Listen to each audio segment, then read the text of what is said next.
They betrayed the strongest exorcist in history and thought that was the end. Next thing he knows, he wakes up in another world as a noble's third son with zero magic. In a world obsessed with mana, he's officially labeled useless. Too bad this world has never seen Shikigami that don't care about magic rules. So what happens when a talentless kid brings forbidden power into a magic-only world? Let's go. The third year of the Jisho era, Kyoto. MC was running through the forest when he suddenly saw a huge dark creature in front of him, which began chanting a spell. MC used a burst of scarlet sky and destroyed the creature. He wondered where this unpleasant feeling came from. He looked ahead and said he was deceived, so they lured him here. Onmyoji of the Tomimon clan, to what does he owe such an honor? The man said, they will kill him today. They began activating the summoning seals and limiting spiritual energy. MC spoke. They sealed his Shikigami and they decided to limit his spiritual energy, right? Shikigami are servant spirits. MC smiled and said, they prepared so carefully. He was even a little flattered. The guys told him to grin as much as he needed. He wouldn't leave here alive anyway. MC asked if he could at least ask why they were killing him. The guy asked again. Why? It's obvious. He's simply too strong. He can defeat any evil spirit single-handedly. This power is like a bone in the throat for the Tomimon clan. MC closed his eyes and said, I see. Are they afraid of him, then? The guy waved his hand and ordered it to be done. His strongest Shikigami are sealed and his spiritual energy is heavily restricted. Going against 100 elite Onmyoji is an obvious loss for him, but he will still continue to fight to the last drop of blood. MC urged them to action and said that everyone will get their fill.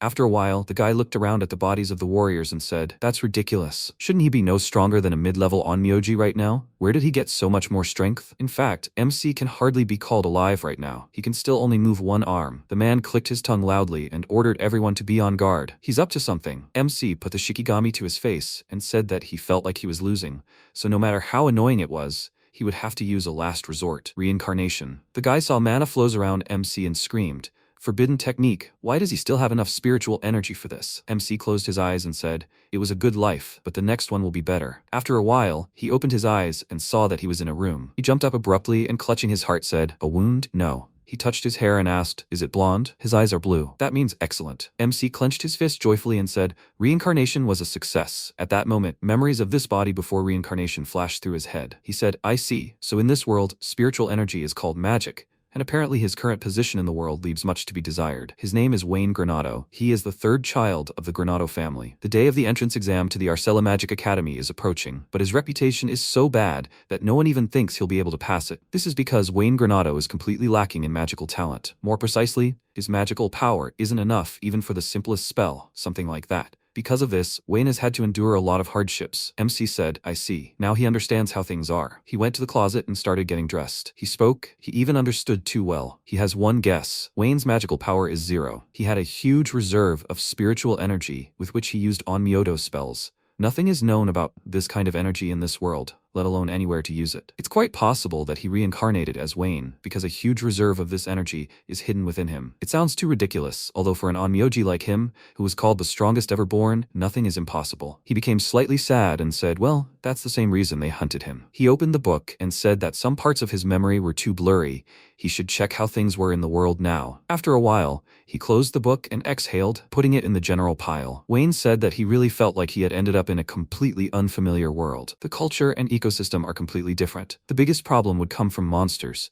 They were somewhat similar to the yokai from his world. Every year, a huge number of people are attacked by monsters, and the Granado territory is no exception. MC touched the bookshelf with his hand and said, however, there is no information about spiritual energy and techniques here, and magic is used against monsters, and this is a very popular method. So that's how it is. Apparently, in this world, nothing is really known about either spiritual energy or Onmyoji. If so, then most likely the locals will be a little shocked by his powers. In a past life, he hid in the shadows. From that same shadow he protected people, and for that he was killed. He rose from his chair and said, therefore in this world he will shine. He will live in the light of the sun, and not in pitch darkness. Past regrets will remain in the past. No matter how you look at it, in the last battle they settled all their debts to each other, and he will not allow the same tragedy to happen in this world. And for that, for starters, suddenly the doors to the office swung open and the guys walked in. Harold asked, small insect. Had he already made a final decision? Dean said that if he fails to enter the Arcella Magic Academy, he will be exiled from the lands of Granado. This is tantamount to being exiled from high society, so his life will not be sweet. Older brother Harold and older brother Dean, 2 older brothers who have always hated him. Dean said his father left an absurd will.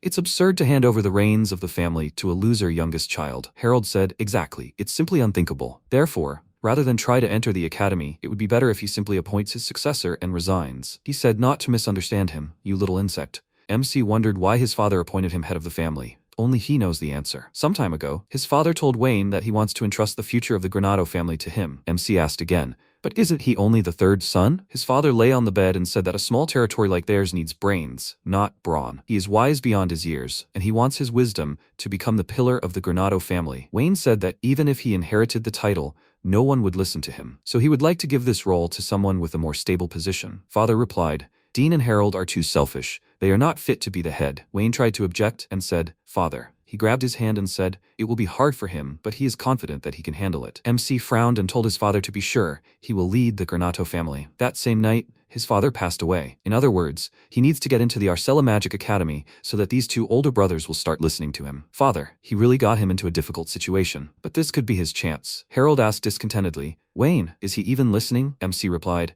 he is listening, Brother Harold. And here's his answer. He will enter the Arcella Magic Academy, inherit the title of head, and rule this territory. Harold chuckled, and Dean asked for forgiveness and asked to repeat it again. MC replied, he will say it as many times as it takes. He will enter the Arcella Magic Academy, inherit the title of head, and rule this territory. The brothers laughed loudly and asked, this is some kind of joke, right? Wayne waved his hand and replied, he's not joking. Maybe they'll bet on whether he passes the exams or not. What do they think? Harold said irritably, this. Dean asked mockingly, he'll be expelled anyway, so what can he bet? MC replied, the inheritance he got from his father. He will give them all these jewels and weapons. However, if he passes the exam, then they, his brothers, will be expelled from the lands of Granado. The guys laughed and said, that's interesting. He won't pass it anyway. He doesn't have magical power. He's an idiot. Harold asked, a small insect. Did he decide to dig his own grave? MC smiled and said, they'll find out in 3 days after the entrance exam. The guys headed for the exit and replied, I see, they'll wait. MC stayed in the office and looked out the window. He thought they'd accepted the bet, but would they be tempted to do anything nasty? Anyway, if anything went wrong, he'd fix it with onmyoto techniques. He imagined images of people and said, now, first of all, he needs to start with their resurrection. After a while, he looked at the figurine and said, now he'll try onmyoto in action. Onmyoto is a technique activated by chanting a mantra that draws out his spiritual energy, and paper dolls Katashiro are used as a catalyst. In this world, it's closest to magic, which is activated when a person uses their magical power. He doesn't have magical power, but spiritual energy is seething within this body. Perhaps these types of energy are as polar opposite as fire and ice.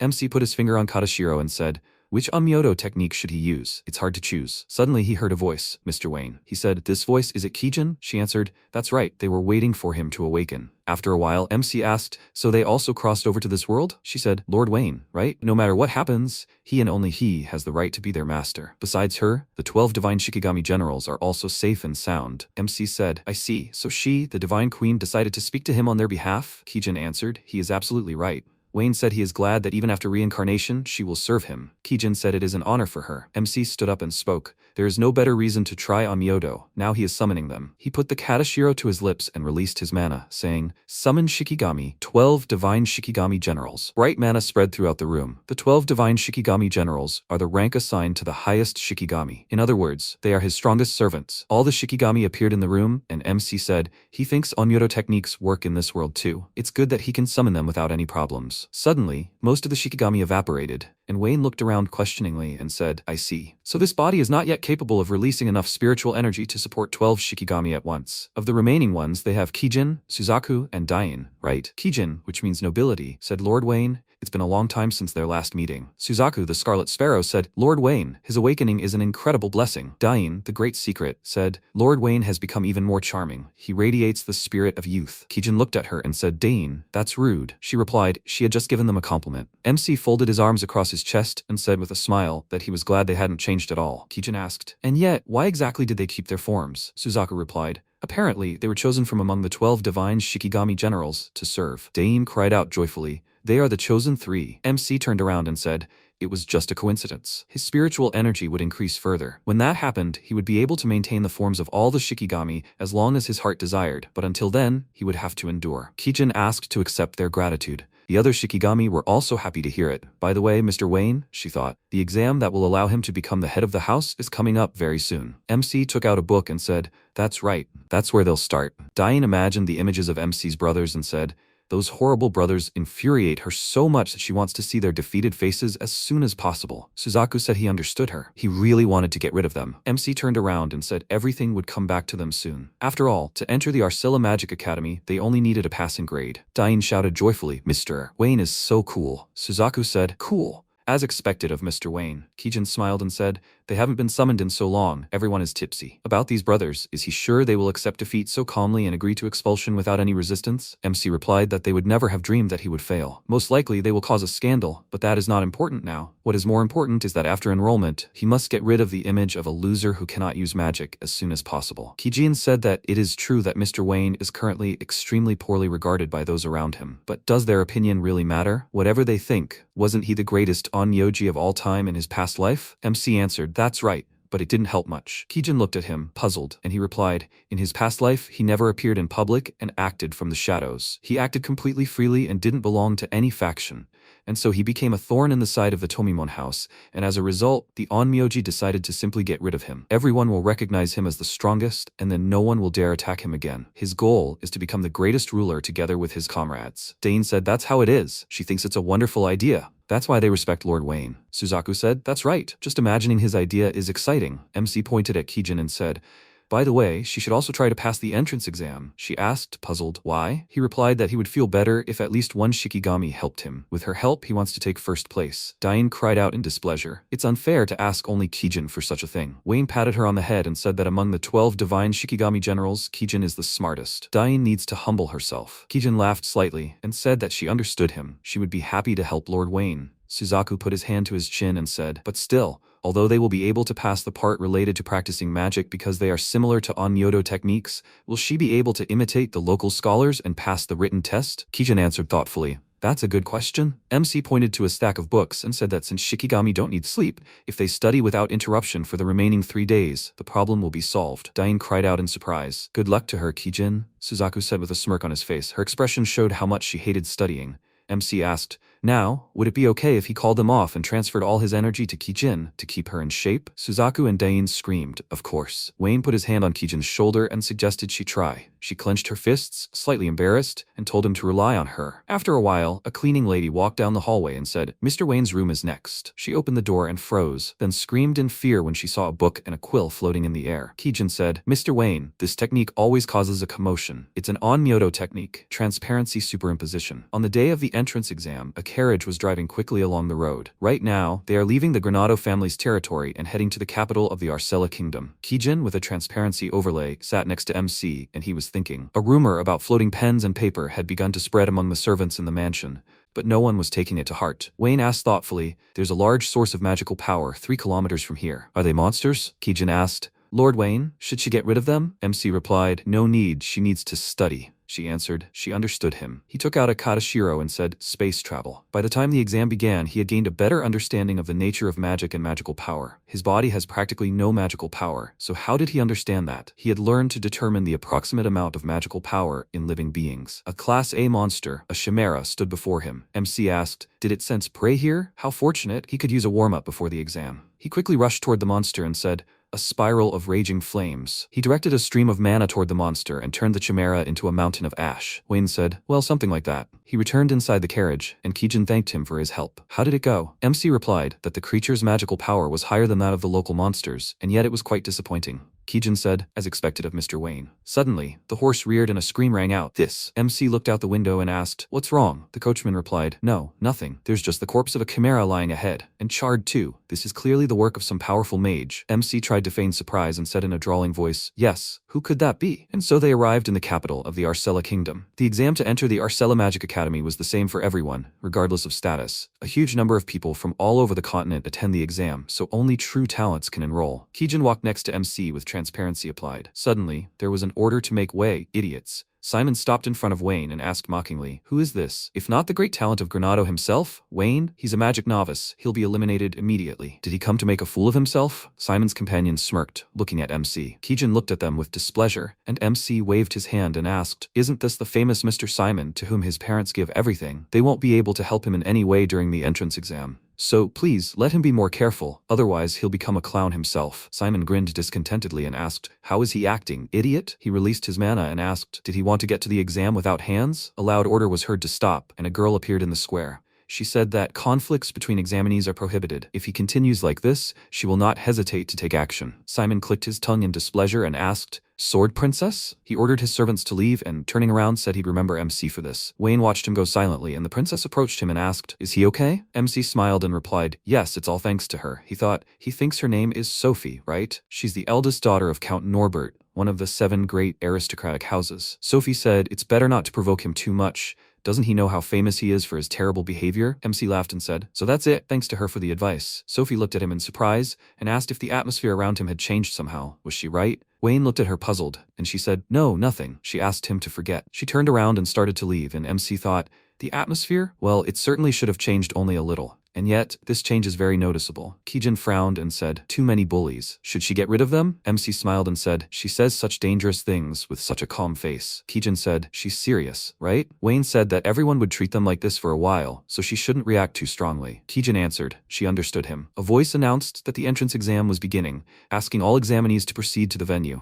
MC thought that the entrance exam to the Magic Academy consisted of 3 parts, a written test, a magic test, and a practical test. After a while, he entered the classroom and sat down at a desk, and at the very end, Kijin sat down and exhaled, placing her hand on her chest. MC mentally transmitted the information to her. When the exam was coming to an end, he would give her his answers, so they could compare each other's answers. Kijin asked, "Mr. Wayne, was there such a need for his training?" MC asked. "It never hurt to be on the safe side, right?" She answered, "Yes, he was right." Wayne spoke up. Even if they answered correctly, they still needed to write a detailed explanation. Kijin responded, understanding him. At that moment, the teacher asked them to begin the written test. MC thought. He felt like the written test had a lot of questions about the technical aspects of magic. Although he had a good understanding of the theoretical side of magic, he had only studied the technical side superficially, so some of these questions were unclear to him. Fortunately, most of the questions were still theoretical. If he answered all the theory questions correctly, he would earn decent points. The written test was over. MC closed his eyes and thought, Kijin, he had corrected some of the answers on her test because they were incorrect. So don't worry. She apologized for causing trouble. Wayne said, "It's okay. She had been studying so hard for the past 3 days. No wonder she was exhausted." Next would be a demonstration test. It would be better for them not to show off the full potential of their onmyoto techniques. Kijin clenched her fists and replied, "Yes, she would definitely live up to all his expectations." MC replied, he was looking forward to it very much. During the demonstration test, the guy said, "Flame, let it become an arrow flying at the enemy." A fiery arrow. The point of the demonstration test is to hit the target.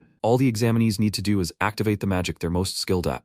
The guy directed a stream of mana toward the target and cried out joyfully. He hit the target. MC thought, I see. Their level is lower than he expected. He'll have to cut back even more on his spiritual energy when firing. Simon waved his hand and cried out, "Wayne, it's time for him to get out of here. Don't you think? He won't even be able to activate magic." MC looked in his direction and told him not to think he was still Wayne. Otherwise, his words could come back to haunt him. Simon cried out in displeasure. What? Who the hell did he think he was, talking like that? A voice rang out, the next one being Simon Partridge. Simon skied in displeasure and told him to watch carefully. That's the difference between them. Kijin frowned and asked how this idiot dare compare himself to him. MC asked her not to swear, and she apologized. Wayne smiled slightly and asked not to worry. He would see the difference between them very soon. And yes, let her not overdo it too much in this test and shoot with about the same power as him. Kijin said he could rely on her. Simon released his mana and commanded a piercing lightning attack. The mana slammed into the target, and the students muttered in surprise. It was a high-speed spell, as expected from Simon of the Partridge family. Simon smirked and said, "It was easy as pie." MC folded his arms and thought, such precision and concentration of the strike,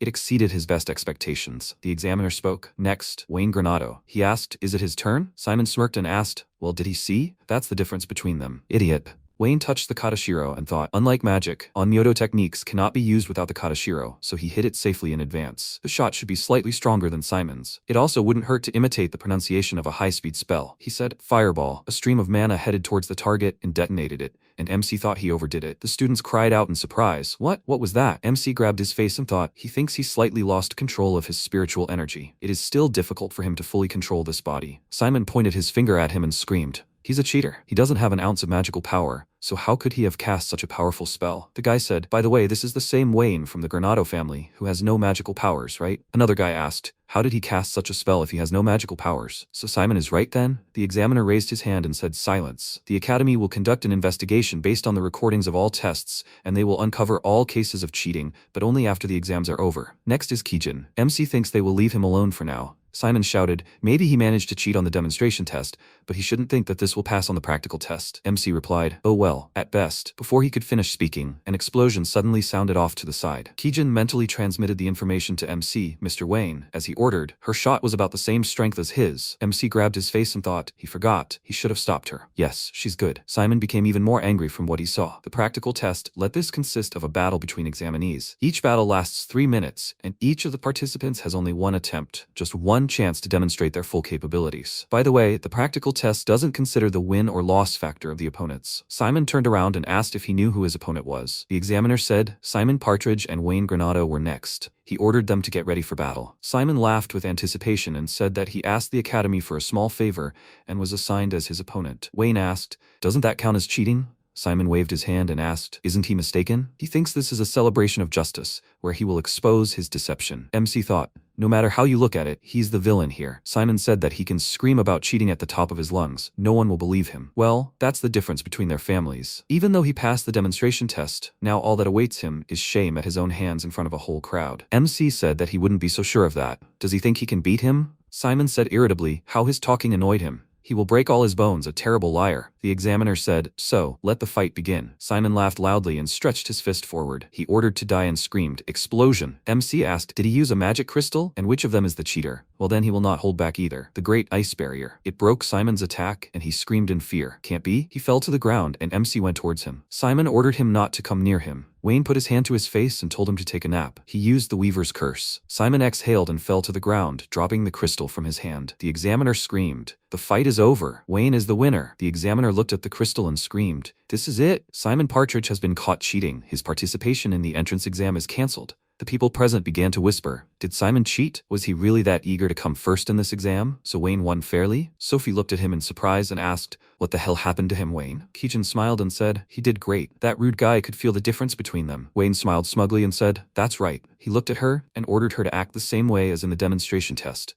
to focus on his level when using techniques. It would be even better if her attacks were a little weaker. Kijin responded happily. She understood him. He could rely on her. MC thought, vague doubts tormenting him. Kijin attacked her opponent, causing a huge explosion. The examiner announced that Kijin was the winner. MC grabbed his face and thought, that's what he thought. The entrance exam ended. After a while, an old man sat in the academy director's office, reading MC's resume. He thoughtfully rubbed his beard and said that he was able to cast an unknown spell and didn't have an ounce of magical power. He laughed contentedly and said what an interesting specimen. He needed to talk to him in person. 3 days after the entrance exam, Wayne found himself back at Arcella Academy. MC walked down the hallway, wondering why he was the only one invited to a personal interview. Even Kijin hadn't received such an invitation. He knocked on the door, after which there was an order to enter. Wayne opened it slightly and apologized for disturbing him. The academy director spoke up. It must be Wayne. He is the academy director, Rollo. MC's eyes widened in surprise and he thought, the director of the Magic Academy and the most powerful mage in the kingdom of Arcella, Rollo Gustav. He is the creator of over 100 magic spells and is known as the father of modern magic. He is the strongest and greatest mage, something like that. If he didn't know this, he would have mistaken him for a kindly old man. Rollo poured tea with magic and asked for forgiveness for making Wayne drag himself all this way. But he was eager to learn more about his magic. MC thought, magic?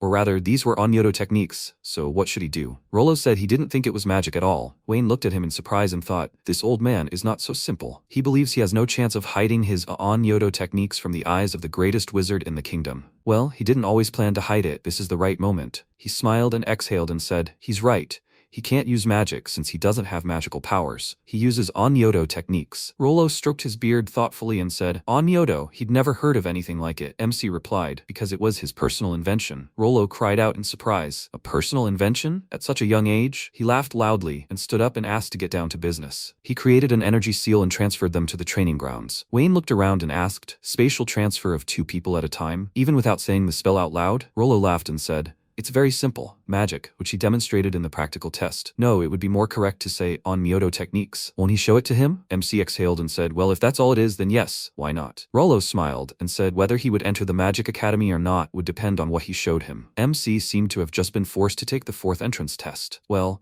even though he is considered the strongest mage in the kingdom, he is already an old man. He will try not to hurt him using Onmyoto techniques. He clutched the doll in his hand, and the old man directed his energy flow towards him. MC quickly blocked locked it, and Rollo asked, did he put up a barrier? Wayne yelped, why did he do it so suddenly? Rollo said he had relaxed too much, so he decided to cheer him up a little. He ordered him not to think that he was an ordinary old man. He needed to give it his all. Wayne looked at Katashiro and thought, it's time for him to show the old man his onmyoto techniques. Rollo thought for a moment, instantly creating a protective barrier around himself. Who is this terrifying young man? And he hasn't even attacked yet. He feels the excitement of a little child. MC asked, he's the strongest and greatest wizard, right? Rollo looked at him thoughtfully and smiled, and Wayne released his mana and said that he now understood that his title was not just for nothing. He would show him how serious he was. Onmyoto technique, absolute ghost flame. He directed mana towards Rollo, after which a bright explosion occurred in the arena. Rollo moved and said, how dangerous. It was unlikely that anyone could dodge something like that. MC thought, he was much stronger than any onmyoji from the Tomimon clan. This world is not as simple as he thought. He said, yeah. Rollo suggested they talk about how he managed to hide this power within. Wayne answered, okay, and what about the test? Did you pass it? Rollo laughed and replied, he passed that test before this even started. MC looked at him puzzled, and Rollo replied, he successfully passed the exam he took 3 days ago. Today he invited him purely out of personal interest. How will this academy change after his arrival? He can't wait to find out. MC smiled and thought, what a cunning old man he is. A couple of days later, Kijin cried out with joy, finally. They did it, Mr. Wayne. MC replied, yes, that's for sure. Kijin said they were real fools to bet with Mr. Wayne so frivolously. MC replied, no one forced them to agree. They were satisfied with all the conditions. And now it's time to fulfill it. He sighed and stopped at the door and said, they have arrived. Kijin, with this he calls her back. She began to dissolve and said, yes, Mr. Wayne, she wishes him luck. He opened the door, and his older brothers asked who it was. Harold asked if it was a small insect. Did he have something to say? They would prefer to have lunch without him present. Wayne said, yes, it was lucky that he found the two of them so quickly. Harold looked at him questioningly, and MC handed him a letter and said to look at this, please. This is an enrollment notice. As they agreed, could they please leave the Granado house? Dean cried out, this can't be. Harold asked, Brother Dean, why is he so worried? This must be a fake. Dean narrowed his eyes and repeated, fake, right? There's no way someone as incompetent as Wayne could do this. MC thought this was to be expected. He asked, then he just needs to prove otherwise, right? Dean asked discontentedly. What? Wayne replied, he will prove to them that this enrollment notice is genuine. All they need to do is measure their strength. Harold jumped up and grabbed his blade. He screamed, terrible insect. This is too much. Let him stay out of his way. MC stopped the blade with 2 fingers, which caused surprise among the brothers. Harold screamed, he can't move. Wayne asked, Brother Dean, can he stop standing by already? Dean released fire mana and ordered him not to overestimate himself. Flames, let them burn his enemies to ash. Combustion. A large stream of fire headed towards MC, and Harold laughed joyfully and said, this will teach him a lesson. Dean breathed a sigh of relief, when suddenly the flames dispersed and they saw MC in front of them. Dean frowned and asked, what the? Harold asked, are you serious? Wayne threw the blade back and cut off a lock of Dean's hair. It flew back and hit the wall, and MC said, that should be enough for them. He passed the entrance exam, which means he is now the head of the house. He officially expels his older brothers from the Granado house, so he asked them to pack all their things and leave the house tomorrow. Harold screamed in fear. What should they do now, Brother Dean? They only just managed to get rid of that annoying daddy. That medicine was worth it. Dean cried out, Harold, let him think what and where he says. Harold said it was his fault. Since things have come to this, all that remains is to play their trump card. After a while, someone in the tavern counted coins in a bag and said 10 platinum coins. That's right. Dean frowned and asked, will he really be able to kill him? The killer answered, yes, of course. He can rely on him. The Zodiac killer, the Mage of Silence, released his mana. After a while, MC opened his eyes and heard a voice. Mr. Wayne. He replied, yes, he knows. They finally decided to do this, right?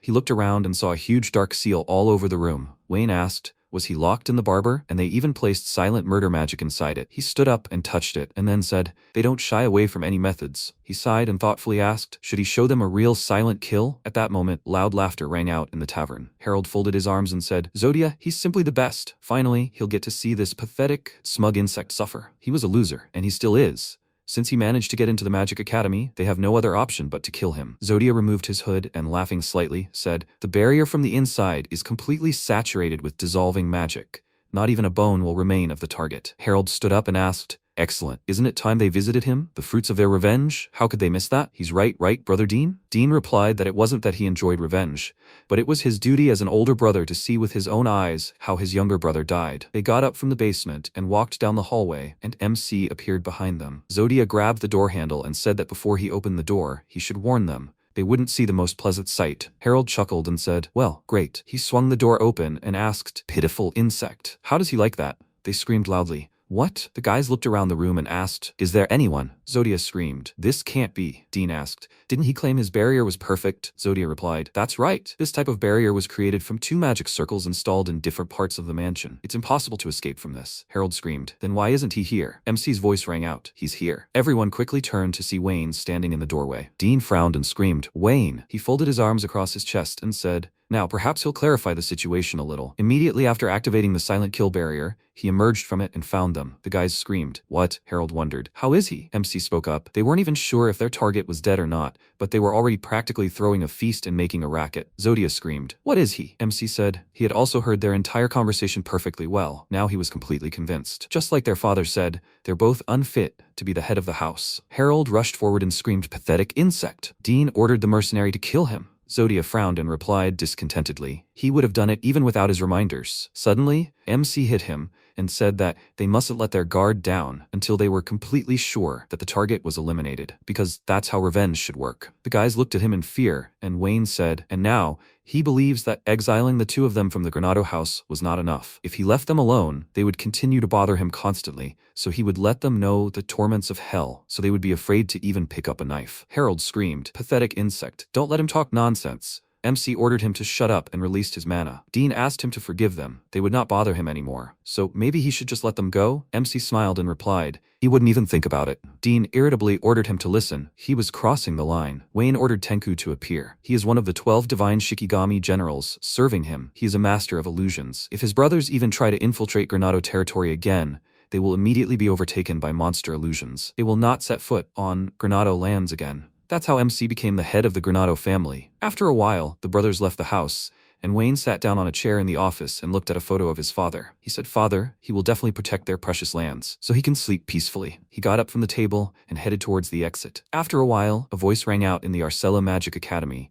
And now, let everyone greet the representative of the first-year students, Mr. Wayne Granado. MC thought, he would never have taken first place in the exam on his own. Someone tried? Rollo laughed joyfully and grabbed his beard again. He clenched his fist and thought, the most important thing for him is not to repeat the mistakes of his past life, so he'll just take this chance. He went out to the balcony, and everyone around started whispering, that loser Wayne, right? Why him? MC said. On behalf of everyone, he expressed gratitude for this magnificent entrance ceremony. And now, he would like to move on to an absurd topic. Since he lacks magical powers, he is unable to use magic. However, instead, he is able to use what is called onmyodo, which is similar in essence to magic. The teacher looked at him puzzled, and Kijin thought, finally, from now on, everyone will have to appreciate Mr. Wayne again. MC said, onmyodo requires spiritual energy to use instead of magical powers, which he, fortunately, possesses. And as an onmyoji, he can confidently say that he is superior to any of the magicians present. The guy cried out in irritation. What the? Wayne said. They will be able to fully see this during their time together at the academy. His onmyodo techniques will completely change their worldview. He asked to forgive him for his performance being so smug. He hopes they will have a great time together. Kijin smiled and thought,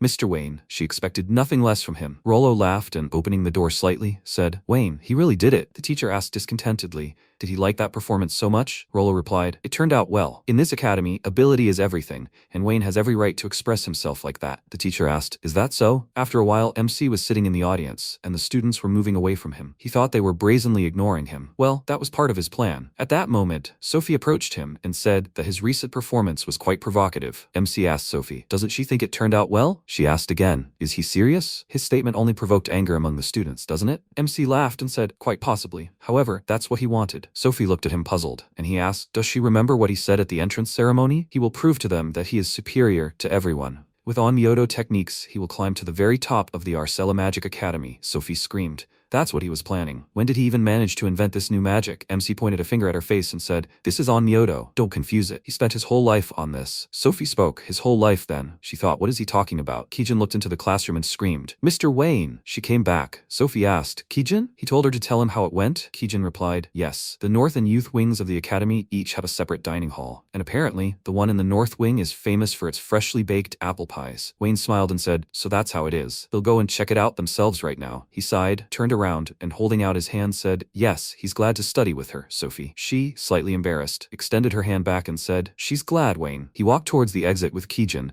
and Sophie whispered after him, Wayne, is he really that Wayne? At that moment, a butterfly landed on the window. It flew into the lab and landed on Nelson's finger. He said, as expected, the students of Arcella Academy will make excellent genetic material. Sophie Norbert, does it sense that she has the potential for awakening? He laughed and said, that's excellent. Once he gets her, no one will be afraid of him. Even this Rollo Gustav is no match for the awakened one. And then he will capture Arcella. A week into the training, the teacher said they would hold mock battles to determine how aptitude each of them has for sword skills. Magic is forbidden. In this fight, they must demonstrate their physical talents. Since this is just a mock battle, they must use wooden swords. The teacher clapped and said to pair up, and they could begin. The girl approached Sophie and asked if she could be her sparring partner. Sophie smiled and replied that she would be happy to fight her. Kiji approached MC and asked, Mr. Wayne, would he like to pair up with her? He smiled and replied that he had planned to do so. Kiji suggested they get started quickly, but Wayne waved his hand and asked to wait a bit. He wanted to watch Sophie fight. Kiji slightly pursed her lips and replied that she understood him. Sophie quickly attacked the girl, concentrating on it. In an instant, she knocked the wooden sword out of the girl's hands and threw it into the air. The student fell to the ground, and the other students howled with joy. This is amazing. Nothing less was expected from a member of the Norbert family. It seems that the daughters in this family have been raised as sword masters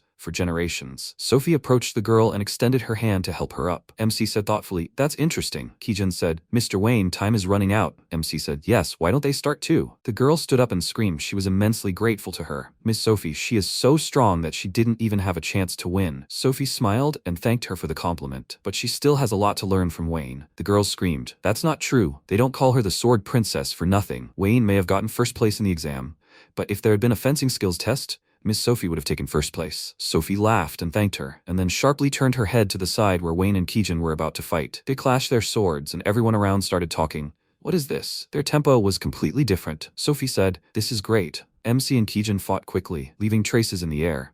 He thought, Kijin is not joking. She hits with all her strength. She swung her sword and hit the ground, raising a lot of dust. MC put the sword to her neck and suggested that they end the sparring there. Kijin smiled and said that she knew she had no chance against Mr. Wayne. MC said, Kijin, and she is a natural-born actress. She asked again, so he noticed, right? Wayne answered, he noticed only towards the very end. Next time, she might not try to single him out for the crowd. Let her fight seriously. Kijin replied, she'll take that into account. A shout rang out, Wayne! Sophie put her hand to her chest and asked, would he mind fighting her? MC smiled and replied, actually, he wanted to spar with her too. They fight to the last, no ceremony. The students were asking a sparring match between Wayne, who took first place, and Sophie, who took second place in the exam, who will win. They quickly rushed into battle, and Sophie thought, he really isn't the same old Wayne. His fighting technique is unlike any of those taught at the Arcella fencing schools. It's a technique completely unknown to her, and it's also on Myodo, which no one knows anything about. She just can't understand him. But that's exactly why she wants her sword to help her get to know him a little better. MC looked at her and thought, I see. The magical power in Sophie's body is slightly unevenly distributed. At this rate, she won't run out of steam for a long time. Well, then, maybe he should try it? Sophie swung her sword, but MC deftly dodged and used earthquake, causing the ground to crack under Sophie's feet. The student screamed, magic, but that's forbidden during sparring. No, that, Sophie said, on Myodo. MC replied, yes, no one prohibited the use of on Myodo. Sophie frowned and thought, why so suddenly? He wants to win at any cost? MC swung his sword and asked, so what will she do now? Sophie quickly blocked his attack and said, he won't wait. She knocked Wayne's sword away and he said, that's not bad. He admits defeat. Sophie looked at him, puzzled, and said, no, he can still grab the sword. Wayne replied, since magic is forbidden, he simply used on Myodo. Doesn't that sound like cheating? He broke the rules, which means he lost. Sophie looked at her body and thought, the magical power in her body has stabilized. Could this really have been Wayne's goal all along? She blushed slightly with embarrassment and thought, he'd figured out her weakness. She thanked Wayne and he replied, he didn't think he'd done anything worthy of gratitude. He jumped to the ground, and Sophie watched him go and thought, from this fight she could only understand one thing about Wayne. She remembered a moment from her childhood and thought, Wayne, he's become much stronger, but he's still so clumsy at showing kindness. The students started talking. Wayne kept bragging about his strength, and in the end, he lost so pathetically. So what if he used onmyoji and not magic? It's still cheating. He's not that great after all. Kijin looked at them with irritation, and MC said, everything is under control. Let her calm down. Sophie stepped forward and addressed everyone. She said there was a misunderstanding. Wayne used the onmyoji technique to correct the flow of magic in her body. The girl asked again, Sophie, is she sure she's not mistaken? She answered, no, it's true. With his fencing skills, he would have easily defeated her even without using onmyoji. She's right, Wayne? MC smiled and answered only partially. He supposes he couldn't defeat Sophie Sophie in a real fight, but next time he won't give in to her. Sophie said, yeah, she's always ready for a rematch. Someone asked, did he use the technique on Sophie? If even Sophie says so, then it's true, right? He also did it during sparring? If that's true, then Wayne's power is real. Wayne, he's a great guy. The guy said he was wrong about him. He thought he was just a show-off. MC laughed, and after a while he said, he owes her, Sophie. Without her, he wouldn't have become close to his classmates for a long time. Sophie smiled and said she was only too happy to help. After all, if she left everything as is and he was misunderstood, Wayne thoughtfully answered, I see.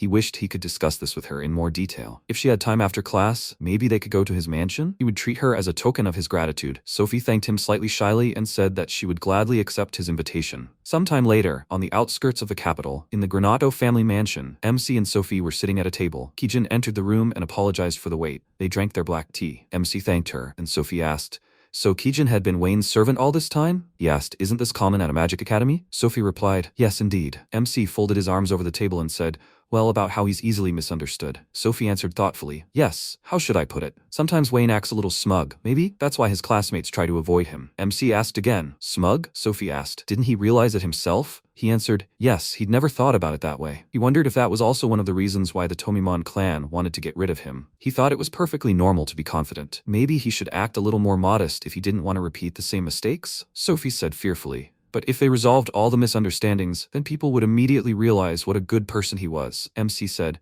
well, that's a problem that needs to be solved in the future. What kind of person he is, that's of no concern. What would he do without her? Sophie asked if maybe she could help him get closer to the class. MC asked again, was she sure? Sophie smiled and answered, of course, after all, he had already helped her during sparring. Besides, she would like to get to know him better. MC nodded his head and thanked Sophie. After a while, Wayne saw her off and thought, it seemed to him, Sophie had become his first friend at school. Sophie walked down the street and thought, if you think about it, she hadn't talked to anyone like this for a long time. Everyone is afraid of her family, so few people start conversations. Perhaps Wayne's confidence does not allow him to worry about such things. School life will be more fun than she thought. Suddenly she saw a man in a robe in front of her and screamed in fear. Is he okay? The old woman spoke. She slightly sprained her ankle. Young lady, could she help her? Her house is very close. Sophie turned her back to her and offered to carry her on her back. That way she wouldn't have to strain her legs. The old woman thanked the kind lady and, covered in mana, said that it would be much easier for her to catch her. Sophie turned around in fear and asked, what's wrong? The witch knocked Sophie out and picked her up. She walked down the street and after a while at MC's house, Kijin said, Mr. Wayne, a maid from Norbert's house has arrived. MC asked again, at such a late hour, did Sophie forget something at his place? The maid asked fearfully, Sir Granado, is Mistress Sophie not in his mansion now? MC replied, no, Sophie left home a long time ago. So that means, the maid replied, yes, she never returned to the mansion. Wayne said, I see, and that worried him. He asked to contact them if she learned anything about Mistress Sophie's whereabouts. The maid bowed and replied, okay, she will contact them first. With that, she asked permission to take her leave. The carriage set off, and MC closed the door and called Taimo. He appeared in front of him and said, yes. Wayne spoke up. He heard everything. Let him find out where Sophie is. Taimo replied, yes, he obeys, and disappeared. MC spoke up. He had a bad feeling. I hope this doesn't come true. At that moment, Sophie was sitting in a chair, bound by metal parts. She woke up and asked, is this it? That's right. She wanted to help the old woman. And then, the wizard said, as he saw she woke up. Sophie screamed irritably, who are they? The witch put her finger to her lips and asked, doesn't she remember how she caught her? Sophie screamed, that time, it was her. The girl laughed slightly and said, I'm glad she remembers her. Sophie asked, what do they want from her? Nelson ordered her not to make a fuss. It would be a shame if she died too quickly from physical exhaustion. Didn't she think so? Sophie asked again, what? Nelson grabbed the switch and activated the bright crystal that was above Sophie's body. Mana began to enter her body and she screamed. What did he do? Nelson asked, does it hurt? It was because highly concentrated magical power was pouring into her body. This was a necessary sacrifice if they wanted to extract her magic factor genes. Sophie asked again. Extract her magic factor? Nelson said, she talks too much. He grabbed her face and said that if she wanted to live a little longer, she needed to sit quietly. Sophie frowned and said, she understands, they're from Rune theory. The witch wondered, puzzled, how did she know about them? Sophie said, Rune theory. That's the name of the organization they belong to. They are the forces of radical opposition hostile to them, the aristocrats. Is she right? Nelson grinned and said he was flattered, so the 7 great aristocratic houses already knew of their existence. Then he would enlighten her about the goals of their organization. They would cleanse the world the aristocracy had created with such difficulty of its rot and the system built on bloodlines. Everyone would become equal in power, regardless of blood purity. From her magical factor, he would create a potion that would enhance magical potential. With this medicine, all the weaklings and losers would receive a measure of justice. In exchange for the potion, they would serve Runatorium forever. And once they had driven out all the aristocracy in this country, a new world would be born. Sophie said no one would allow such a thing. Nelson yelled in irritation. How would she, a gifted woman, know this? The crystal began to release energy even more strongly, causing Sophie to scream in pain. Nelson said that they would soon begin extracting the magic factor gene, and once they were done, he would release her. However, she would remain disabled. At that moment, Taimo was watching what was happening. He thought it would be difficult for him to take Sophie with him right now. He looked at the witch and thought, this woman could cause them problems. It would be better if he immediately reported everything to Mr. Wayne. He moved to his office and said, Mr. Wayne, he has found out the location of Miss Sophie. MC asked, and where is she? Taimo answered, an abandoned castle to the west of here. Wayne asked again, why is she there? Taimo answered, an organization called Rune is using Miss Sophie in their experiments. MC asked, what is Sophie's condition? Taimo answered, at the moment she is resisting. MC ordered to go there immediately. Taimo answered, he obeys. MC headed toward the exit and ordered them to follow him, and Kijin and Taimo replied, yes. After a while, they arrived at the castle and looked around. Taimo said it was a 3-story abandoned castle, with 10 people standing at the front entrance and 10 at the back. About 20 wizards were housed on each floor. About 100 prisoners were in the dungeon. He pointed at the diagram and said that the laboratory was in the far part of the dungeon. That's where Miss Sophie was being held. The shortest route with the least number of enemies. MC interrupted him and said, no, they don't need a shortcut. Taimo asked again what he said. Wayne folded his arms and said, they will all pay dearly for daring to touch him. He picked up the Katashiro and said, Suzaku, Kojin, Genbu, and Dain, let them listen to him. Shikigami appeared before him, and he said, Rune theory must be destroyed to the ground. Shikigami responded, it will be done. MC walked forward and ordered everyone to follow him. An abandoned castle, west of the front entrance. The guy yawned, his mouth wide open, and when he opened his eyes, he saw MC's team in front of him. He ordered them to stop. This is not a place where they let some aristocrats like them in. He ordered them to get out of here, and quickly. MC walked forward, and the guy grabbed him by the shoulder and asked, is he listening to him? Wayne quickly turned around and slammed his head on the ground. He said, he's in the way. The guards saw this and screamed. They are under attack. The guards quickly came running to the scream, and Genbu, with tears in her eyes, said how many bad guys there are. MC ordered Kojin to act, and he clenched his fists. Kojin ordered to leave this to him. He released mana and rushed to quickly attack the guards, swinging their bodies. While he dealt with the guards, the rest headed inside the castle. MC asked how they could get into the dungeon. Taimo replied, they need to go down these stairs. The mages ordered not to let them go any further. MC turned around and ordered Suzaku and Dane to get rid of these guys. Suzaku happily asked, is it really their turn? He asked to rely on them. Dane cried out happily, great, she will beat them up good and well. They began their task, and Wayne said,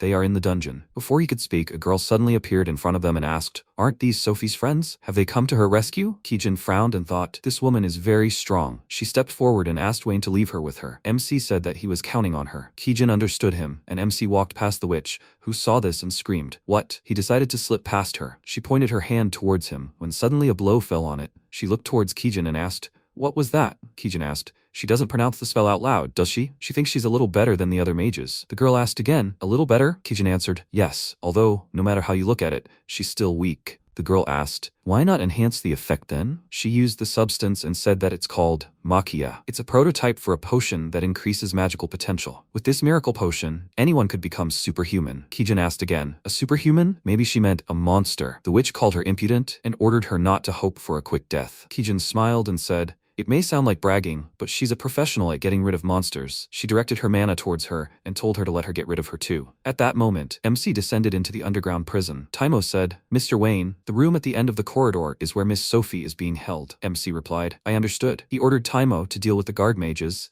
and Genbu to evacuate the prisoners and heal everyone who was injured. Taimo put on his gloves and replied, I will obey. Genbu adjusted her cape, when suddenly the mages shouted, enemies. They will never let them go any further. Suddenly, the guy who was shouting the loudest killed Taimo and said, I would ask them to stop behaving so impolitely. At that moment, Genbu began healing the prisoners. The girl said in surprise, her pain had gone away. Respected saint, she is immensely grateful to her. Genbu smiled and thought, who is a saint? The mage threw open the door to the laboratory and shouted, they have intruders. Nelson asked, had he forgotten his place? He ordered them to be disposed of and not to be disturbed while he was busy. The guy said exactly that. The enemies occupied almost the entire castle. Nelson turned around in surprise and asked, what? The guy fell to the floor and MC appeared behind him. Nelson laughed and asked, so it was him? He must be here to save Sophie. Sophie said heavily, Wayne. He smiled and said, Sophie, everything will be fine now. She held up well. Nelson said what an optimist he was. Has he already decided that he won? Wayne asked, does he think he can defeat him? Nelson raised an eyebrow and asked, what? MC replied, he doesn't have a chance. He released his mana and said, it's a one-way game. At that moment, Suzaku and Dain happily said, great, they're done here. It was easy peasy. And Kijin, they think they've got a strong opponent. Dain said, well,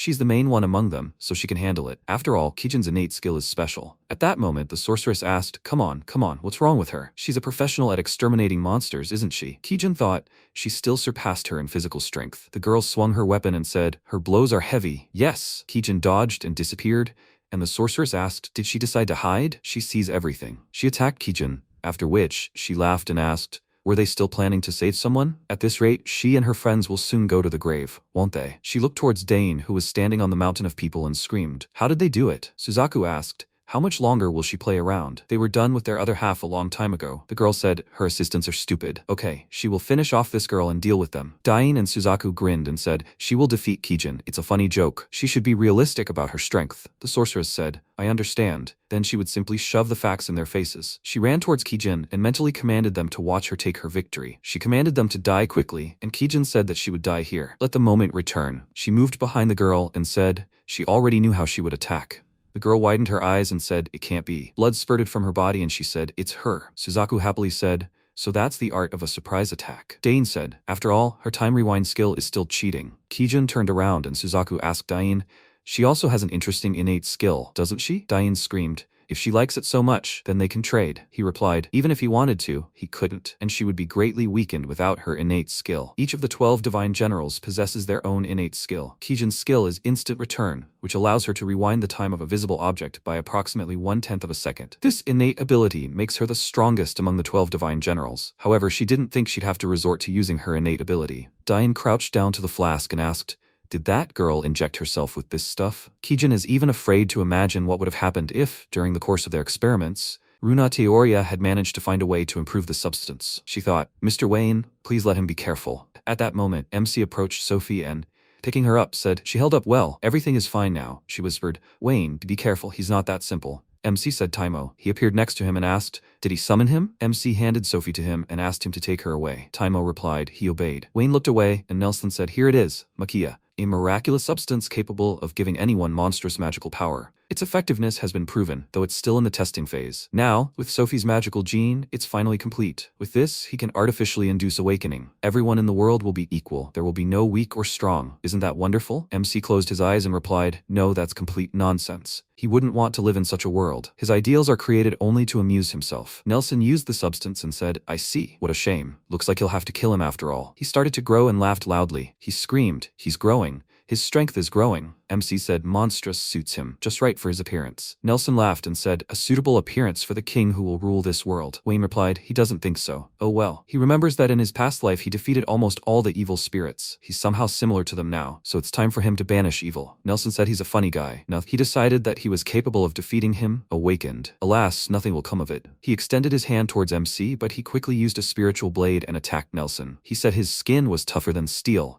and he thought he could hurt him with that blade. Wayne turned around and asked, so how could he handle that? He used super speed and then after image. Nelson thought, he sees how he strikes, but he feels the pain from it a second later. He knew it. He is practicing an unknown type of magic. Nelson asked, but what will he say to that? If he can't use regular magic, then he won't be able to dispel it. He used cursed chains and tied up MC's body. He looked around and thought, are the magical targets preventing him from moving? To get rid of the chains, he needs to put more magic into it than he did. But he has no magical powers. If he leaves things as they are, he will die. What if he uses spiritual energy, which is opposite to magic, and hits his vulnerable spots with it? Nelson laughed loudly and ordered him to die, and MC calmly told him not to hope. He destroyed his chains and Nelson screamed, what? Wayne swung and attacked him. He asked, does he think his sword can't hurt him? Blood started dripping from Nelson's body, and he thought he concentrated all his attacks on one point and pierced his body? He looked at MC and ordered him to wait. This is great. He can't help but admire his abilities. He hasn't met a person capable of resisting an awakened one yet. Can he listen to his proposal? Why doesn't he join Rune Thierry? He can become his right hand and they will rebuild this world together. MC smirked and replied, never. First of all, he doesn't want to serve anyone, and even if their roles were reversed, he doesn't want to cooperate with him. Besides, he's still angry and won't calm down until he kills him. Nelson replied, I see. What a pity. So he has no choice but to kill him here and now. That's the true power of an awakened one. He activated the bright seal and used an explosion, after which the lock exploded. Everything around began to crumble, but Genbu used a protective shield. MC floated in the air and looked around. He said, he doesn't argue, it was strong, but it's useless if he can't hit it. He smirked and said, he's stubborn. He extended his hand towards Nelson and cast a spiritual wave. A large stream of energy was directed towards Nelson and threw him back. He thought, he's much stronger than he imagined. He's in no way inferior to his awakened version. He turned around and looked at the Shikigami, then smirked and flew into the air. He shouted loudly, "He will unleash the power of an awakened one at full power. He won't be able to attack him and protect his comrades at the same time." MC asked, "Are you crazy? Did he decide to kill all his subordinates at the same time?" He mentally addressed Kijin and asked, "Can she hear him?" She replied, "Yes, Lord Wayne. She can hear him." MC thought he'd have to be a little more serious. She and everyone else had to ensure the safety of the people they'd saved. Kijin replied, "She's listening." Wayne spoke, "Absolute spiritual flame. It's the strongest striking technique. It always has been. But if he infuses it with other onmyoji techniques, its power will increase many times over." He raised his hand and said, "Black flame fusion. This is the radiance of the spiritual flame with the black flame enriched with spiritual energy.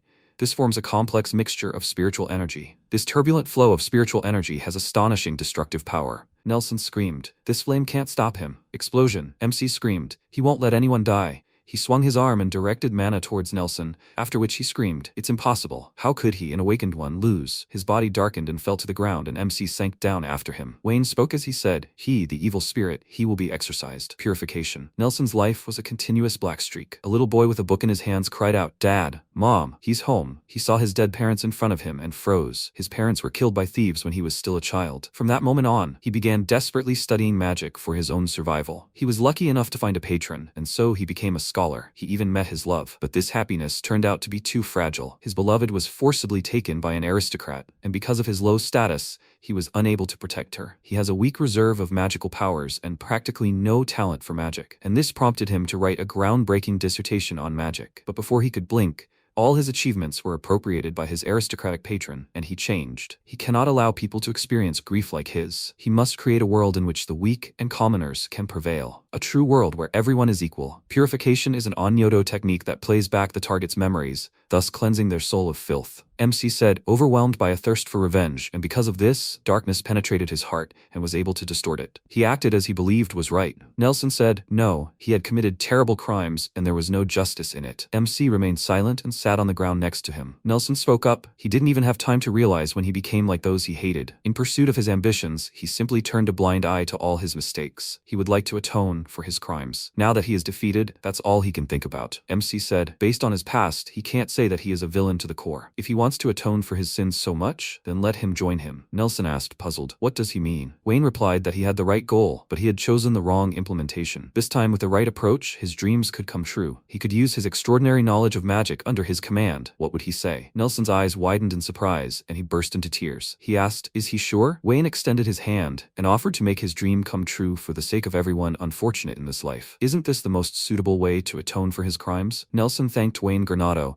and vowed that he would put his body and soul into this matter. MC smiled and said he would be happy to cooperate with him. Kijin looked at them and smiled. That's how they saved Sophie and destroyed Runatorium. They took the surviving members of this secret society into custody, and Makia, a substance they created that could enhance magical abilities, was completely erased. Sophie received treatment from Genbu, the master of medicine among his Shikigami, and is already recovering. No side effects were observed. The captives were taken care of by knights, and each of them was returned home. The people thanked them and said they would never forget their kindness. MC smiled back. He had saved people in secret before, so this was new to him. The incident quickly spread and soon made it to the front page of the royal newspaper. Kijin, holding the newspaper in her hands, happily said, Mr. Wayne, he has finally gained fame. MC answered, that's right. She asked, what kind of letter is this? Wayne replied, it's from the head of the Norbert family. In other words, it's from Sophie's father. Kijin asked, is this a letter of gratitude? MC replied, yes, and he also invites him to his mansion. Kijin said, nothing surprising. Sophie is only alive thanks to Mr. Wayne.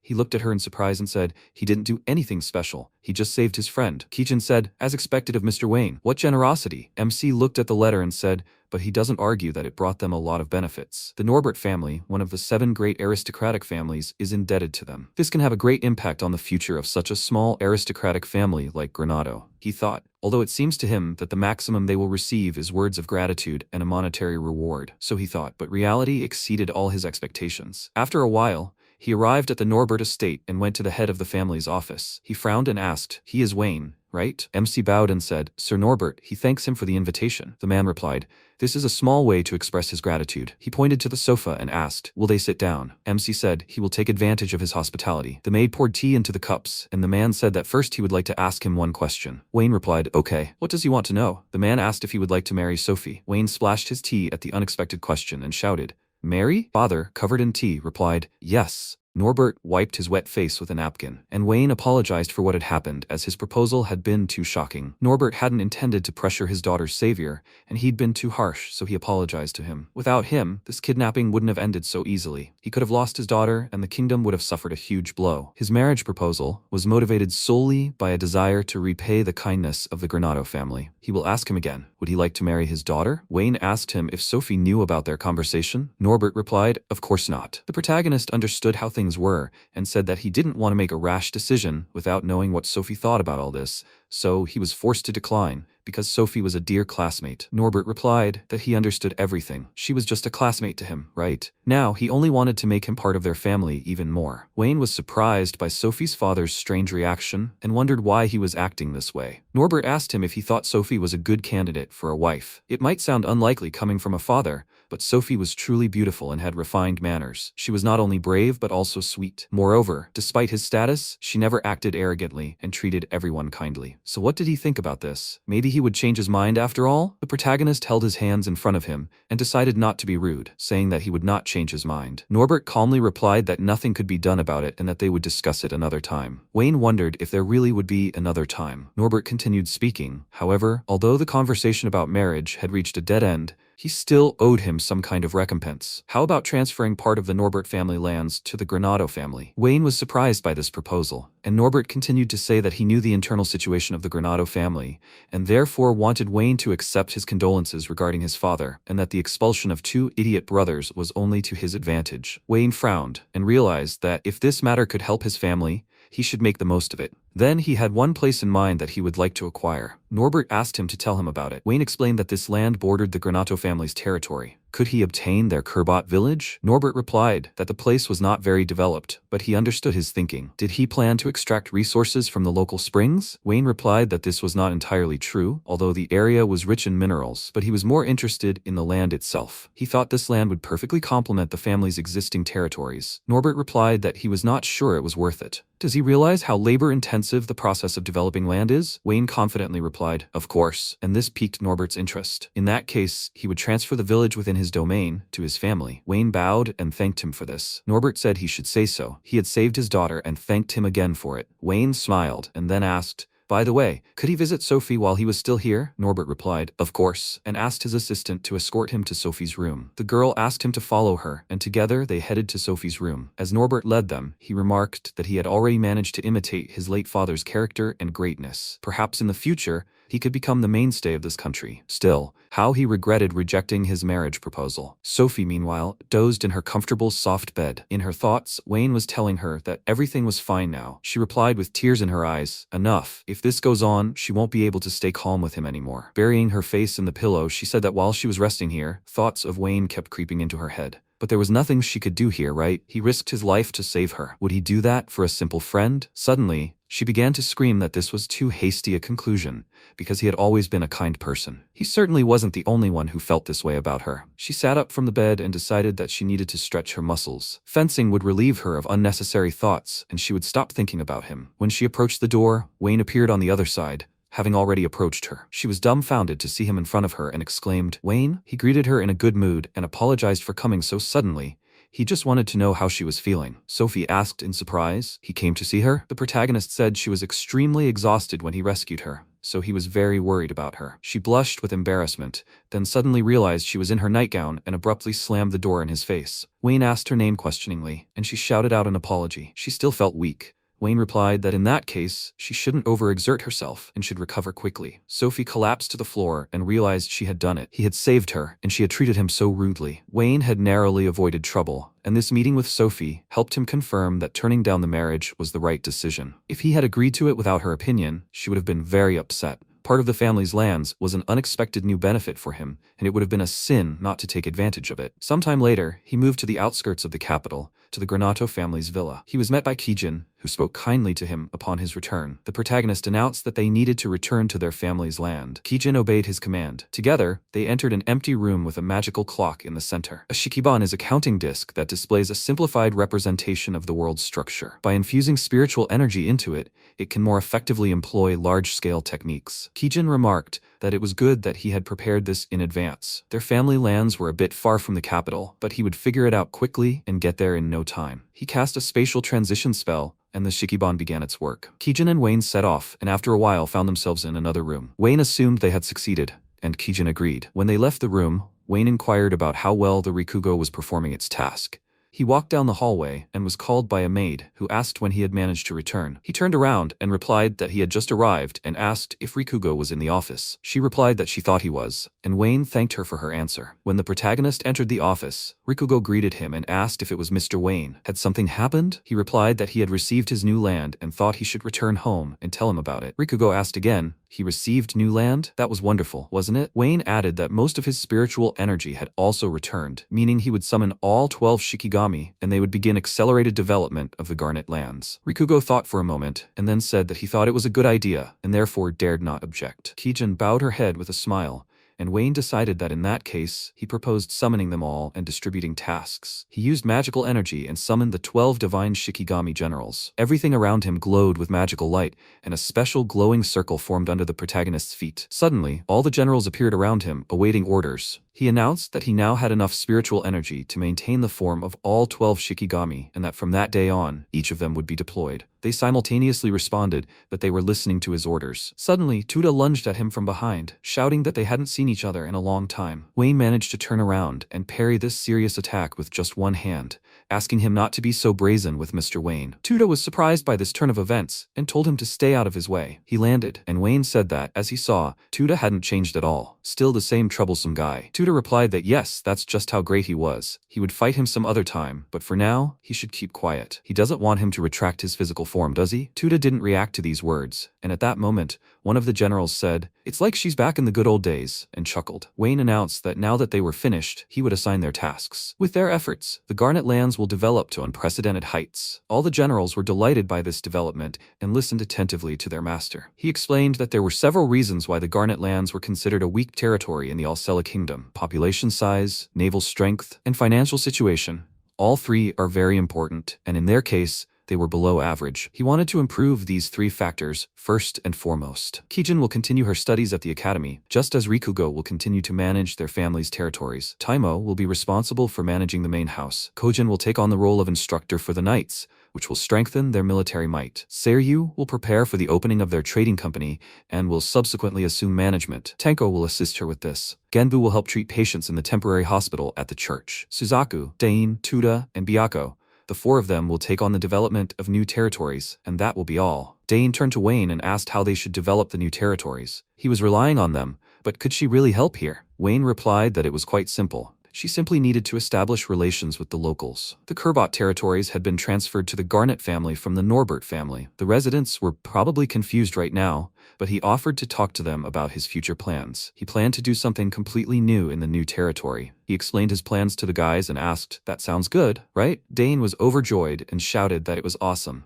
It would definitely be fun. Seiryu added that if his plan worked, the trading companies she would be responsible for would be very useful. Wayne replied that was true, which was why he entrusted it to her. Tuda grinned and said, "So if the great he wreaked havoc on them, then Mr. Wayne would have to fight alongside him?" Wayne replied that Byako and Suzaku would go with him precisely to prevent something like that from happening. He would leave him to it. Suzaku smiled and said that everything would be done. Tuda chuckled and said that he definitely wouldn't be bored. Dain wondered why she was going with them. Wayne replied that it was because her beauty and innocence would help them. He stroked her head and added that it attracted people. Dain was delighted and said that she understood everything. In other words, she was a big child. Wayne distributed everything and said, "Excellent. Now he asks everyone to go about their business." All the generals replied that they would obey his order. Sometime later, as Wayne walked down the corridor with Kijin, many people around him turned to look at him with surprise and admiration. They recognized Wayne's face and realized that this was the man from the rumors. It seemed the story of how he saved Sophie had spread throughout the academy. Kijin confirmed that it seemed so. Wayne said it wasn't exactly a problem, but having everyone staring at him made him feel a little uneasy. Kijin asked if she should stun all those students. He replied that it would only add to their problems,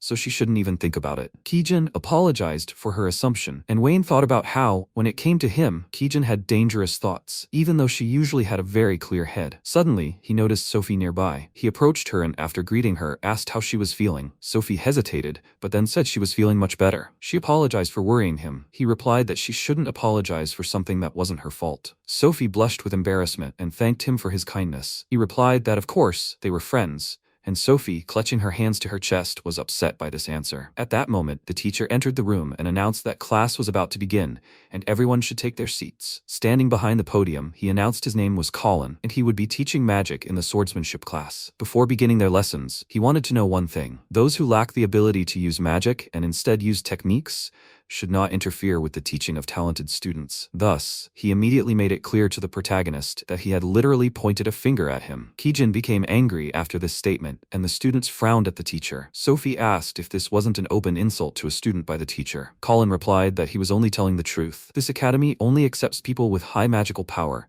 and it was only natural that he was inferior, since he lacked any magical power. How could he, a teacher at a magic academy, insult him? They should stop this idle chatter right now and begin their lessons. Wayne realized that his speech had begun with an introductory ceremony, not only for the students, but also for the teachers. These classes could cause him problems. Colin continued the lesson and explained that, as they knew, magic spells are categorized into 7 tiers, each containing 1 tier. Until now, they had all used low-level spells of these tiers, and now they would be learning high-level spells of Tier 3. Most of the Tier 1 spells were developed by the headmaster of the Alcela Magic Academy, Rolo Vistav. Tier 1 spells are the most difficult to learn, so he wanted them all to master at least Tier 3 high magic. The entire class listened silently to the teacher, who said that, as far as he knew, there were people in this class who were unable to cast even low-level spells. Wayne's expression darkened, and he looked at the teacher silently. After some time, when the students tried the spell, Colin asked again, "There's a little bit of everything here, right? That's both good and bad." So he decided to move on to the next student. Water attribute, healing spells and their associated side effects would be suitable for him. Earth attribute, offensive spells would be just right. Light attribute, a mage should focus on learning support spells. Sophie carefully examined the magical orbs that had formed on her desk. The teacher began to rush the students and said that it seemed there were many mediocre students this year. He walked past the desks and carefully examined the results. It wasn't surprising to him that, given the odds, a boy without magical powers could take first place. Sophie remarked that she simply wanted him to know that Wayne was many times stronger than her, and both of them combined. Colin became angry and asked what she had just said. A bright magical light formed on her desk and everyone around was amazed, saying that it was simply magnificent. This was the most astonishing reaction. Here she was, the princess of the sword. Wayne smiled and thought that this was to be expected from Sophie, although he still thinks her talent lies in the sword, not magic. The teacher adjusted his glasses in confusion and realized how much magical power she possessed. Sophie breathed a sigh of relief, and the teacher praised her, saying it was amazing, and she was truly talented. Sophie thanked him for the praise, but such a volume of magical power was due to Wayne, nothing more. After that, she turned away and continued to explain that he was able to detect and correct the defect in her body in the blink of an eye. Colin frowned and asked, "Does she mean that Wayne again? Did he really correct the defect inside her body in an instant?" It was obvious to him that this was a lie,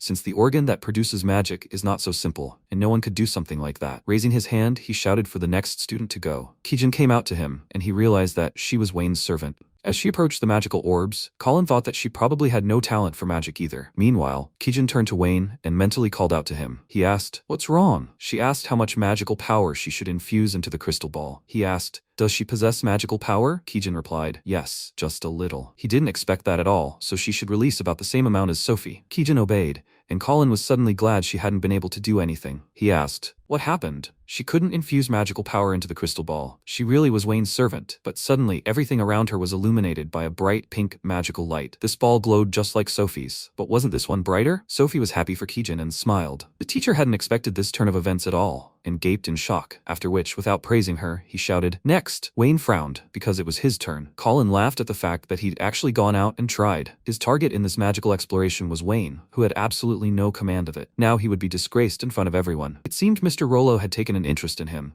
but it was only temporary, and he would soon show everyone what Wayne really was. As Wayne approached the table, he wondered what he should do now. He had no magical powers, so the result was obvious. But he wondered what would happen if he infused spiritual energy into the crystal ball. Wayne used his magical powers and touched the ball, but there was no effect. The teacher immediately noted this and loudly declared that he didn't have any magical powers. He pointed a finger at Wayne and shouted that he had already told him not to interfere with his classes. Did he have any excuse? Wayne ignored the teacher's words and wondered silently if the infused spiritual energy had had any effect. Suddenly, dark magical forces formed within the ball, and those around him, noticing this, told each other to look at the color of the crystal ball. The teacher turned around, noticing something odd, and wondered what was going on. It was the color of the darkness attribute.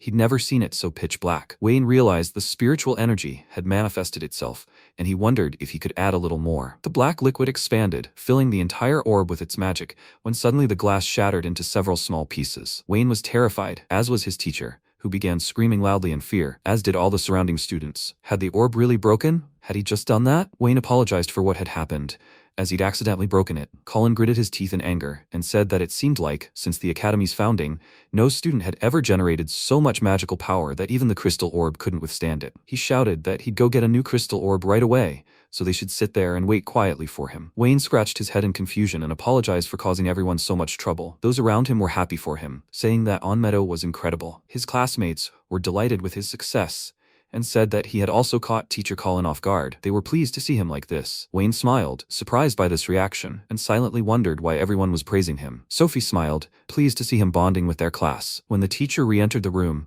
he announced that it was the next student's turn. The student was terrified, thinking that the teacher was now in a bad mood because of Wayne, and that's why he had gotten into trouble. When Colin carried a new table with magical balls, he was surprised to discover that it was a crystal ball, and that savages without magic caused nothing but trouble. Now he turned to Henry and told him to infuse his magical power into the crystal. Henry was very shy and nervous, but he said he'd do it. When he reached for the magic ball, the teacher wondered what was going on. Was he really not even trying? Henry replied that wasn't true, that was all he could do. The teacher smirked and said he'd been teaching at this academy for 5 years, but this was the first time he'd seen such a dim glow. Adjusting his glasses, he laughed loudly and gloated, saying that he thought Wayne was the only talentless one in this class. He should at least try not to drag the whole class down with him. Henry was very upset and silently walked back to his seat. The others were commenting on how upset he looked. It was impossible to look at him without pity. Wayne was thinking that Teacher Colin had ridiculed him for his low magical powers, meaning he'd managed to pass the entrance exams thanks to his other talents. In other words, he was an outstanding talent in a field unrelated to magic. Meanwhile, Colin announced that because a student vandalized the crystal ball, he was forced to end their classes. That's all for today, and the next class would be a practical session. During the practical session, they would have to reach the finish line through a forest inhabited by monsters, splitting into pairs. They would learn the details before the practice began, but for now, they had to find a partner. Right now, they were free. The classmates began to discuss it among themselves. Practical sessions were held every year, right? How they longed to team up with someone stronger and more popular. Suddenly, a ton of guys ran up to Miss Sophie and asked if she wanted to team up with them. Someone begged, please, let her be his partner. Sophie was confused and asked for some time to think about it. While she was surrounded by her classmates, she wouldn't be able to propose to Wayne to join the team. The protagonist, meanwhile, assumed a thoughtful expression and wondered if everyone had decided to find a partner quickly. Kijin asked him who he wanted to team up with. He replied that he had someone in mind, and Kijin wondered if it was Miss Sophie. He replied, no, it was Henry. Kijin was surprised by this choice. Meanwhile, Henry was very upset and sitting alone at the table. He silently decided to leave the classroom, but Wayne noticed and wondered why he went to the exit. In principle, this would be a good opportunity for him to talk. Kijin agreed with him, and after some time, the protagonist arrived in the cafeteria. Henry was dining alone and thinking that it was unlikely that anyone would want to team up with him after everyone found out about the extent of his magic. It would be better if he never came here. Suddenly, the protagonist grabbed him by the shoulder and asked if he could sit next to him. Henry was surprised that it was Wayne and answered, of course. Wayne decided to be in a friendly atmosphere and began the conversation with apple pie, which is simply delicious in this cafeteria. He always gets it when he comes here. Henry answered, I understand, and then asked how he could help him. Wayne replied amiably that he simply wanted to chat. He thought they were in a similar position, in a way. Henry said that wasn't true at all, since he had an onmyoji. Wasn't he right? Wayne replied that he did, and that was the only difference. Henry asked him what he meant. Wayne calmly sipped some tea and said that they weren't talented in magic, to put it simply. However, they both managed to pass the entrance exams to the Magic Academy, which are among the most difficult. In other words, their talent lies far beyond the application of magic. Or was he wrong? Henry replied that he thought so. He was accepted into the academy solely for his deep knowledge of magic. But at this academy, simple knowledge isn't enough because he needs to be strong. Wayne replied that he might be right, but what exactly did he know about magic? Henry replied that he loved making magical tools, sometimes even losing track of time doing so. The protagonist said he was simply amazing, and Henry grinned and thanked him for the compliment. He'd enrolled in this academy to hone his knowledge of magical toolmaking, but it was proving more difficult than he'd thought. Wayne continued eating apple pie and suggested that if he became a little stronger, he could focus on his research. He replied that in a sense he was right, but that was easy to say and much more difficult to do. The protagonist asked if they could then go to his mansion after class. They could prepare together for the practical lesson next week. Henry, surprised, asked again, was he sure of his decision? Wayne replied, of course, and addressing his friend by name, said that he didn't have much magical power, and since that was the case, he simply needed to develop his own magic. Henry, surprised, asked again, his own magic? But would he be able to do it? Wayne smiled and replied that he was confident he could do it, knowing so much about magic. Henry thanked him for his words and said he'd do his best. After class, they went to his house and began preparing for their assignments. Henry tried casting his magic, but became frustrated and said that was all he could do. Wayne paused and said he used magic without chanting. Henry replied that yes, it had developed naturally over the time he'd been crafting magical tools. Wayne reflected that, to completely avoid casting spells, a person needed not only extensive knowledge of the field, but also precise control over the flow of magic within the body, which was very difficult. Even at the academy, there were hardly a dozen people capable of such a feat. His basic skills had enormous practical potential. Could he cast a spell this time using the method he was about to describe? Henry asked again, what is that method? Wayne replied that before firing, he should imagine holding the magic within himself. Henry asked again, should he hold the magic? But wouldn't that only make the shot weaker? Wayne said they'd test it now and let him just try it once. Henry said he understood and got to work. He looked at his magical hand and said he should imagine holding the magic. And a moment later, a bright flash of light erupted from his body and exploded the magic circle into tiny pieces. He was very surprised and wondered if the magic damage had increased. He just imagined holding the magic. How did that happen? Wayne replied that it was because they'd simplified the process of casting the spell. Henry looked at his friend in bewilderment and couldn't say anything, then asked if he could explain the scheme to him in more detail. Wayne believed that in this world people use the same activation method for any type of spell. There are indeed some great spells, and some don't cast any spells at all. But at their core, it's all the same method of activating a spell. The same thing was happening to him. If he didn't adjust the activation method to the type of magic, he'd only get a weaker spell. But if he altered the activation process, he'd end up with a more powerful spell while expending far less magical energy. Henry replied that he understood everything. That's what he meant when he said they'd missed the process. The protagonist noted that this was indeed true, because with his knowledge of the intricacies of creating magical tools and his high level of control over the flow of magical power in his body, nothing was impossible. So he thought they should try this method. Henry was surprised by this method and said it was very cool. He'd never thought of magic from this perspective. His innovative idea could completely overturn the rules of magic. Wayne smiled and said that after all, he is an onmeji, not a magician, an unconventional being unaffected by the rules. With this, the number of cold glances he'd received would significantly decrease. Henry smiled and thanked him again for the help. Now, with this help, he could continue his studies at the academy. Wayne said he'd simply come up with the idea, and it was his skill that brought it to life. Henry laughed, clutching his head and suggesting that this was the first time he'd been praised since joining the academy, and it felt very good. Wayne smiled hopefully at Henry and asked if he already had a partner for the practical task. Henry replied that he didn't have one yet, and Wayne asked if he could team up with him. Henry was only too happy with the offer, but was he sure he could become a burden? Wayne replied that he was wrong. Together, they would excel in this practical lesson, thus outsmarting teacher Colin. Henry was surprised by this reaction, then laughed and said that he really was something. He was having incredible thoughts. He couldn't just let it go, being made a fool of. It wasn't in his nature. And if he was okay with it, he'd be happy to team up with him. Wayne replied that everything was settled then, and that he was very pleased to collaborate with him. They shook hands with mutual respect. A week passed and the day of the practical lesson arrived. Many students gathered in a clearing in the forest around the teacher, who announced that they would now begin their practical lesson. Without exception, they would set out from this location. Their task was to reach the top of the mountain, retrieve a shining crystal like this one, and return with it in hand. Anyone who did not return by sunset would automatically fail. On the way to the top, they would encounter all sorts of traps and monsters, so they must be extremely careful. Now he would announce the pairs. They should hear their names, and then they could set out. Looking at the list, he surmised that they seemed to have a rather interesting pair here. It was Wayne and Henry. He hadn't thought that two losers would team up. Perhaps they deserved a little sympathy. Let them go first on the tasks. But they should not wander around there too long and cause problems for the other students. They should stick to the edge of the forest, so as not to disturb anyone. The students replied with smiles that they understood, and thanked him for the advice. After this conversation, they set off first. Wayne asked Henry to walk at his own pace, and he should adjust to it. Henry frowned and replied, okay. He thought sadly that everything was fine. He had trained hard all last week and tried to reassure himself that the teacher would no longer be able to make a fool of him. The boys decided to begin, and Henry's entire body glowed with magical light. He looked confidently ahead and abruptly set off, accelerating greatly. Wayne followed him, thinking that this was excellent work. His control of magical power was simply incredible. Colin looked after them, stunned, his mouth open in amazement. Kijin smiled and said, there he is, Master Wayne. At that moment, Sophie thought about Henry. He didn't have enough magical power for such a powerful spell,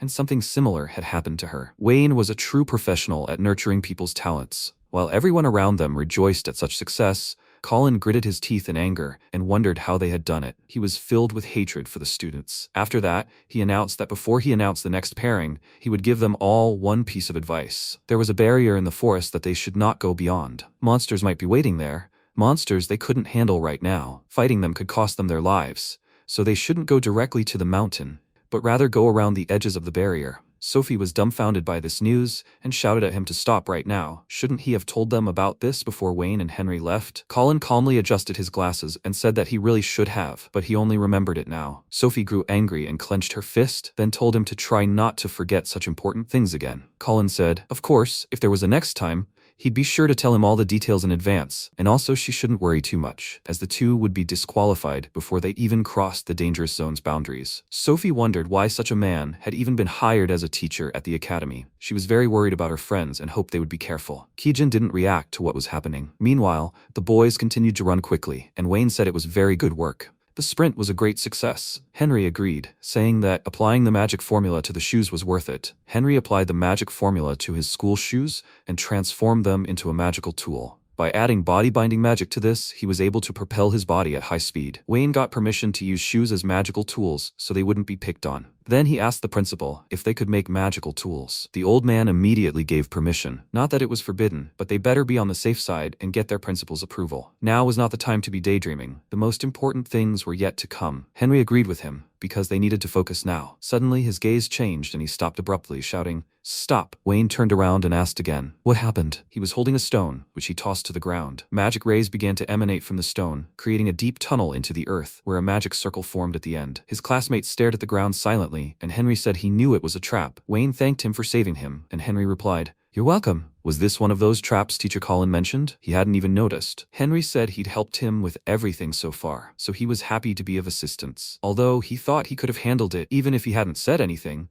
Wayne argued, suggesting that wasn't true. Since there were traps set up here, he suggested slowing down a bit before moving forward. Henry agreed with this, and they set off. They continued to encounter traps and fight off monster attacks until they reached the road to the top of the mountain. Henry noticed that it was a magical barrier. Wayne wondered if Kijin had mentioned something about this. Apparently, there were powerful monsters behind the barrier, and she'd relayed information that the teacher had explained this in detail to the students immediately after they left. Wayne took this into account, and Henry said that it seemed a terrible magical force was present here, so he suggested going around the barrier. Wayne advised that going straight was the shortest route, when Henry suddenly became very scared and said that this could end badly, even for him. This could be a trap, and they were deliberately walking into it. Wayne said everything would be fine, they should trust him. Henry shouted for him to wait, when suddenly Wayne entered the barrier. Henry hurried after him and shouted again for him to wait when suddenly a huge tree appeared in front of Wayne. Henry went with him and said that he couldn't get back through the barrier. The main character reported that it was apparently no longer possible to exit the barrier the same way he entered it. Suddenly, a huge eye appeared in the tree trunk. Henry asked if he was imagining it or if this tree was a monster. Suddenly, the tree began to move violently and send out its roots, attacking the guys. Henry screamed loudly in fear, and Wayne was completely focused. He said it looked like a Trent, and judging by the magical power,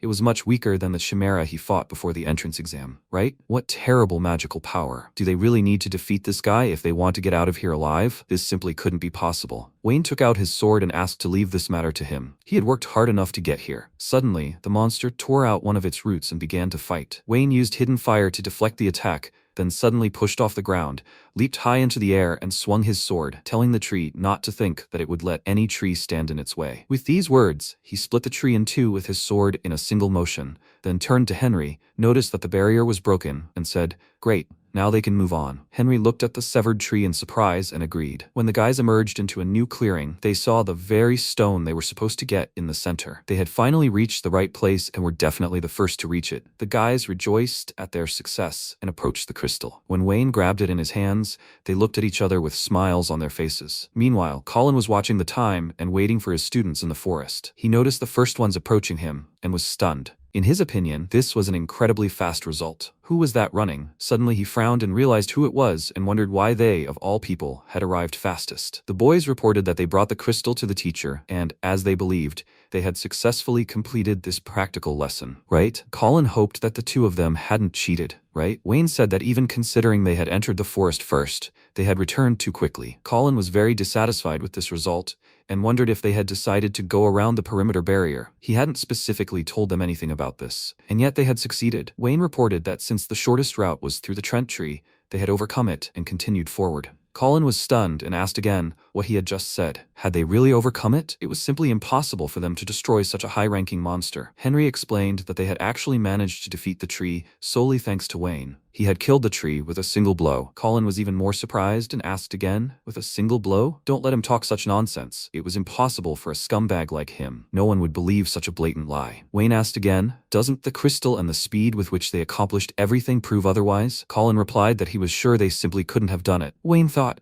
Simon and the teacher are both good. Is it really so hard for this country to admit there's no catch? He asked. If he doubted them so much, why doesn't he personally verify what's happening? Colin asked fearfully. Does he mean verify? Wayne replied, yes, let him verify his abilities. If he wanted, he could go first, and if he won, he'd like to ask him to reconsider his arrogant behavior toward them. Henry yelled that it was a bad idea, but Colin got angry and said he felt like he was underestimating him too much, so why not knock him down a peg? As a teacher, it was his responsibility to show lazy students what real magic was. He used magical energy and ordered it to carry them away in this cyclone. Henry screamed in fear. It was a high-level speed spell. Wayne found himself in the middle of this cyclone, and Henry turned to the teacher and said that it was too much. Colin replied that it was his own fault for challenging him like that, but he could calm down because he calculated everything so that he wouldn't die. They'd chalk it up to an injury sustained during the practical lesson, and after these words he laughed maliciously. Suddenly, Wayne replied that there was no reason to worry because he was unharmed. He held the magic card in his hands and spoke aloud, absolute shackles. The teacher was stunned and unable to move. He asked, what did he just do? Wayne replied that he was merely using the techniques he so despised. Colin shouted at him angrily, after which Wayne asked him to calm down. This time, he would show what he was capable of. The headmaster, who suddenly appeared in the clearing, asked him to stop there for now, and he silently obeyed. He took it upon himself to observe the practical training taking place this time. Henry was dumbfounded when he saw him, and Colin,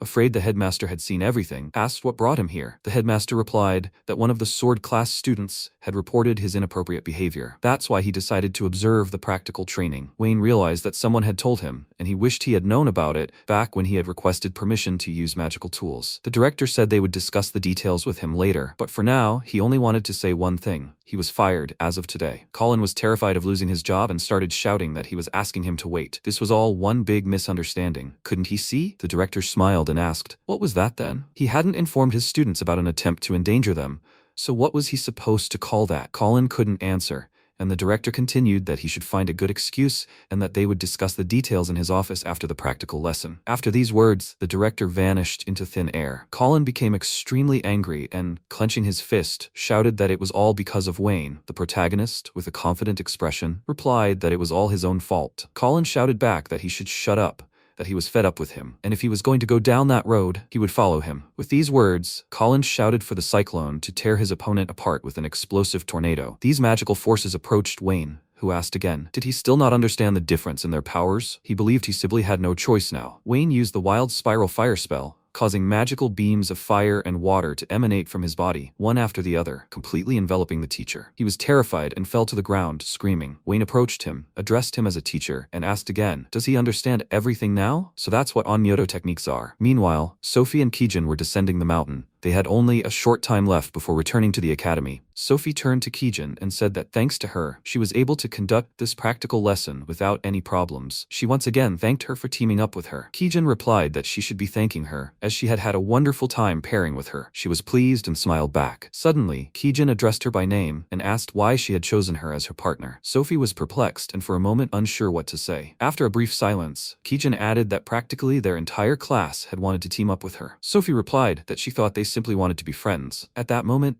she wondered if Wayne was also a factor. She could perhaps offer some advice about him. Kijin blushed and replied that she understood everything, then thanked her for being so interested in her. By the way, they never found the barrier teacher Colin had mentioned. Surely he hadn't lied to them just to scare the students? Kijin replied with a smile that anything was possible. The girls managed to return to their destination, and Wayne and Henry greeted them there, waving. The girls were surprised that they had actually returned first. Wayne replied that they had started first, so it wasn't surprising. Kijin said it was still a surprising result and asked where teacher Colin was. Wayne pointed and said he was there. Sophie decided to go see him and report their return. As the girls approached the teacher, they noticed something was wrong. Sophie addressed him by name, but Colin ignored her and, clutching his head, screamed that his career was over. Sophie was frightened and wondered what was happening to their teacher. Wayne replied that the academy's director had recently been there and fired the teacher. Sophie looked at the students in shock, while Colin, standing off to the side, continued to sob bitterly and laugh from a nervous breakdown. By the end of that day, Teacher Colin officially left the academy. The students discussed how it seemed Teacher Colin had been fired, but he was still a terrible teacher. He was too cool, and his dismissal actually made them feel better. He had a bad reputation among the students, which was unsurprising, and not a single person felt sorry for him. Kijin informed the students the practical lesson had been very fruitful. Not only had they become friends with Henry, but they had also managed to get rid of that annoying teacher. Wayne smiled and said that was true. They also shouldn't forget that this situation allowed Henry to earn the recognition of his classmates. Wayne approached Kijin and suggested that she and Sophie had become friends. Kijin replied that they had even agreed to have lunch together next time. Wayne asked if that was really true. In his opinion, this was wonderful news. At that moment, Taimo turned to the guys and said that they would soon arrive at the village located in their new lands. Wayne replied that this was great, after which he wondered if this group had already become friends with the Kurbot residents. When they arrived at their new village, they were greeted by Mr. Yang, the village chief, who was pleased to meet them. Wayne placed his hand on his chest and replied that he was pleased to meet him and thanked him for such a warm welcome. Then he asked if the people he sent to them had arrived safely. Yang replied that they were already here. The protagonist thought that the situation seemed much better than he had expected. Could he please take him to them? Ian replied that he should follow him. As the two of them walked through the village, Ian extended his palm upward and announced that they were here. Wayne asked again, "Here? Why were they staying in such a huge house?" Ian explained that it was because Mr. Tuda and his companions were the benefactors of this village, so it was only natural to give them the best place. Wayne asked again, what did benefactors mean? They silently climbed up to the house, and Tuda greeted them, reclining in a chair and asking how things were. Wayne, surprised, asked again, was it his imagination, or had he become even more abrupt? Tuda grinned and announced that he was now a celebrity. Suzaku whispered in his ear that it was not like that at all. Since they arrived in the village, Tuda had not spoken to any of the locals. All he did was fight the monsters that roamed the area, although he thought it was even better this way. In the end, he saved a village that had been oppressed by monsters for years, and they began to regard him as a savior. He approached Mr. Wayne and told them that he had ordered them to establish contact with the villagers and befriend them. Although they achieved this, Toad's ego had also ballooned. He had barely listened to them before, and now he paid them no attention at all. Diane angrily yelled at Mr. Wayne to do something about Toad. The protagonist replied that he understood the gist of the story. He had expected a little less from them, so this was a good result. The villagers practically revered them, so they would be happy to help them in the future. Toad frowned and continued to listen silently as the protagonist said that he did have a way to make Toad obey, and it would be very quick. He addressed him by name and asked if he wanted to fight him. Tuda immediately smiled and jumped up from his chair, heading towards Wayne. He grew angry and glowed with a magical light, declaring that he had finally decided to do it. Wayne, smiling, held his opponent back from attacking and replied, "That's definitely true." After a while, they arrived at a spot near the river and stood on large rocks facing each other. The people around them wondered how Mr. Wayne had found such a good place to fight. They weren't sure, but most likely he did it with his technique. He could always find a use for it in any situation. Besides, he was the strongest Mr. Wayne, the greatest on Meiji. Wayne, meanwhile, smiled and, looking into Tuda's eyes, said that they hadn't fought in a long time, and it brought back memories. Tuda chuckled and said that he had been really looking forward to this moment. This time, he would definitely kill him. With this terrible pressure, the fight began between them. Tuda immediately moved behind Wayne and began attacking him, but Wayne suddenly flew to the side, defending himself with his technique. Tuda looked confidently at his target and began approaching him again. Wayne suddenly appeared high in the sky directly above Tuda, who turned around and noticed this and also pushed off the ground. He swung his fist, but Wayne easily blocked his attacks. Tuda was enraged that Wayne had blocked his attack and said that this made him want to kill him even more. A moment later, he flew to the side and cast a spell. Wild flames stop. Bright flames glowed around him, and he wondered if Wayne would only need one move to block his blow, but thanks to the Snake King's eyes, everything could change. Wayne noticed something was wrong, and Tuda continued to ponder that the Snake King's eyes were an innate skill that allowed him to immobilize anyone he looked at. This time, nothing would save Mr. Wayne. Using his skill, he struck Wayne and was confident of victory when Wayne suddenly appeared behind him using magical powers. He flexed his fists and muttered what a shame. If he had fought him immediately after his reincarnation,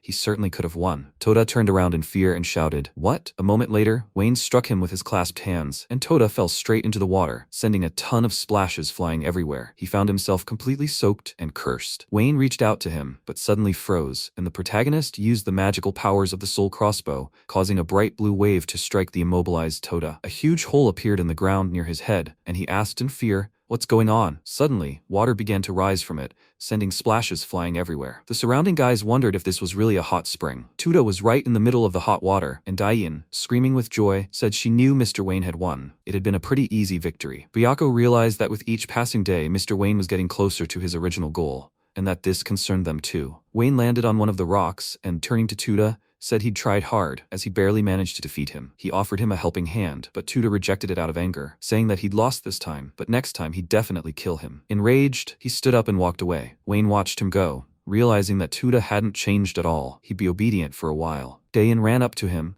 hugged him, and shouted that he'd done well. Wayne patted her on the head and thanked her. Suzaku also approached him and said that he and Tuda had gone for a walk and found a hot spring. Did he really choose this place for a fight to achieve that very goal? Wayne replied that he was basically right. Dane was stunned by what was happening and shouted that this was very cool. The hot spring was near this village. Kijin and Taimo, who were unable to come with him, discovered it. Suzaku grinned and replied, "So that's why he suddenly used a technique to study the surrounding area." He replied, "Yes, the hot springs will attract tourists. People from all over the kingdom will want to visit Kerbot village thanks to this." Dane shouted that this sounded quite fun. He thinks just like a minor noble, as always. Wayne was delighted and said, "Great," and then asked, "Why don't they all work together to develop the local tourist area now?" The guys rejoiced and shouted, "Yes, the first step in developing the village was building a bathhouse. If everything works out, this place will become a tourist area. They'll start small and then expand the bathhouse complex based on the number of tourists." The villagers also showed great interest in the construction, largely thanks to Toad and the others who established contact with them. After some time,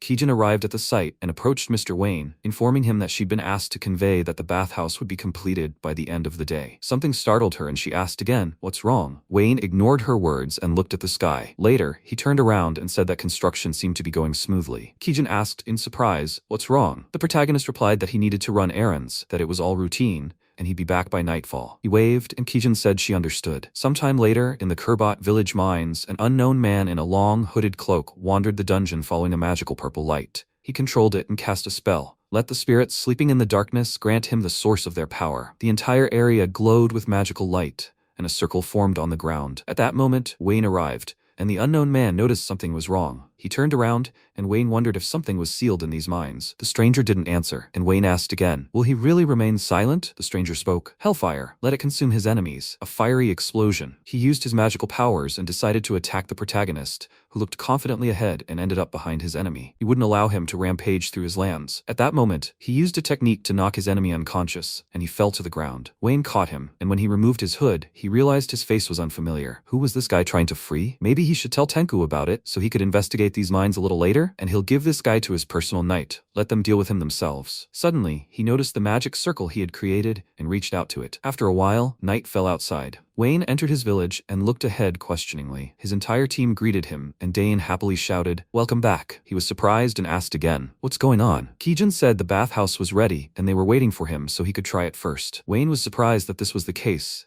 and Dane walked behind him and started pushing him toward the bathhouse, telling him he had to get in quickly, and that she would be right after him. Kijin asked her to show some tact, and she laughed. But she was right, in a way. It would be better if they all tried this bathhouse together, because he would get bored there alone. The guys looked at him in surprise, and Diane jumped with joy and shouted that now they would have fun. When the guys decided to try the bathhouse, they split into men's and women's halves. In the men's halves, the guys dipped in the water, and Wayne declared that the hot springs were the best. Wasn't he right? In the women's halves, Diane shouted that it was excellent. It was her first time at the hot springs. She slipped on the water and fell straight to the ground. The fall hurt, and Kijin chuckled at her energy. Kijin looked incredibly beautiful and carefully lowered herself into the water. When she was completely submerged, she remarked that the hot water was very relaxing. Suddenly, a loud pop sounded near her. It was Diane, who jumped into the water with a running start and remarked that it was really wonderful. Kijin noted that she was behaving without any manners again. Meanwhile, Tuda was lying alone on the roof. Byako approached him and asked if he would join them. Tuda rudely declined the offer, and the boys surmised among themselves that it seemed he was still reeling from his defeat at the hands of Mr. Wayne. The boys continued to relax, and Kijin turned around, noticed Mr. Wayne, and addressed him by name in her mind. Wayne noticed this and asked again, "What's wrong?" She was curious to know how he was enjoying the water. He replied that it was excellent. After this conversation, she noticed he had changed slightly. He asked questioningly, "Is that really true?" Kijin replied that he was much calmer than he used to be. Wayne replied that wasn't true. He had always been calm. It was just his nature. Kijin smiled and noted that this was true. It seemed that Mr. Wayne hadn't noticed yet, but thanks to the influence of Mistress Sophie and Henry, he was gradually changing. She thought that at this rate there was no need to worry about anyone wanting to get rid of him. Rather, she was simply glad that he had found friends who valued him so much and walked hand in hand with him. The next day, Kijin burst into Wayne's office and shouted that something bad had happened. He turned to her while calmly drinking tea and reading a book and asked what had happened. She replied that the wizard he had captured yesterday had died. Wayne calmly placed the cup on the table and said there was nothing he could do about it, but he wanted to examine the body. When he entered the room where the man lay, he went into his cage and grabbed his shoulder. In his opinion, there were clear traces of dark magic. It looked like a spell had killed him. On his chest was a magical crest. This is a drawing that secures the effect of contract magic. To activate this drawing, you need to enter into a contract and fulfill certain conditions. The crest was already activated, meaning he was gagged. Maybe it was someone's fake from some organization? In the end, he still hadn't figured out his true purpose, and now it bothered him. He said that now they needed to go to the Kerbot mines, as they needed to explore them. Kijin replied that she would do as he ordered, and Byako asked if he would allow him to come along. Wayne replied that he had no objections, and Byako said he was very grateful. After some time, the three of them entered the mines. Wayne pointed to the spot where the guy had cast the release spell. If they assumed someone was sealed here, the question remained as to what the intruder was trying to accomplish. Perhaps they should remove the seal? Wasn't that too dangerous? After all, that was exactly what he wanted. Thinking alone wouldn't solve this problem, especially since in his current state, he could handle any unforeseen situation. The guys replied that that was true, and they thought so too. Wayne said, "Great." And now he proposed breaking the seal. Every spell has its weaknesses, and if you hit that spot with spiritual energy, the spell will dissipate. In other words, the seal could be broken not only with release magic, but also with the Onyoto technique. Wayne touched the ground and used his powers, suddenly shattering the area into small pieces. So who would come out to them now? He carefully looked at the fiery tunnel that had appeared, from which a powerful beast had formed. It was a terrifying monster, and Wayne calmly replied that everything was clear to him. So the salamander was sealed here? Byako approached him and asked permission to deal with the monster himself. Wayne replied that in that case, he was relying on him. He also shouldn't kill the beast, as he needed it for research. Byako replied that he understood and began the attack. The salamander opened its mouth and released a fiery flame. It died down after a moment, and Wayne began to think that it was getting too hot in here, and the situation was becoming unfavorable for Byako. Byako clasped his hands and cast a spell that captured all the flames and enveloped it. The monster continued to fight, and moments later, the impact shattered the ground, causing numerous rocks to shatter. Byako rose high and realized that fire and brute force alone wouldn't defeat the monster. After these words, he kicked the creature right in the head, and the monster fell to the ground. It was destroyed, and Wayne addressed Byako by name and said he had dealt with it quickly, so he's doing well. Kijin confirmed this, and they said, "Here he is, the strongest of the 12 Shikigami generals." Wayne asked him if he was feeling well. Byako replied that everything was fine, and the guys decided it was time to investigate this salamander. Suddenly, an explosion occurred in front of Wayne's face, and thick dust obscured everything. He didn't understand what that smoke was. The master clutched his head in surprise, and the creature shrank in size, now looking very small. The salamander began waving its paws and uttering some phrases. "Let them forgive this and not kill it." Wayne carefully examined the creature and was surprised that it was a talking monster. "What's going on now?" The salamander said that it was a spirit, not a monster. The protagonist was surprised and asked, "So spirits can talk?" He replied that they were, after all, directly connected to the human race. Wayne replied that he then didn't understand why he attacked them immediately after they freed him. Salamander replied that he had been a little unsettled after awakening,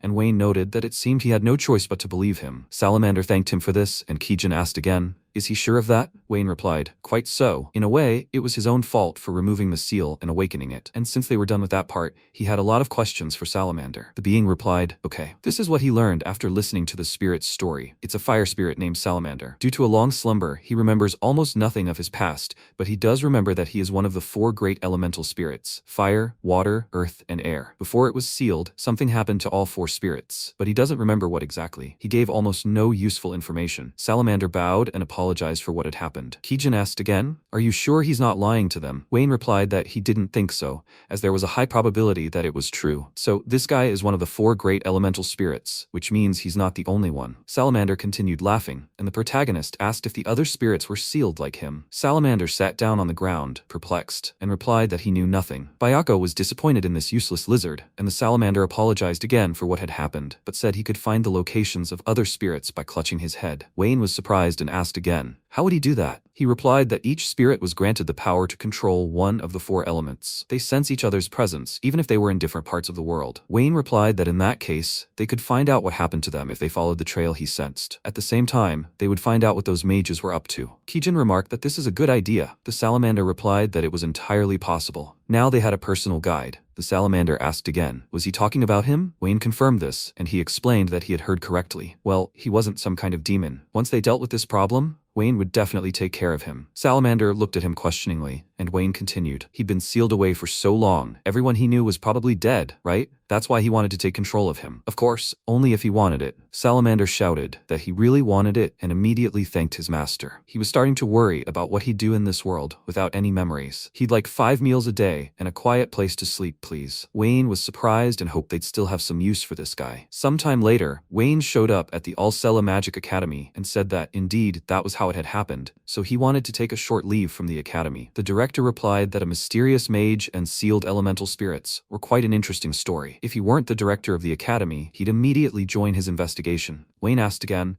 he's not doing anything just to go with him, is he? The headmaster replied that he was just joking, but he had to say he knew how to get into trouble. Wayne took a sip of tea and replied that he was born under that star. The headmaster remarked that it was well said and hoped to hear an interesting story from him the next time he came to visit. Wayne replied that it was good and that it was probably time for him to leave. A moment later, he left the office and heard someone nearby. It was Sophie, who greeted him with a smile and asked if it was really Wayne. Was he discussing something with the academy's headmaster? Wayne greeted her and said that he had asked the headmaster for permission to take a vacation. Sophie, alarmed, asked if he was sick or if something had happened. Wayne replied that an urgent matter had come up and he would have to travel a bit. Sophie, upset, asked again how long he would be gone. The protagonist noted that it was difficult for him to say. Sophie blushed with embarrassment and asked if she could go with him. The protagonist hadn't expected this turn of events at all, and Sophie continued to say that she apologized to him for asking so suddenly. He'd always helped her out, and she thought that if she could be of any help, she might go with him. Wayne replied that he was only too glad to have her help, but as he'd already said, he didn't know how long this would drag on, and her grades at the academy could plummet. Sophie replied that nothing terrible would happen. She even thought she'd learn much more traveling with Wayne than sitting within the academy's walls. The protagonist addressed her by name and said that in that case, he was counting on her help. She shook his hand and decided to send him along. Suddenly, the principal heard a knock on the door and asked, "What's wrong?" Wayne entered the office with Sophie and announced that it looked like she was going on a trip with him, so he wanted to ask him to give her a temporary leave of absence as well. The principal chuckled and asked, "Sophie?" He was very lucky with his lady love. Wayne was stunned and replied that everything was completely different. After a while, they left the director's office, confused, and Wayne said something was wrong with the director. Sophie turned around and asked if he could tell her where they were headed. He replied that their first destination was near Haida, a port city. The water spirit must be somewhere around here. But how would this all turn out? Kijin was waiting for her master near the carriage, and suddenly, looking ahead, she was surprised that Miss Sophie would also go with them. Wayne explained everything to her, and she replied that she understood. Sophie remarked how pleased she was to have Kijin's company, and Kijin bowed, reciprocating the feeling. Over her shoulder stood Salamander, who immediately greeted her, waving his paw and announcing that he was their guide, the spirit of fire, and pleased to meet them. Sophie was dumbfounded and asked again, "Is this really a talking monster?" Wayne warned her that he'd forgotten to tell her their goal. After a while, the other generals were surprised to see the fire spirit. Dame shouted that she was sure the creature would be delicious if roasted. Wayne asked them to stop saying that, as there were many things much tastier than this lizard. Kijin replied that sometimes she didn't understand him at all. When they arrived in a comfortable room, Wayne explained that he'd gathered them here anyway because the fire spirit would be contacting its brothers. Suzaku asked again, but how would he know where they were? Where should they even begin searching? Wayne replied that he had one way. The salamander began emitting magical rays and, opening its mouth, blew out smoke. These were fire spirits imbued with his power, and they would lead them to other spirits. Dame touched it and noted that it wasn't hot at all, and that it was simply magnificent. The salamander thanked her for this. Wayne continued, explaining that they would split into 3 groups, each pursuing its own spirit. He, Kijin, and Salamander would go to Ner Haida after the water spirit. Suzaku and Dian would go to Saison Mountain after the earth spirit, and Tuda and Byako would head to Kual Forest after the wind spirit. Tuda became upset and asked, why should he, the Great One, do this? Wayne interrupted his dissatisfaction and said he was counting on him. Byako asked if the spirits were sealed like the fire spirit, what they were supposed to do. Wayne replied that they should remove the seal seal, calm the spirit, and bring it back to him safe and sound. Byako replied that he understood, and Wayne announced that they could now set out. After some time, Sophie turned to her new friend and asked, "So this little guy isn't a monster, but a spirit?" Her words were confirmed, and Sophie continued the conversation, explaining that such a kind being had been sealed away and wondering why. Wayne replied that he seemed kind now, but who knows what he'd done before. Salamander replied that he hadn't done anything. Mr. Wayne had strange jokes. He doubted it was a joke and asked, "He doesn't remember anything at all, does he?" He replied that he had attacked her immediately after Wayne removed the seal. The protagonist smiled and asked, "Is that true? How could he not be afraid to attack her with such a small body?" He replied that he wouldn't attack anyone again and apologized for it. The protagonist stroked him with his finger and said, "Okay, he already told you, no matter how good or bad he is, he won't abandon him." After these words, Salamander burst into tears, and Sophie thought about how she immediately saw how happy he was. Wayne replied that he was used to dealing with problem children. Sophie asked what he meant. Wayne noticed Byako and Toad riding nearby on horseback. Byako asked if he'd caught a cold or something. Toad shouted at him in irritation that nothing of the sort had happened. Who was so bold as to talk about him behind his back? It was getting dark, so they decided to stop at an inn in a small town they came across. The journey to Nerhide took 4 days by carriage. Fortunately, their route led through several such towns, so they wouldn't have to worry about accommodation. Sophie smiled and said that this was her first time dining with friends while traveling, and it was very unusual. But they had a very important journey, right? She was trying not to be useless to them. Wayne asked her not to worry. It was a first for him too. They turned to Kijin and asked what about her. She smiled and replied that she felt the same way. She was glad that Miss Sophie could join them. Dining together had long been her dream. Sophie chuckled and thanked them for the invitation, when suddenly a rude guy burst into the room, loudly pulled a chair up to the table, and started shouting, "Innkeeper, he should bring him whatever food he has." The cafe employee, perplexed, replied that he would do everything right away. The guy frowned and sat with a sad expression. The surrounding people began to whisper, "The mayor's son was here again. He acts like he's the boss here, and it irritates everyone." Wayne turned around and realized that this type of person was everywhere. Suddenly, the guy turned his attention to their table. He called out to the two ladies and asked, "That guy must be a real bore. Maybe they could join him for a bite." Wayne wondered why he was always dragged into something like this. Kijin got angry and looked at him sullenly, causing the guy to become dumbfounded with fear. He tried to calm himself down because he couldn't lose to her. Suddenly, he jumped up from his seat and coming closer shouted, "What's with that look? Does she even know who he is? Actually, he's the mayor's son. Did she understand?" Sophie told him that if that was the case, he should tone it down quickly. She stood up and he asked why. Sophie asked if he recognized that coat of arms. She pulled a dagger from her pocket and showed it to him. He noticed it and asked again, "A coat of arms? Where had he seen that before?" Wayne informed him that she was the eldest daughter of House Norbert. Now he understood what was going on. The boy was frightened and asked again, was he from the great family? He ran out of the inn and shouted that he was asking for their forgiveness. Sophie wondered why he had suddenly behaved like that. Wayne replied that everything had turned out unusually well. 3 days later, the guys arrived in the port city of Nerhide, and Sophie wondered if they could really find the water spirit here. Wayne was surprised by Salamander's reaction and asked if he had felt something. He replied that the trail was coming from the right. Sophie looked around and asked if the spirit was somewhere around here. Salamander pointed towards the pond and said that everything was correct. They had no other options anyway. They decided to check. After all, it wouldn't hurt. When they climbed to the top of the mountain, they saw a huge statue there. Wayne wondered if there was a stone statue on the top of the cliff. It was a statue of Serna, the goddess of the sea. Different regions have their own gods, so there are quite a few of them all over the world. She is one of these local gods, and according to legend, she rules the sea itself. Sophie said there was no point in explaining such a trivial thing to Wayne. Everyone knows that, right? He chuckled, because repetition wouldn't hurt them. Wayne expressed his opinion that this place hadn't been maintained for a long time, and simply getting here was problematic. Sophie replied that apparently few are willing to spend their time praying to the goddess under such conditions. They built such a beautiful statue in an inaccessible place. It seems rather sad. Wayne turned to Salamander and asked if the water spirit is sealed in this place. He pointed, and Wayne asked,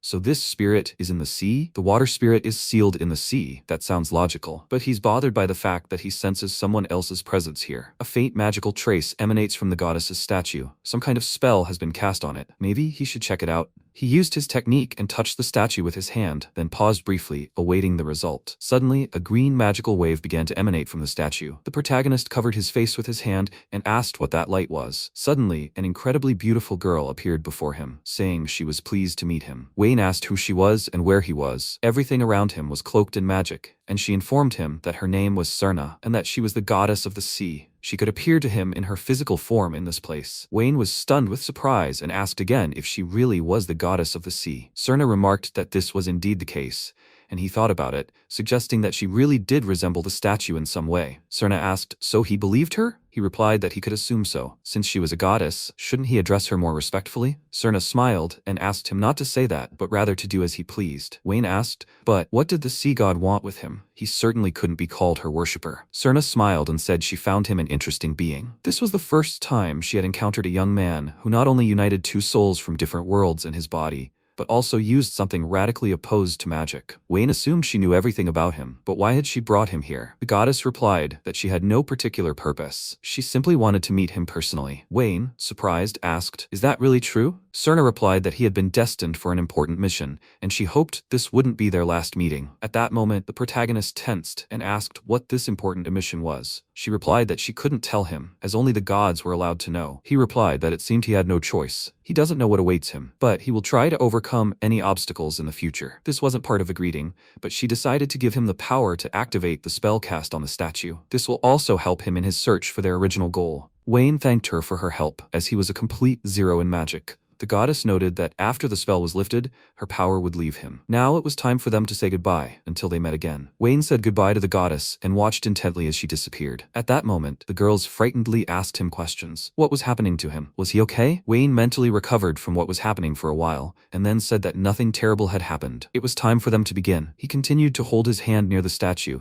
and suddenly a huge hole appeared in the ground, revealing a special structure in the water underground. The guys entered, and Wayne was amazed at what an incredible spell this was. Sophie asked again, where were they? Kijin was surprised. Had they really been transported? It seemed the spell cast on the statue had worked. Sophie wondered if the spell could be activated so easily. Why hadn't they done it sooner? Wayne replied that he had cast the spell using the Onmito technique. Sophie asked, does he mean that? Wayne confirmed, but they would discuss this further on the way home. He mused that he hoped she would forget about it. It looked like some kind of temple built right on the seabed. This was most likely where Salamander had sensed the water spirit. Wayne noted that it was true. He had said the spirit was somewhere in the sea. Salamander remarked that the water spirit was very close. Wayne was delighted and said that was excellent. That meant they were moving forward. They would finally meet the water spirit, and he hoped it would answer his questions. After a while, Sadie approached the same statue and grinned, saying that it was indeed under a spell. Whatever the case, why not get to work quickly? When the guys entered, Wayne looked around and exclaimed in surprise. Right before them stood a mermaid in chains and shackles. Salamander explained that this was the water spirit. They assumed that meant she really had been there and had been chained. First, it wouldn't hurt to break this seal, but freeing her wouldn't be that easy. Sophie replied that was correct, as it involved a second tier, or even first tier, spell. Wayne replied that he could break the seal just like Salamander's, so there wouldn't be any problems. Salamander laughed and said he could just joke. Wayne said that if he didn't believe him, he could, but he thought it would be easier to show him. Kijin approached Wayne and reported that the spirit was extremely aggressive after being released last time, so he should be careful. He replied that he would try to be more careful. After these words, he approached the glass and touched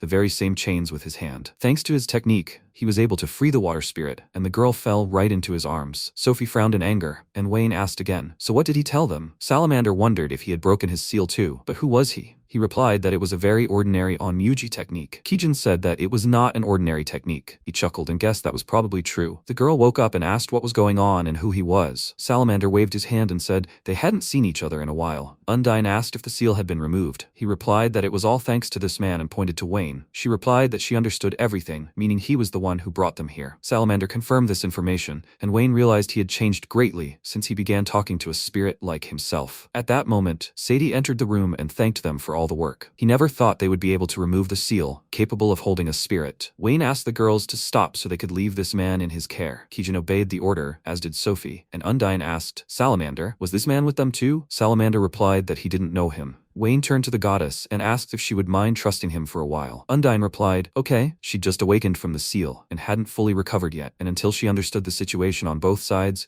she'd prefer to remain on the sidelines. Wayne realized he hadn't even noticed this guy approaching them, and compared to the village mage, his stealth was far more developed. He approached and asked who he was. Sadie replied that he was the bad guy here, and offered to simply give him the water spirit so he could spare their lives. Then he asked if this lizard was, by any chance, a fire spirit. He didn't know how it happened, but it was only to his advantage. In exchange for 2 spirits, he could even turn a blind eye to their existence. Wayne asked permission to make a counteroffer. He'd tell him about the organization that sent him here and then be on his way. Sadie laughed and suggested that he probably didn't realize the difference in their powers. If he was so bold, he wouldn't mind dying, right? It was too late for him to regret his actions now. Sadie grabbed his sword and began transforming. Undyne wondered if everything would be alright. This mage was quite powerful, and one wrong move could kill Wayne. Salamander replied that everything was fine, as Mr. Wayne's power was limitless. A fight broke out between the enemies, and the protagonist used his spirit blade. Undyne was surprised by what was happening, and Salamander confirmed his words. Sadie was dumbfounded and asked who he was. How could he use magic without magical powers? Wayne replied that it wasn't magic, but an onmyoto technique. Sadie frowned and asked, "What the hell is that?" The protagonist assured him that he would soon see for himself, so it was his turn to fight.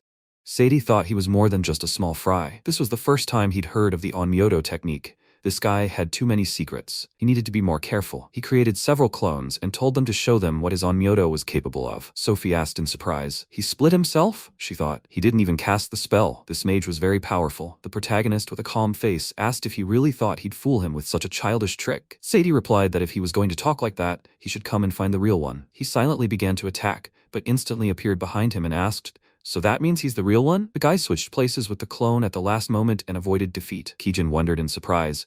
Could it be that Mr. Wayne was mistaken? Sadie remarked that he was disappointed because he was mistaken. MC asked with a smile. He has a pretty nasty trick, isn't he? At that moment, he should have definitely cut through the real him, but an instant before the blow, he switched places with his clone. In other words, he could always sacrifice one of them and escape. He grinned and replied that he was right, and he had a pretty good brain. But even though he had uncovered his trick, it would not help him win. After these words, Sadie instantly began surrounding him with his clones and tried to strike him in the back. The protagonist parried the attack and began to block the blows of all the clones. He nervously thought about how strong he was. Sadie jumped back and, attacking with magical blasts along with his clones, asked how he felt about that. The protagonist instantly dodged and asked if he thought it was time to end it. He grinned and asked what the bluff was all about. Suddenly, the guy froze with fear and wondered where that chill was coming from. MC calmly said that he would soon understand whether he was bluffing or not. He wondered, perplexed, what he was planning. No, he needed to calm down. This guy only defended himself, but never really attacked. So his onmyoto techniques specialized in defense. He was sure he didn't have a single offensive technique. His phrases were nothing more than a bluff. The protagonist, smiling, said that he should try to create as many clones as possible. Otherwise, this would be completely boring. He used the infinite lightning strike skill and instantly struck several targets at once, one of which was the real Sadie. He fell to one knee, bleeding. MC remarked that if striking one at a time was useless, then he should just cut them all down at once. How about him? That's what onmyoto is. Sophie thought in surprise. He defeated him. What was Wayne's real strength? Kijin wondered if the current master was already that strong. He's regaining his strength by leaps and bounds. Perplexed, the spirit asked who this guy was. He was too crazy. The salamander replied that he didn't know either. He only knew that they couldn't go against him under any circumstances. Sadie remarked that he'd been toying with him from the start. The protagonist replied that he decided it was the only way to show him the difference in their strength. Now let him tell them who sent him. What were their goals? He chuckled and asked, "Are you interrogating me?" Well, that made sense. After that, he didn't even want to resist. However, he had no intention of talking. Sadie took out a magical item and said goodbye to him, then disappeared. The protagonist noted with surprise that he'd simply run away. Whatever the case, at least the obstacle was gone. Now they could finally talk. So why were they sealed anyway? Undyne replied that she didn't know. She didn't remember how she got here. MC called out to the salamander and asked if he had the same experience. He called out to the water spirit and asked if she remembered how they, the four great spirits, gathered together. The girl agreed and noted that this was the last thing she remembered. Sophie, perplexed, said that this was quite strange, but perhaps this memory was the key to unraveling what happened to them. Undyne asked if he remembered why they gathered together. The salamander replied that he couldn't remember that. Kijin, using telepathy, called out to the protagonist and said that it seemed the other Shikigami had also successfully found the spirits. They had managed to break the seal. He remarked that this meant they, too, had been sealed. Had their memories also been damaged? She agreed and added that, unfortunately, they remembered nothing. The Shikigami said that mysterious mages were waiting for them at the seal, whom they had to fight. The protagonist said he understood everything. For now, let them focus on protecting the spirits. They had broken their seals, they were responsible for that, and let them not force them to do anything. Kijin replied that she would tell them so. At that moment, the salamander asked what she would do now. He thought that this guy had chosen the question perfectly. Undyne, upset, asked what she should do. The spirit replied that if she didn't know where to go, she could come with them to Mr. Wayne's mansion. The protagonist thought how good he was. The girl asked if she could really stay with him. He replied with a smile that he had wanted to offer her that anyway. If that was what she wanted, he would gladly welcome her into his home. The girl happily thanked him and asked him to take care of her. MC took her hand and agreed. Sophie inquired if the purpose of their trip had been achieved. He agreed and added that they would be able to return home sooner than he expected. Kijin called out to him and said she had a suggestion. It seemed that this port city had a lot of delicious seafood. Why don't they go home after trying it? The girl replied with a smile that it sounded fun. MC agreed and thought that before he was reborn, he hadn't noticed that she loved food so much. He led them along and said it was time for them to go. After some time, Sadie teleported to the base and asked how he managed to escape. Matteo, the Duke, inquired, did that mean he had returned? What happened to the spirit? He reported that the seal had been removed from the spirit, but he hadn't managed to get it. The guy asked with a smile, had he lost to the spirit? Sadie replied that he was mistaken. He was stopped by Lord Wayne, the same one who had captured the spirit of fire. The Duke noted with surprise that Granado's territory was far from Nerihide. What was he doing there? He replied that it seemed he had come to the port city specifically to remove the seal from the spirit. The boy explained that spirits sense each other's locations. The fire spirit must have led them to the water spirit. Since he lost, that meant Lord Wayne was very strong, right? Sadie replied that wasn't the right word. He couldn't even lay a finger on him. Matteo inquired if he was even stronger than him. He replied that all he could say about him was that he was a monster. The boy, with a sly smile, remarked that his words made him even curious. There was no doubt he would become a serious threat to them in the future. They would need to rework their plan and take Lord Granado's existence into account. He wouldn't let anyone stand in his way. After some time, the protagonist gathered all the spirits and asked, what next? Salamander apologized, noting that he still hadn't remembered anything. He said that they couldn't do anything about what they didn't remember, so they had no reason to worry. The protagonist thought that now they knew for sure that the spirits were being hunted. These people knew something about the seals. It was likely that they would attack them. He called out to Bayako and said that they could send more mages after his head, so the spirit's protection remained with him. The MC thought that as long as Bayako was watching over them, they didn't have to worry. Kijin called out to him and asked if he'd received an invitation. Confused, he asked, what kind of offer? She pulled out a letter and replied that it was an invitation to a ball at the palace. The protagonist took it and smiled, noting that it seemed like a malicious invitation. After some time, he went outside and reflected that it was a lord's duty to inspect the territory. He needed to see everything with his own eyes to know how the citizens were faring. The protagonist noticed the crowd, approached the place, and asked a resident what the line was all about. He explained with a smile that it was a line for the newly opened store. It had become a hot topic lately. The MC approached the counter and saw Tenko. The girl greeted him cheerfully and remarked that she and Seru had opened the store. He remarked that they were, as always, working quickly. So, what were the best sellers? Seru replied with a smile that the three-colored dango sold best. The protagonist remarked that this was not surprising, since these sweets were delicious. She smiled and told him to remember the bright colors, which attracted attention. It was a new, unknown product. Sales success was inevitable. The protagonist remarked that this was a good idea. He had expected nothing less from her. Seru replied that she was honored by his words. However, she had to interrupt their conversation. It was still business hours, and they had many customers. He said goodbye to them and walked away. One of the residents asked if he knew the shop owners. MC agreed and added that they were his subordinates. Everyone around exclaimed in surprise. They were subordinates? So the rumors weren't lying. The guy remarked that the new lord had a keen entrepreneurial spirit. Another replied that it wasn't for nothing that life on the Granado lands was getting better and better. With such talent at hand, it couldn't be anyone else. They were immensely grateful to him. The protagonist smiled and thought that he was beginning to understand why his father cared so much about their territories. One of them remarked that, by the way, they were having a harvest festival that evening. Would he like to join? He replied that he would be happy to, but he already had plans for that evening. Maybe next time he would come. The protagonist mused that, given the choice, he would prefer the harvest festival. The guy apologized and noted that they had invited him without thinking.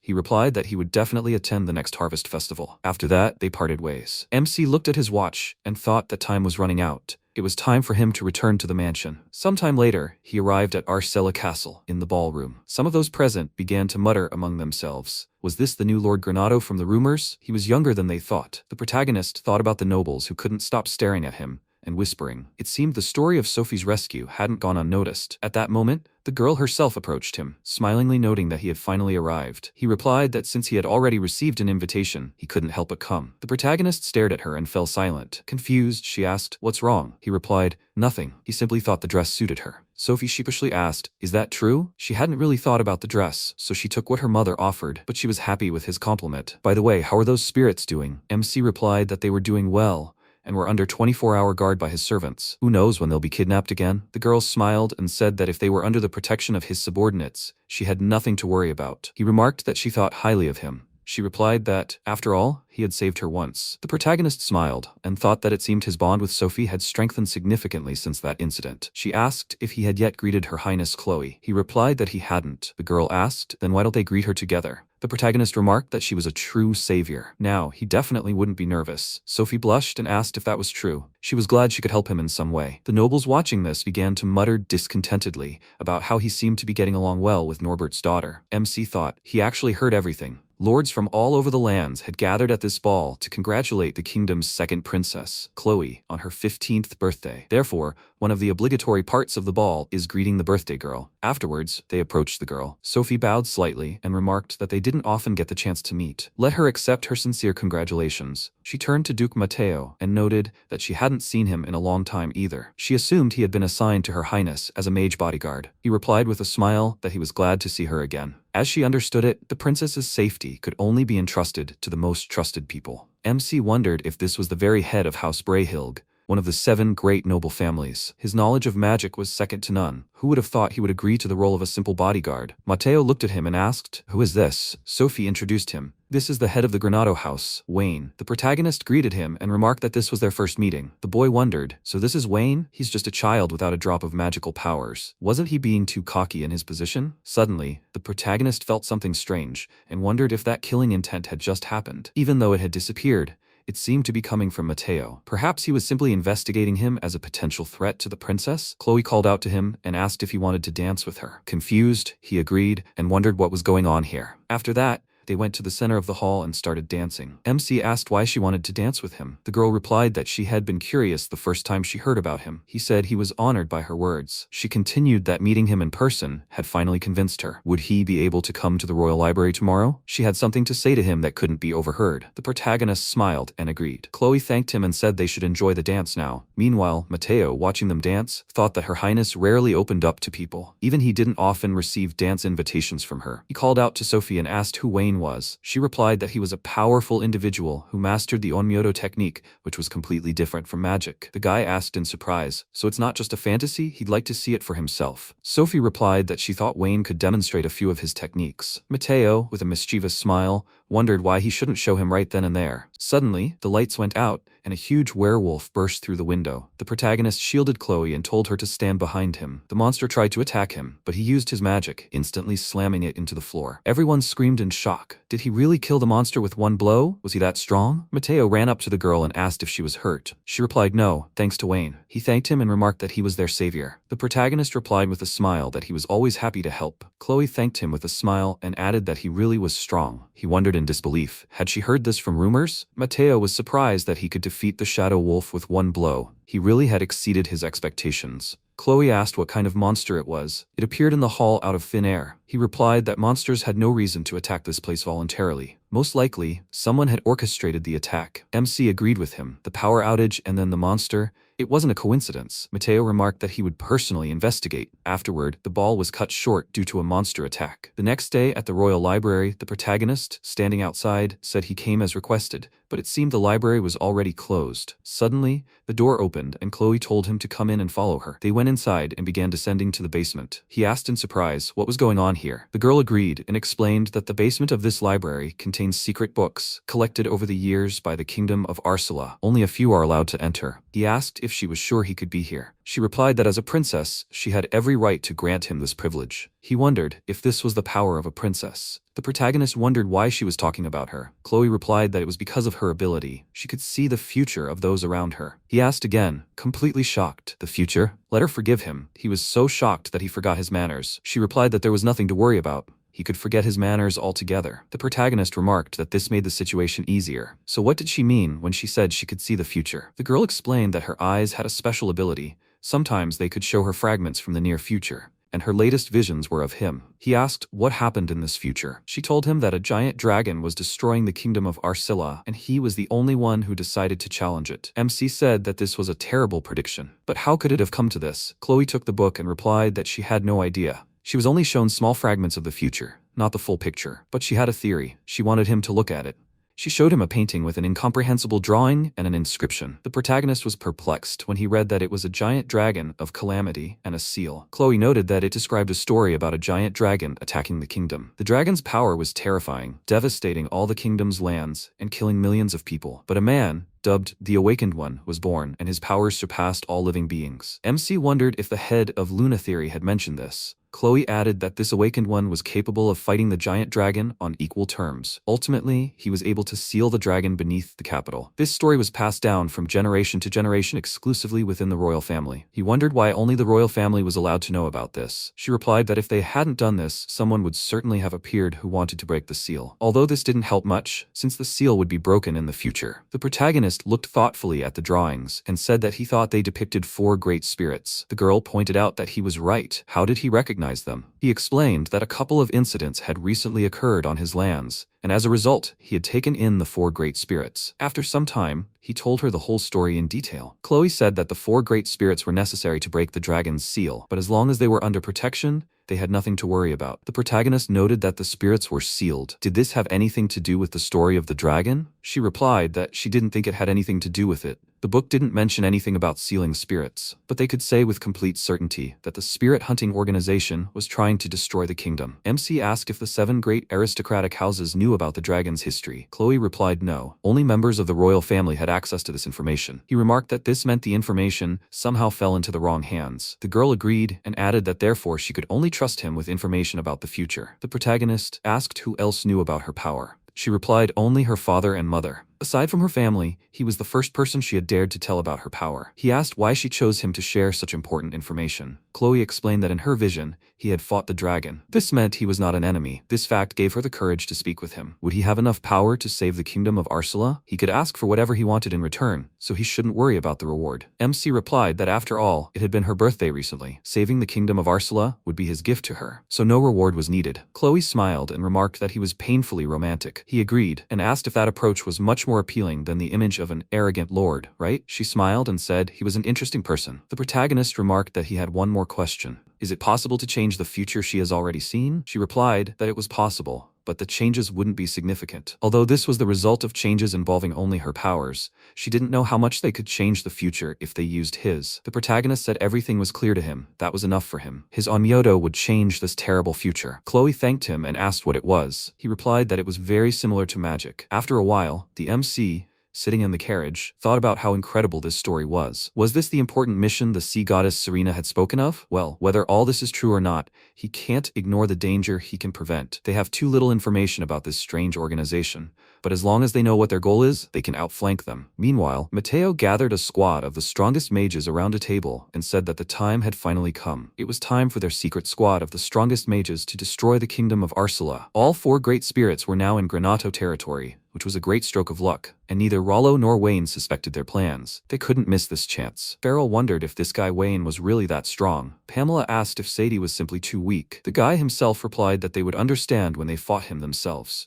He exclaimed that now he only wanted to fight him more. The girl said she was too scared, so she passed. The mage with a serious face told them to watch their language. Their main goal was to carry out Lord Mateo's plan. Farrell remarked that he was a very gloomy character. He asked with displeasure what he had said. The boy inquired if he needed to repeat it in a special manner. The Duke himself had said to stop arguing. Wayne shouldn't be underestimated. It wasn't by chance that he had defeated Sadie. He had personally witnessed his strength and seen it up close. But if all went according to plan, there would be no need to fight him, and they would successfully destroy the kingdom. All hope lay in Brehilg. So wasn't it time to put their plan into action? For the sake of the birth of an ideal nation. Sometime later, in the village of Kurbot, one of the villagers looked at the surrounding nature and asked in bewilderment, "What's going on? All the trees have withered. What happened here?" He needed to return to the village quickly and tell the others. At this point, MC began to think that Lady Chloe had predicted a very grim picture of the future for him. The best thing, of course, was to prevent the dragon's seal from being broken, but it was also worth considering how to minimize the damage if it did break free. He came to the academy's director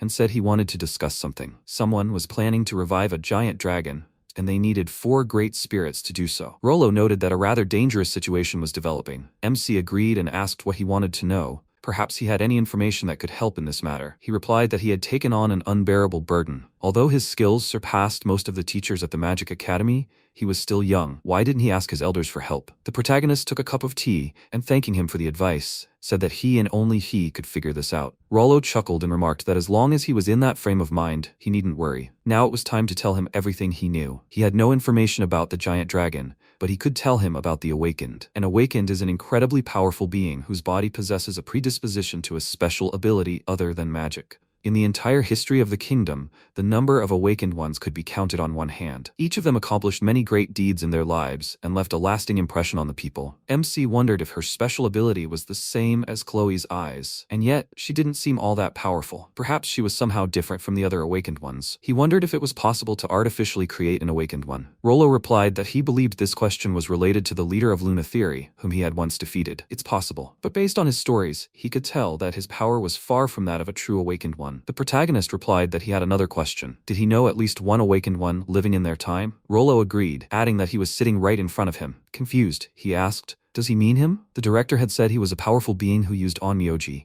an ability distinct from magic. Wasn't that all about him? MC smiled and said maybe, but he was just a simple onmyoji. Rollo chuckled and said he was joking. He walked to the door and said he would leave him there. As he left, the director remarked that this was the first time he'd encountered a young man with such a bright future. Well, he should make a few moves too. Sometime later, the protagonist in the academy hallway reflected on how much he now knew about the awakened, although he would have been glad if the director had more information about the dragon. Suddenly, Sophie called out to him and remarked that Duke Matteo seemed very interested in him because of that incident at the ball. He'd come to see her and asked her to convey a message that he wanted to make a deal with him. MC, perplexed, wondered if this was one of the great aristocrats whose bloodlust he'd sensed. She asked if he had any free time. He replied that he had to meet him. Such a chance was rare. She said that meant everything was decided. She would accompany him to the Brayhild mansion. The protagonist replied that she is his savior. He began to think that he didn't like this duke. It would be good if he could get something out of this meeting, but it was the opposite. Meanwhile, in the village of Kurbot, Byako was guarding the spirits. Suzaku came to him and asked if everything was all right. He inquired why he was here. The guy explained that the trees around Kurbot had begun to die en masse. The cause was still unknown, and unrest was growing among the population. That's why he was here, to investigate the matter. He would be glad if he kept an eye on Toda, otherwise he might start causing trouble again. Suddenly, the salamander exclaimed sharply that he remembered. Suzaku, perplexed, asked why he started screaming. Byako asked what he remembered. The spirit nervously replied that he remembered the reason they were sealed. This is bad. They need to quickly go back and seal them all back. Undyne asked if he'd really remembered everything. Salamander agreed, adding that after listening to their conversation, everything had fallen into place in his head. Their powers were preventing the giant dragon's miasma from leaking out. All the spirits were utterly terrified.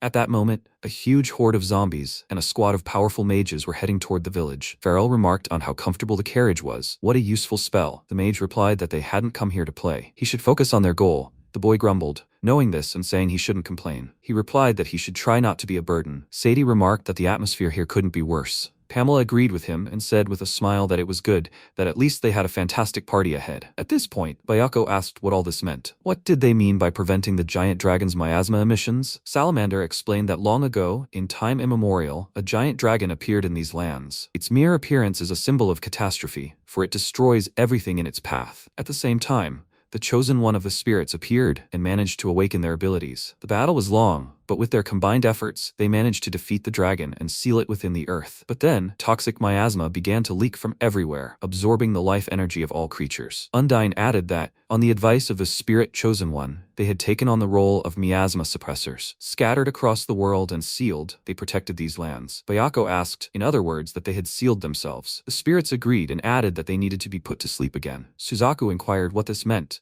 that the miasma was the cause of the death of the trees around Kubota, and they needed to seal them again. While on the one hand, sacrificing oneself for the safety of an entire country was quite noble. At the same time, it was very sad. Byako said that before acting, he would prefer to consult with Mr. Wayne. Perhaps he could find a way to solve this problem without sacrificing them. Suzaku agreed with him, when suddenly they sensed foreign magical energy. He noticed that enemies were approaching. Byako agreed, and added that there were quite a few of them. At this point, a guard on the watchtower spotted the zombies, and in a panic began ringing the bell warning of an attack. The villagers began running away from the gates in fear, screaming that they needed to hide in their homes immediately. Suddenly, Toda appeared in the path of the squad of powerful mages, greeting them with a smile and declaring that he, the Great One, had come to fight them. The mage asked if he was the guardian of Kurbot village. Wasn't he alone enough? Pamela said with displeasure. Someone should kill this guy. He was really annoying her. He calmed her down and said he would take him on, and they should continue on to Kurbot. Farrell asked with displeasure why he was deciding for everyone. Sadie replied that everything was as he wished. The spoils went to the fastest. Toda asked with a smile. They wanted to send just one man against him? The mage replied that he would be more than enough. They needed to get this over with quickly. He grinned and exclaimed he had better entertain him, the Great One. Sadie reflected that even though they'd deliberately chosen a time when Wayne was out of town,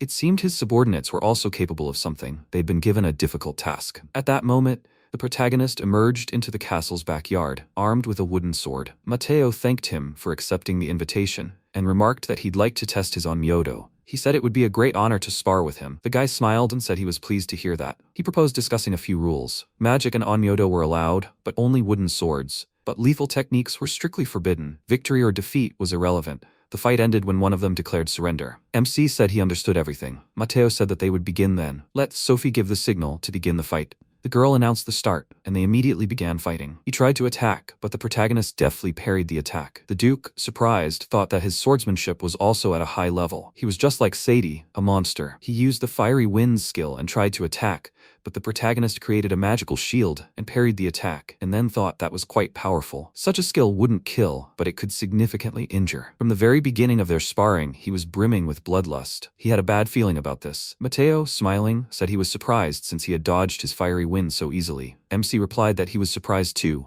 They had only just begun, and he had already expended so much mana. He wondered how he would live up to his reputation if he held back. The protagonist asked what kind of reputation he had. The guy replied that he had heard people call him a monster. Sophie excitedly asked why they hadn't said it would go this far. He thought he hadn't really intended to fight the Duke. He thought he'd stall for time and surrender when the moment was right, but his bloodlust was bothering him a little. Mateo thought it didn't matter who won or lost this sparring match. It was enough that Wayne was busy with him now. He wondered how things were going in Kerbot. Meanwhile, in the village itself, Pamela had sent her zombies to attack the villagers and cheerfully declared it was time to have fun. People panicked and began to barricade the doors to prevent the monsters from getting inside. Suddenly, Dane appeared, kicked a zombie, and declared she'd come here to get rid of all the bad guys like them. Sadie asked if she was another of Wayne's subordinates. Pamela nervously said they were just pestering her. It was driving her crazy. Okay, a brat like her would quickly run away in tears. The girl turned around and asked, was it she who called her a brat? She wondered if she saw anyone else here. She was not only a brat, but also stupid. Dane exclaimed furiously that she herself was stupid, and she was not a brat, but a noble lady. Pamela nervously replied that no matter how you look at it, she was a brat. Farrell, watching this, laughed and noted that the little girl had irritated her. She nervously said that his laughter only infuriated her more. Sadie said that they would leave the girl with her and continue with the plan. They needed to hurry. Suddenly, Suzaku appeared in front of them, telling them to forgive him, but he would not let them go any further. Sadie noted that there was no end to their troubles. Farrell said to leave him to him. He was itching to hit someone harder. The guy sighed with relief and said he'd be going then. Suzaku pointed out that he'd said he wouldn't let them pass. Hadn't he understood? He tried to grab him with his magic, but Sadie instantly created a clone, dodged it, and walked past, saying goodbye. Diane laughed and said he'd been tricked. The guy thought that Byaku would meet him next, so he shouldn't worry, right? He smiled and said that those two were their responsibility. The girl agreed and exclaimed, let him rely on her. Farrell called out to his ally and said that they needed to finish them off. Pamela chuckled and remarked that they were very confident they would plunge them into the abyss of fear. At this time, Sadie approached the main entrance of the mansion, but Byaku met him there. He noted with displeasure that there was another one here, but it looked like he was alone. He didn't sense anyone else here. The boy replied that he was right, but he wouldn't have gotten any further than him even if he brought his entire group. Sadie said he was overconfident. His knees were shaking. It looked like he wasn't bluffing, but he'd still try. They'd see who had the last laugh. Byaku calmly replied that he understood everything. Then he'd concede the first move. He drew his sword and said, don't let him regret it. Here we go. After that, the boy began attacking with lightning speed. Meanwhile, the protagonist parried the Duke's attack again and thought about how he wasn't even trying to hide his bloodlust. He wondered what he was planning. Suddenly, the spirits contacted him through telekinesis and reported that they were in trouble. The village of Kerbot was under attack. 4 Shikigami were trying to repel the attack. Mateo said with a smile that he wasn't finished yet. He used the Hellblast skill and created a powerful explosion, but MC easily deflected the attack with his magic shield and, apologizing, said he had urgent matters to attend to. He had to take his leave. The boy, in shock, exclaimed, why is he leaving so suddenly? Sophie, watching him, thought something about his behavior seemed odd. After this, the protagonist went to the village and thought that they had definitely attacked Kerbot with the goal of obtaining the 4 great spirits. Were they really planning to steal from him? At this point, the mage said he wouldn't hold back. He shouldn't hope to gain an advantage. Tota replied with a smile that was fine.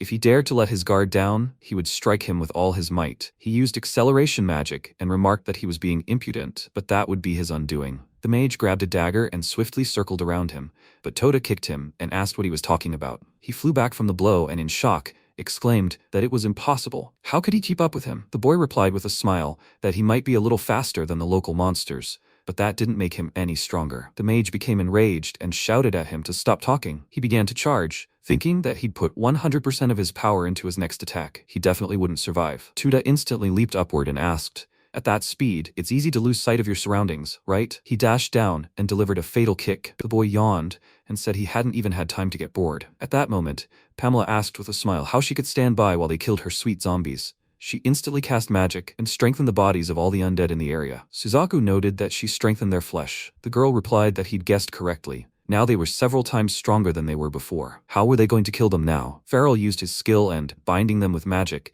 exclaimed that he would be 100 times stronger than these weaklings. Don't let them even think he'd let them kill their zombies. Pamela said with a smile that if they underestimated them, they would be very sorry. Suzaku asked with a smile, maybe they should switch. He would deal with the zombies, and she would have this guy on her. After that, he instantly flew into the air on wings and noted with a smile that there were a lot of them. Although getting rid of them would take 5 seconds, maybe even less. The guy used the skill Rainbow Wing Shards and instantly killed all the zombies in the area. At that moment, Dane, smiling, lunged and, trying to strike, noted that he liked to strike from afar, which meant he was weak in close combat. Farrell quickly parried her attack and asked, so how could she handle such a weakling? Did she really think a brat like her could defeat him? Dane exclaimed with displeasure that if she was a child to him, then it was time for her to get serious. She used the True Maiden's Dignity skill and instantly assumed the form of a grown woman, then noticed she wasn't a child. They both exclaimed in shock. What's this? Pamela nervously noted that she had transformed from a child into a woman. Now she was even older than her. Farrell, with a serious expression, began to attack and exclaimed that it was a simple shape-shifting. Don't let her think that would help her. Dine easily dodged and, delivering a powerful blow to the head,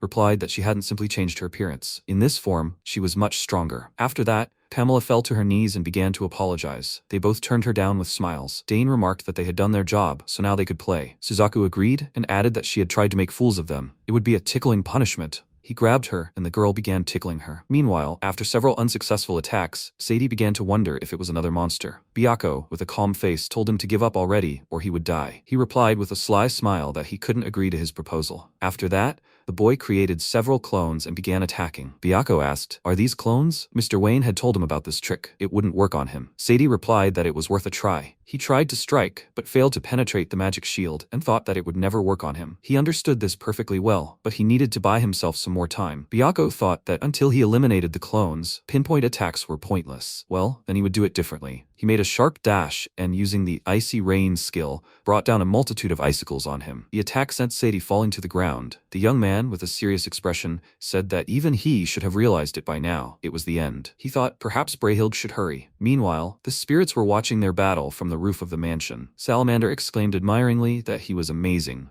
But what an inopportune moment they had decided to attack them. Undine agreed, adding that they wouldn't be rid of the miasma anytime soon. One of the spirits remarked that he was being careless. Salamander replied that when they were sealed again, they would fall asleep. They'd better enjoy the moment while they could. At that moment, Brayhild entered the house and considered the strong barrier. But what did she care? She used her dimensional gate skill, passed through the door, and, sneaking up on the spirits, told them to rest a bit. Byako sensed the presence of an intruder and used his spatial movement skill, instantly appearing inside the house. Sadie, remaining outside, asked, did she manage it? Then it was time for him to leave. He instantly teleported to the base. The girl took all the spirits and hid them in a magical space. Byako ran at her furiously, shouting, so that's their goal? She teleported away and replied that it was all over. At that moment, Sophie remarked that she was wondering what was so urgent. Mateo smiled and agreed. Suddenly, Sadie and Brayhild teleported to them. The girl, showing the spirits, noted that they had captured them. The guy looked at Sophie and asked, she's the lady he saw with Wayne, right? She glared at the Duke and asked, is this really all his doing?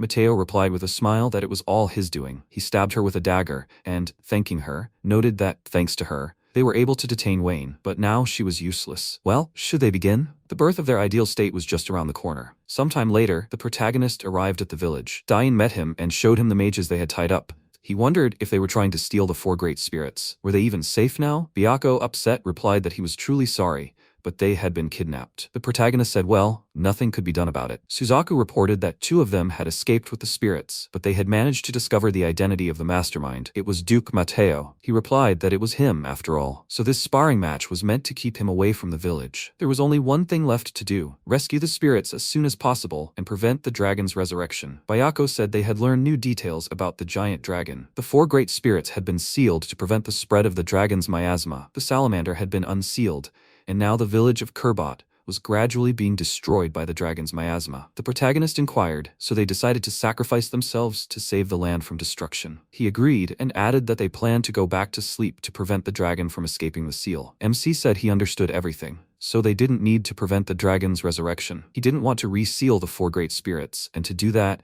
they needed to defeat the dragon and minimize the damage to the capital. Suzaku joyfully exclaimed that they would strike at the root of all problems. Dain, smiling, noted that he had a point. Toda wondered if their opponent was a giant dragon, right? He should be at least somewhat interesting. Pamela asked if they even knew what they were saying. They were beyond their capabilities. Even the awakened one from the past couldn't defeat him, and simply sealed him instead. All the Shikigami looked at her with disdain. The protagonist, smiling, said that this meant he simply needed to surpass the awakened one. The girl exclaimed that it was impossible. He replied that for him and the 12 heavenly Shikigami, nothing was impossible. Pamela, perplexed, asked where he got such self-confidence. She said it was absolutely impossible. Dain exclaimed furiously, asking if she had been too rude in her communication with Lord Wayne. She was going to punish her again. She began to apologize in fear. MC thought it was terrible. What kind of punishment was this? At this time, Sophie, lying on the ground and bleeding, said that she had to tell. The Duke was in charge. Wayne should know. She thought she had absolutely no strength. Everything was blurring before her eyes. Suddenly, Chloe approached her and began healing her with her magic,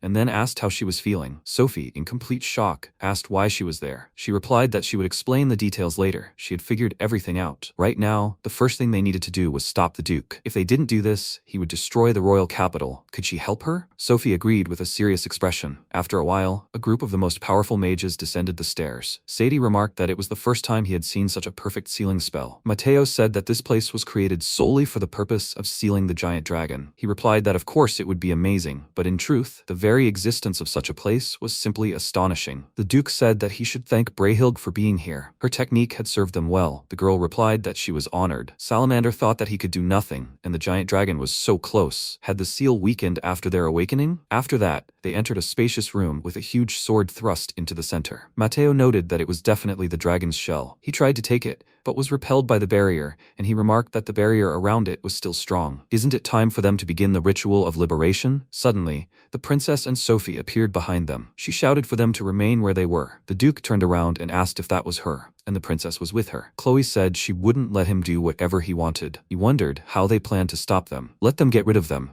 Sadie apologized with a smile and noted that they would have to die for their ideals. Sophie reflected that they were stronger than her. She knew that perfectly well, but her honor as a knight wouldn't allow her to retreat. Brehilde instantly lunged but vanished right in front of her, then appeared behind her and tried to strike. She parried the attack at the last moment. Sadie, seeing this, asked in surprise, "She parried that? She wasn't that simple. He should deal with his opponent too." Chloe used her holy fire skill and replied that she wouldn't let them act with impunity. The boy cut the flames and noted that the princess, it turns out, also knew how to fight. This was a fight to the death, and he wouldn't think twice about taking her life. He dodged the flames and began moving toward her. Sophie, seeing this, thought things were bad. She quickly knocked Brehilde's weapon away and ran toward the princess. At the last moment, the girl managed to fend off the attack, after which she shouted for her to leave them to her and to deal with the giant dragon. Let her save the people of their country. Chloe thanked her and added that she was counting on her. Let her survive. Sadie asked if she really thought she could stand up to two people at once. It was simply impossible. Sophie replied that she would try. The princess had healed her, and it was her duty to live up to her expectations. He said she was quite loyal to her. They needed to get rid of her quickly. After that, the two of them began to attack. The girl wondered if she could buy herself even a little time. She concentrated and instantly dashed forward, parrying every attack. Brehilde noted with surprise that this girl was strong. Sophie thought she could fight them on equal terms now. She remembered how the protagonist had trained her and noted her stubborn insistence on training. The girl replied that she needed to cover her weaknesses and hone her strengths. There was no better way to do that. He said he thought she had already improved. Their training matches weren't in vain. She should believe him. She had already become much stronger. Chloe ran up to the Duke and shouted for him to stop this liberation ceremony immediately. He asked with a sly smile if she really thought now was the right time to give him orders. She said he was right, which meant she would have to stop him by force. Mateo replied that she better hurry up then. The giant dragon would soon be reborn. Chloe began casting magic, saying she would have done it even without his advice. Meanwhile, Sadie created clones and, beginning to attack, said he admitted he'd underestimated her, but it was time to get serious. Sophie began to parry the attacks, and remembering how the protagonist had fought him, thought that even if she attacked the real body, he would simply switch places with the clone. Only attacks with a long range would work against him. She used the firestorm skill and created a powerful explosion, killing the clones. Sadie smiled and noted that she knew the secret of his technique.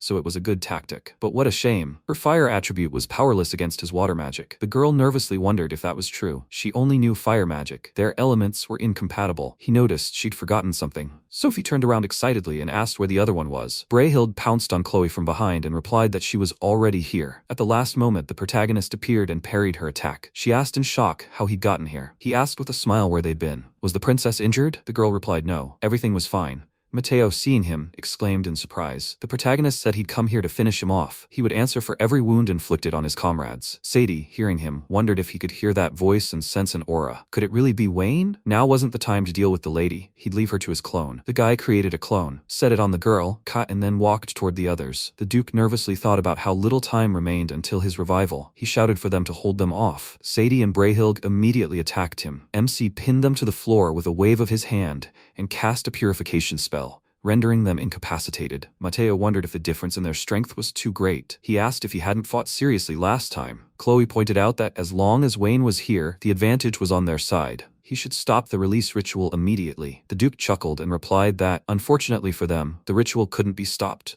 They were late from the start. The protagonist replied that he hadn't planned to stop the ritual from the start. Confused, Matteo asked what he was talking about. Had he completely lost his mind? He replied that this thing had been threatening innocent lives for too long. Even spirits had suffered from it. If the dragon was the root of all the problems, then the easiest thing would be to simply get rid of it. Chloe excitedly exclaimed that no matter how strong he was, he couldn't defeat the dragon. If he were reborn, the country would turn to ashes. MC replied that she shouldn't worry. He wouldn't put the people or her at risk. He had a special plan. She said fine. She believed in him. The Duke laughed and exclaimed that they were fools. If he believed he could defeat the dragon, then they would test it in practice. The release ritual was complete. Let the giant dragon emerge. In an instant, the sky was covered with gray clouds and a bright purple beam appeared. The city's residents, perplexed, began to ask what was happening. The king, seeing this from the window, ordered everyone to immediately gather the order of knights and a squad of mages. He was reborn. What awaited this country? Sophie, wildly shocked, said that she could feel this terrifying mana. He had already flown away, but the pressure was as if she were standing right in front of him. The Duke chuckled and said that it was amazing.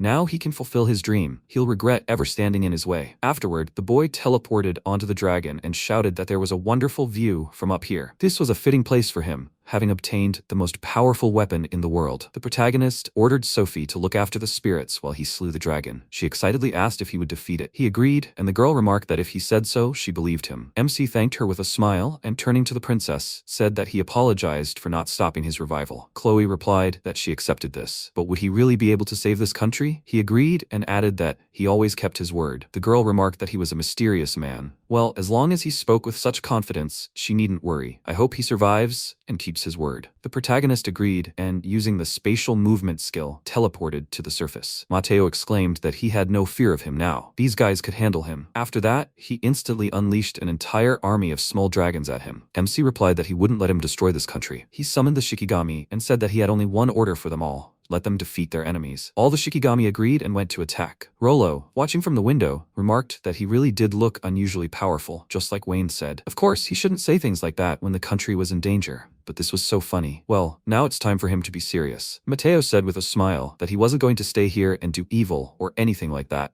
One attack would be enough for him to completely destroy them. He instantly created a magical rift in the sky. The city's mages, seeing this, began to ask in fear, what kind of mana was this? How could they stop it? The residents began to try to leave the village, but were stunned and asked where they should go. MC thought that just one blow from him could wipe this city off the face of the earth. He teleported into the air, when Rollo suddenly appeared next to him, smiling as he remarked that he thought they were thinking the same thing. Only together could they stop this monster. The protagonist agreed and thought it was good that he was here. He could conserve his strength. The Duke chuckled and asked if the two of them seriously thought they could stop him. Their plan was completely idiotic. Now let him give them a one-way ticket straight to the afterlife. He launched an attack with a powerful magical dragon beam and shouted, "Let them know its power." The protagonist created a magical barrier, and Rollo erected a protective dome, blocking the attack. He considered the dragon's terrifying power, but he was confident they could handle it. The director's barrier magic wasn't weak either. It contained more mana than any barrier he'd ever seen. Even he had a hard time breaking through it. This was what the country's most powerful mage looked like. It was astounding.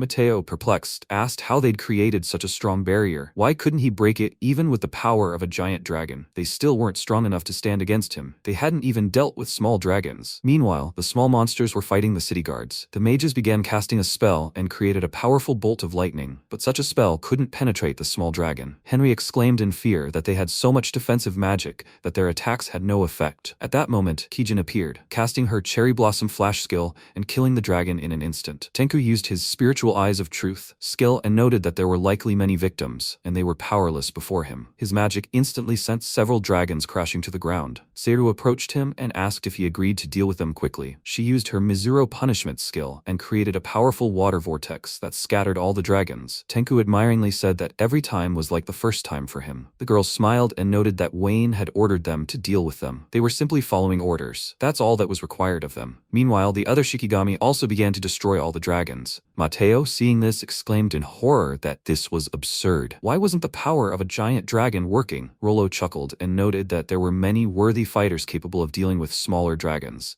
In that case, they could focus on that giant. The protagonist agreed and thought it would be too easy. Chloe's vision would never have come true if it were truly that simple, or even if he had been caught off guard. Perhaps he simply hadn't used his full power yet? Rollo said with a smile that now it was time for them to see what this giant dragon was capable of. He would attack him, and he should cover. Did he agree? The protagonist agreed with a smile. The old man laughed and remarked that he felt much calmer around him. Then it was time for them to fight. He instantly teleported to the Duke and said that he knew it was he who was behind the giant dragon's resurrection. But did he know where he went wrong? Even in his school years, he had always been an ambitious boy, but he never thought he would decide to rebel against the kingdom. Of course, this was partly his fault, as he had failed to notice the darkness in the Duke's heart. Therefore, he takes full responsibility for his actions. Mateo asked with a smile, does he really think he's the strongest and most powerful? They don't stand a chance against his dragon. Now let him experience its true power. He instantly created a magical vortex in the cloud and flew there. Rollo noted that his gigantic body made it difficult to make sharp turns. It seemed as if each movement was larger than the last. Okay, time for him to attack. MC thought that he really was very strong. They would see what he could do. He had to be very careful. He wondered what he would do. Mateo asked if they even knew why he was here.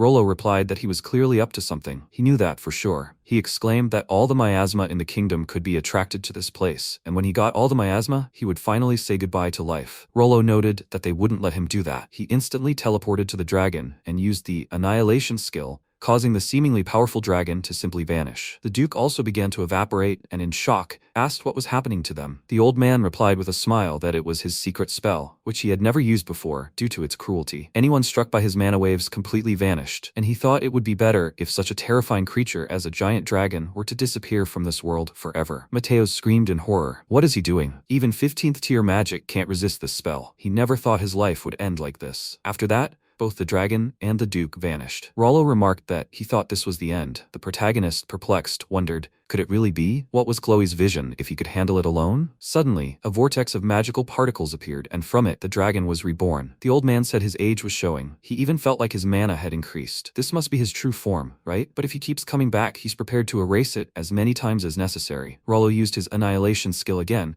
but the dragon created a magical barrier and repelled the old man's magic. MC stepped between them and tried to create a barrier, but he stopped him, noting that a simple barrier wouldn't work here. He thought it was a spell that could destroy any defense. In that case, he should simply listen to it. The protagonist cancelled the spell, but the dragon, in turn, cancelled its annihilation skill. He asked with a smile if he thought he'd done a good job as protector. Rollo chuckled and replied that it had been wonderful. Now it was time for them to switch roles. He would be responsible for security. He was ashamed to admit it, but he was no match for this dragon. He entrusted the fate of this land to him. MC replied with a smile that he wouldn't let him down. Then could he count on him to prevent Arcel's destruction? Rollo agreed and added that he would cast his best defense spell so he could safely fight at full strength. He instantly created an impenetrable dome and noted that he had enclosed both them and the dragon within this barrier. The barrier should hold back attacks from both sides. The protagonist thanked him and said that it was time for them to get down to business. He created a sword and noted that now they would finally finish off the dragon. After some time, warrior Rune was lying on the ground, holding his wounded shoulder. He sighed loudly, and the next second, Genbu approached him, directing magic at his wound. She said, "Healing magic." He looked at his healed shoulder in surprise and said, "The pain simply disappeared." Was she a saint? She looked at him and thought she had been called a saint before. Maybe she really was? Then she smiled and said, "Yes, she is a saint." After that, Rune sat up on the ground and, smiling, said that he was grateful. "Holy maiden." At that moment, Taimo appeared behind her, and leaning towards her, said, "Genbu, she shouldn't waste time here treating every wounded person. The dragons they were trying to deal with turned out to be some kind of evil spirit and keep resurrecting again and again. He placed a hand on her shoulder and added, they must continue to fight to keep the capital's casualties to a minimum, as Wayne ordered them, so she must try to speed up the healing of the fighters. Genbu clenched her fists and answered decisively, yes, sir. Meanwhile, Kijin leaped to attack the dragon and, flying forward, injured the creature's wing. But the next second, the monster's body was covered in energy, and Kijin, turning slightly, thought it was quite annoying when her enemy couldn't die. She was simply tired of thinking about it. Meanwhile, the mage said that these dragons were immortal. The knight added, if these people hadn't appeared, the capital would already be in ruins, right? The warrior, frowning, looked at him and shouted, what does he mean by that? You must answer. The mage added, if they can't save the city, then who will help? Then the knight put his hand to his hip and said, in any case, all knights will focus on defense. They must try to hold off the dragons that those guys can't hold off. The others answered, yes, sir. The mage stepped forward and said, their mages will perform a fusion spell. They will be able to destroy the dragons with this powerful magic. The mages shouted, yes, ma'am. At that moment, Dain looked at them and said with a smile, wow, it seems they can help them. For the first time, Suzaku added, well, until now, they kept their powers a secret from the public. Then Rikugo, standing behind them, said, that's true, but in this world they occupy a central position. Since the people here know Wayne and them well, it's not surprising that they are trying to help. Then Kojin folded his arms and said, unexpectedly, there are quite a lot of hot-tempered people here. Tenku said that he didn't like this sudden development either. Then Kijin turned to them and said, the reason they can't kill the dragons is definitely because of the miasma that connects them to the giant. They should just hold their ground and wait for Wayne to deal with the huge dragon. They must do everything in their power to hold out until then. The others agreed with her. Meanwhile, Toda fought, surrounded by dragons, and, laughing loudly, shouted, they keep resurrecting no matter how many times he kills them. They are perfect monsters. Tenku looked at him and said, that guy, he's fighting with so much strength, even though they just realized this battle is pointless. He's only exhausting himself even more. At that moment, Byakko closed his eyes and walking forward said, it's sad, but he's hopeless. They should leave this to him. He opened his eyes and added, even if they're immortal, they can at least just freeze them. The next second, he dropped to one knee and placing his hand on the ground, sent a stream of ice forward. The stream of ice hit Toda too. At that moment, Dain indignantly shouted, hey, he froze Toda! Rikugo placed his hand to his chin thoughtfully and said, that's right, and this magic is quite effective against immortal monsters. The next second, the ice cracked, and Toda jumped up, shouting, Byakko, you stupid idiot. What the hell is he doing? He flew up to him, and Byakko said, he's frozen. He can consider this an endurance test. He shouted indignantly. Why is he, an idiot, telling him what to do? Does he want him to kick his ass before dealing with the dragons? At that moment, Suzaku held his hands out in front of him and said, hey, Toda, he needs to calm down. Then Byakko concentrated energy in his body and said, if that's what he wants. Tenku shouted at him not to provoke him. At that moment, Leah laughed and said, Toda is acting like a problem child. The girl next to her told her to say it again. After that, Kijin put her hand to her face and thought, Wayne, she would be very grateful if he destroyed the giant dragon as quickly as possible. If this dragged on, she wasn't sure they could maintain their defense. Meanwhile, the protagonist thought, as soon as possible, so what? He really hoped that this was an opponent with whom he had a lot of freedom of action. The next second, the dragon concentrated energy in its mouth, and Rollo shouted, it's approaching, Wayne, be careful. Then a beam of powerful energy erupted from the monster's mouth, but the protagonist held up a spiritual mirror in front of him, reflecting the dragon's attack. He thought, the giant dragon reflects magical attacks and absorbs physical ones. Huh? What interesting abilities. But he was more interested in what was going on with the Amyo Jutsu. He needed to check. He concentrated energy in his body and said, they'll test my capabilities. Then he directed a scorching flame of spirits at the dragon, and Rollo said, oh my god, the perfectly accurate hit didn't cause any damage. The protagonist then used spiritual vision and, noticing the clots of energy within the monster's body, thought that Onmyo Jutsu was probably the only thing that could destroy it. If the awakened one from the distant past also possessed a power other than magic, he might understand how it managed to seal the giant dragon. The dragon then created a magical symbol beneath itself using world devastation, then used deer dust. After that, MC used black flame fusion, and Rollo looked at it and said, he created a space that amplifies his spells, and within that space, he combined several powerful spells. Very interesting, but it's of no use. This dragon is a terrifying creature with incredibly strong defenses. At that moment, the protagonist thought he'd expected this to happen. The spells he'd just cast on it weren't aimed at destroying it. He launched a measured attack across the entire body, trying to pinpoint its weak point. Then he used his spiritual vision and said that the stomach had taken the most damage. That must be its weak point. The next second, the dragon fired several magical blasts, and the protagonist erected a barrier in front of himself, defending himself from the attack. Then he asked, so he's not going to sit still and let it attack him? Huh? Then the dragon opened its mouth wide and aimed it at the protagonist, and he jumped aside. Several dragons rushed towards him, and he swung his sword, attacking the monster in front of him. He then attacked the next monster. At that moment, Rollo said, Wayne can only defend himself. The giant dragon is too strong for him. At that moment, the battle in the city continued. Toda and Bayako attacked each other and then flew apart. Then Toda unleashed a powerful stream of fiery energy and shouted, "He must die, idiot." Bayako flew back, and Toda kicked the dragon and shouted, "His weak attacks won't do anything to him." At that moment, Suzaku folded his arms and said, "Bayako's pretty good, right? He's putting up a good fight against Toda." Diane said she thought so. Bayako knows how to deal with Toda well. Rikugo said, "In that case, they might be able to pull through." Kijin said she thought so too. Rikugo added that he hoped Wayne would be okay. He's still not as strong as he was in his past life, and so in the unlikely event he could lose to a giant dragon. Then Kijin looked at him and told him not to worry.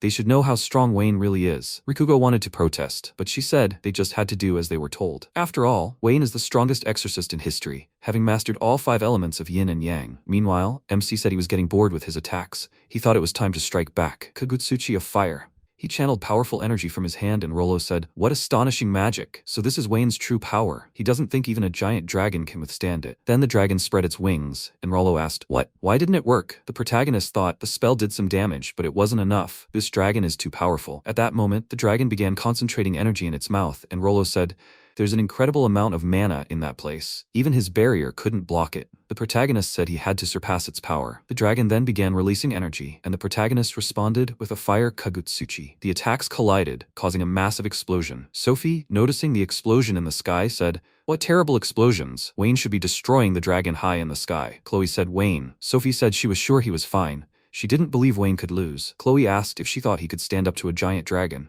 He'd never fought one before. She smiled and said, "Of course." Chloe laughed and asked, "She must have incredible faith in him, huh?" Then she looked up at the sky and said, "But it's understandable. He's going to save this city, right?" At that moment, Rollo looked ahead and said, "The barrier has been destroyed." That was an incredible explosion. MC thought, thanks to his protection, Rollo, they managed to avoid casualties during the attacks. He was very glad he decided to help.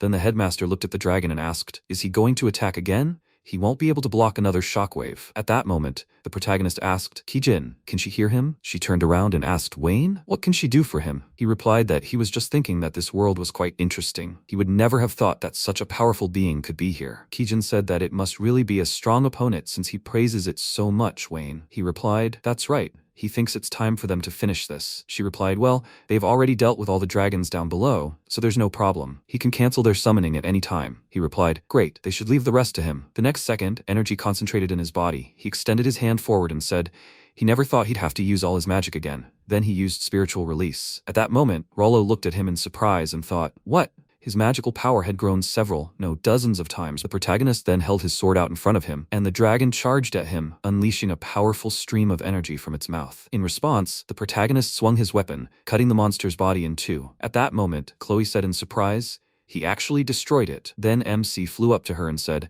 "Princess Chloe, he kept his promise." After some time, the king approached the window and said he couldn't believe it. He actually managed to defeat the giant dragon. The villagers looked up at the sky and said, "Amazing." The gloomy sky had cleared up again. Hooray, they were saved. The dragon was truly enormous, and the consequences would be no less enormous. But how could anyone in this world have defeated such a terrifying monster? The girl said she thought it was Rollo who created that barrier that covered the entire sky. She meant, who else could it have been but Rollo? Well, she thinks that no one in this world but Rollo could defeat such a monster. At that moment, Rollo said, "What power? He can hardly believe he's really that strong." The protagonist said it wasn't that he was hiding it. He just had to be extremely careful when using such magic. Such supernatural power frightens people and could eventually be banned. But this time, he simply had no choice but to use it. He looked at the director and added, the opponent this time was so strong that he had to decide to do this. He noticed that he was quite a mature youth. Then the protagonist flew forward and said, "Well now, teacher, he asks for your forgiveness." Rollo then called him and said, this land was saved only thanks to him, and as a man who truly loves his country, he wants to express his deepest gratitude. The protagonist smiled, looking at him. Then Rollo added, he, their hero, probably has a lot to do. At that moment, MC disappeared, and he added, but he would like to refrain from using such power inside his academy. He needs to think of something. At that moment, the protagonist landed on the ground, and Sophie asked if he was okay, if he was injured. He replied that he was fine. Chloe looked at him and expressed her gratitude for protecting her beloved country. He smiled and replied, "You're welcome." At that moment, the spirit on his shoulder said, "Oh my god, he can't believe it. He actually defeated a giant dragon. He's amazing, Wayne." Sophie came closer and asked, "What? Didn't he pass out a second ago?" The water spirit said that they woke up right after Wayne destroyed the dragon, and thanks to their hero defeating the ancient monster, they no longer need to seal it themselves. The spirit added, "Really, they are very grateful." The protagonist replied, "Nothing special. He just took it upon himself to release its seal." The spirit on his shoulder raised its paw and said that it would be loyal to him for the rest of its life, Wayne. In response, he smiled and said that he was exaggerating. Then Sadie, tied up and sitting on the ground, said, "Wayne and the four great spirits, did they really defeat the giant dragon?" He answered, "Of course they did." He said, "I see. So he really did it." He would never have thought that all their hard work to resurrect the giant dragon would end in its defeat. Was he strong? MC answered, "It took all his strength to defeat it." Then Sadie laughed and said, "He gave it his all. That's all he wanted to ask him." After the dragon was destroyed, reconstruction work on the capital immediately began. Some buildings were seriously damaged, but thanks to the 12 heavenly generals, all the damage was minimized. The capital was already celebrating. Everyone was drinking and rejoicing that the country was saved. After a while, Kijin entered the office and, bowing, said, "Wayne, a guest is waiting for him in the reception area." The protagonist looked at her and asked who it was. After a while, he left the office, and Chloe apologized for visiting so late.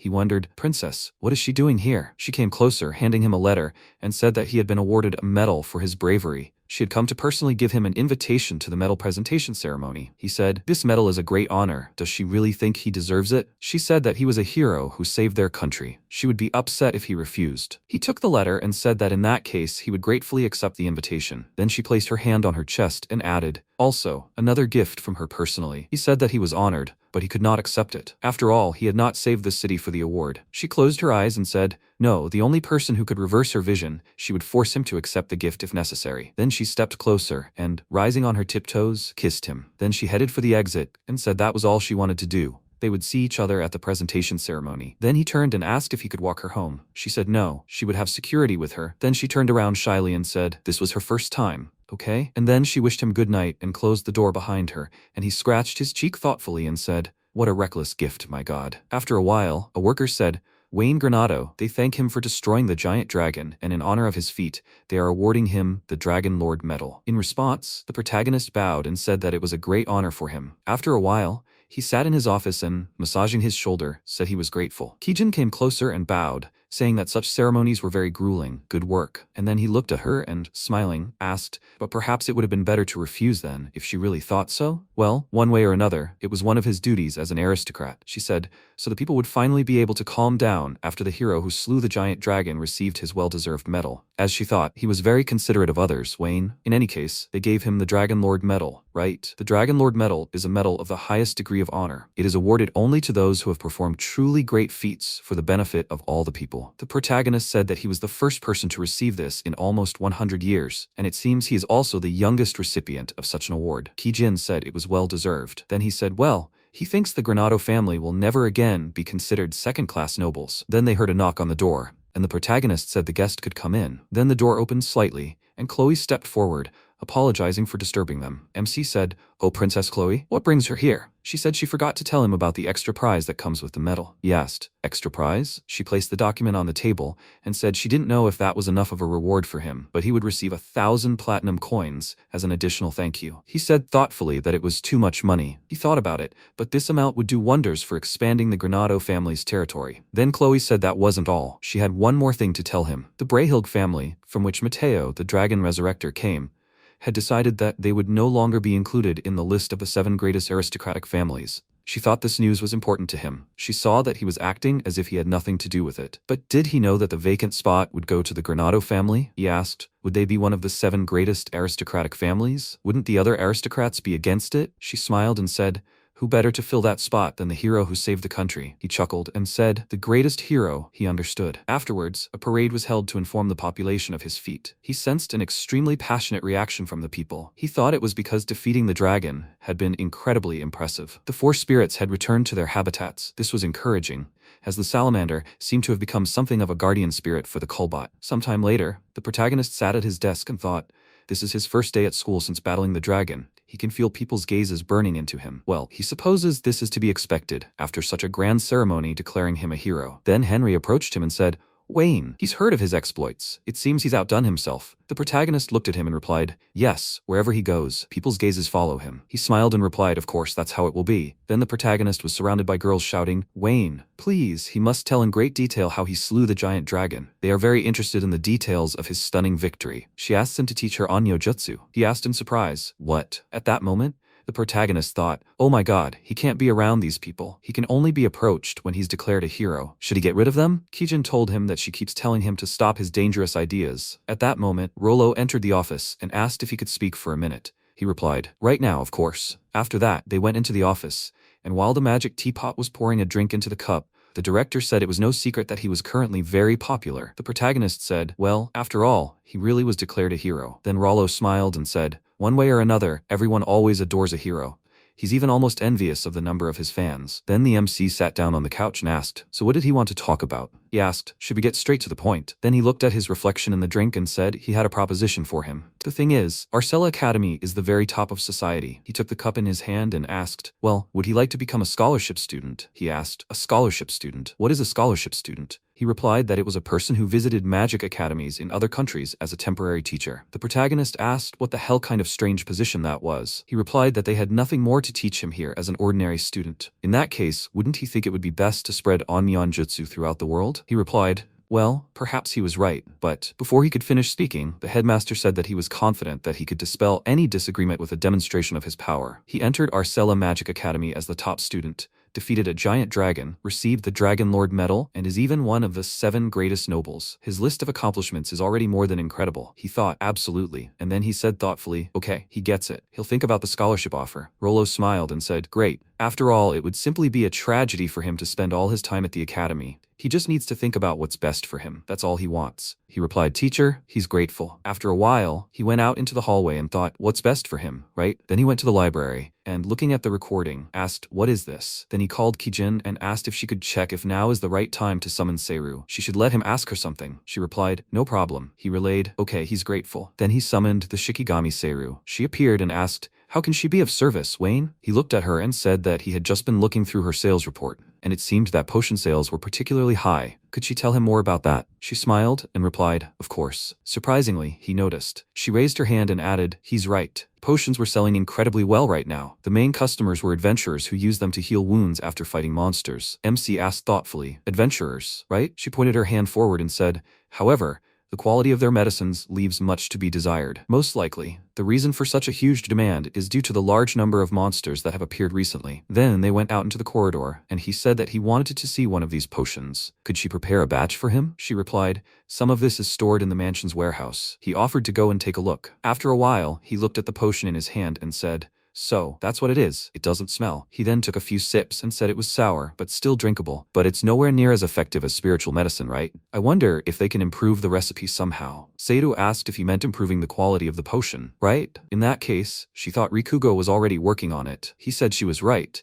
It just seemed like he didn't understand potion making at all. He hoped they could find him a good partner. He thought that now that he thought about it, they had found the perfect candidate for the position. Then Seiru clenched her fists and happily said that if he managed to create a potion of the highest quality, they could monopolize it. It would fly off the shelves in no time. He replied that they wouldn't keep it for themselves. It would be better to just spread the recipe for it. She looked at him in surprise and asked, what? He closed his eyes and said, even here in the Granado territories, many people fall victim to monster attacks. It is his duty as a lord to lessen this burden as much as he can. He must put people's lives above immediate gain. This is exactly what his father, the previous head of the Granado family, would have wanted, and he wanted to honor that wish. Seiru smiled and said she thought that was a wonderful sentiment. He smiled, looking at her, and thanked her for her cooperation. He said he looked forward to continuing her wonderful work. She replied that she would do her best. Sometime later, Ulster Prison. The protagonist approached a worker and asked if he could see Nelson Hayward. At that moment, the head of the magical society, Luna Theory, said, Wayne, it seems he's quite an important person in their day. Why did he come here? The protagonist handed him a potion and told him to look at it. It was an ordinary potion sold in town. He wanted to hear the opinion of the man who invented makia. What should he do to improve the potion's quality? He looked at him in surprise and asked why he had to tell him. MC came closer and asked if he just didn't understand the matter. He replied that he shouldn't play dumb. Who did he take him for? Then he raised his hand and added that, generally speaking, there are only 2 ways to improve the effectiveness of a magical medicine. The first is to use the highest quality ingredients for the potion. The second is to reduce the waste released released from the raw materials, along with the active ingredients. He created maquia using both of these methods. The protagonist said, then, it should be fairly easy for him to improve the potion formula, right? He replied that he needed time for research. He only completed maquia after 10 years of analysis and experimentation. The protagonist said he knew he wasn't wrong about him. He had a proposition for him. He asked, proposition? The protagonist asked in response, why not serve out the rest of his sentence working for him? Then Nelson closed his eyes and said that he had changed him,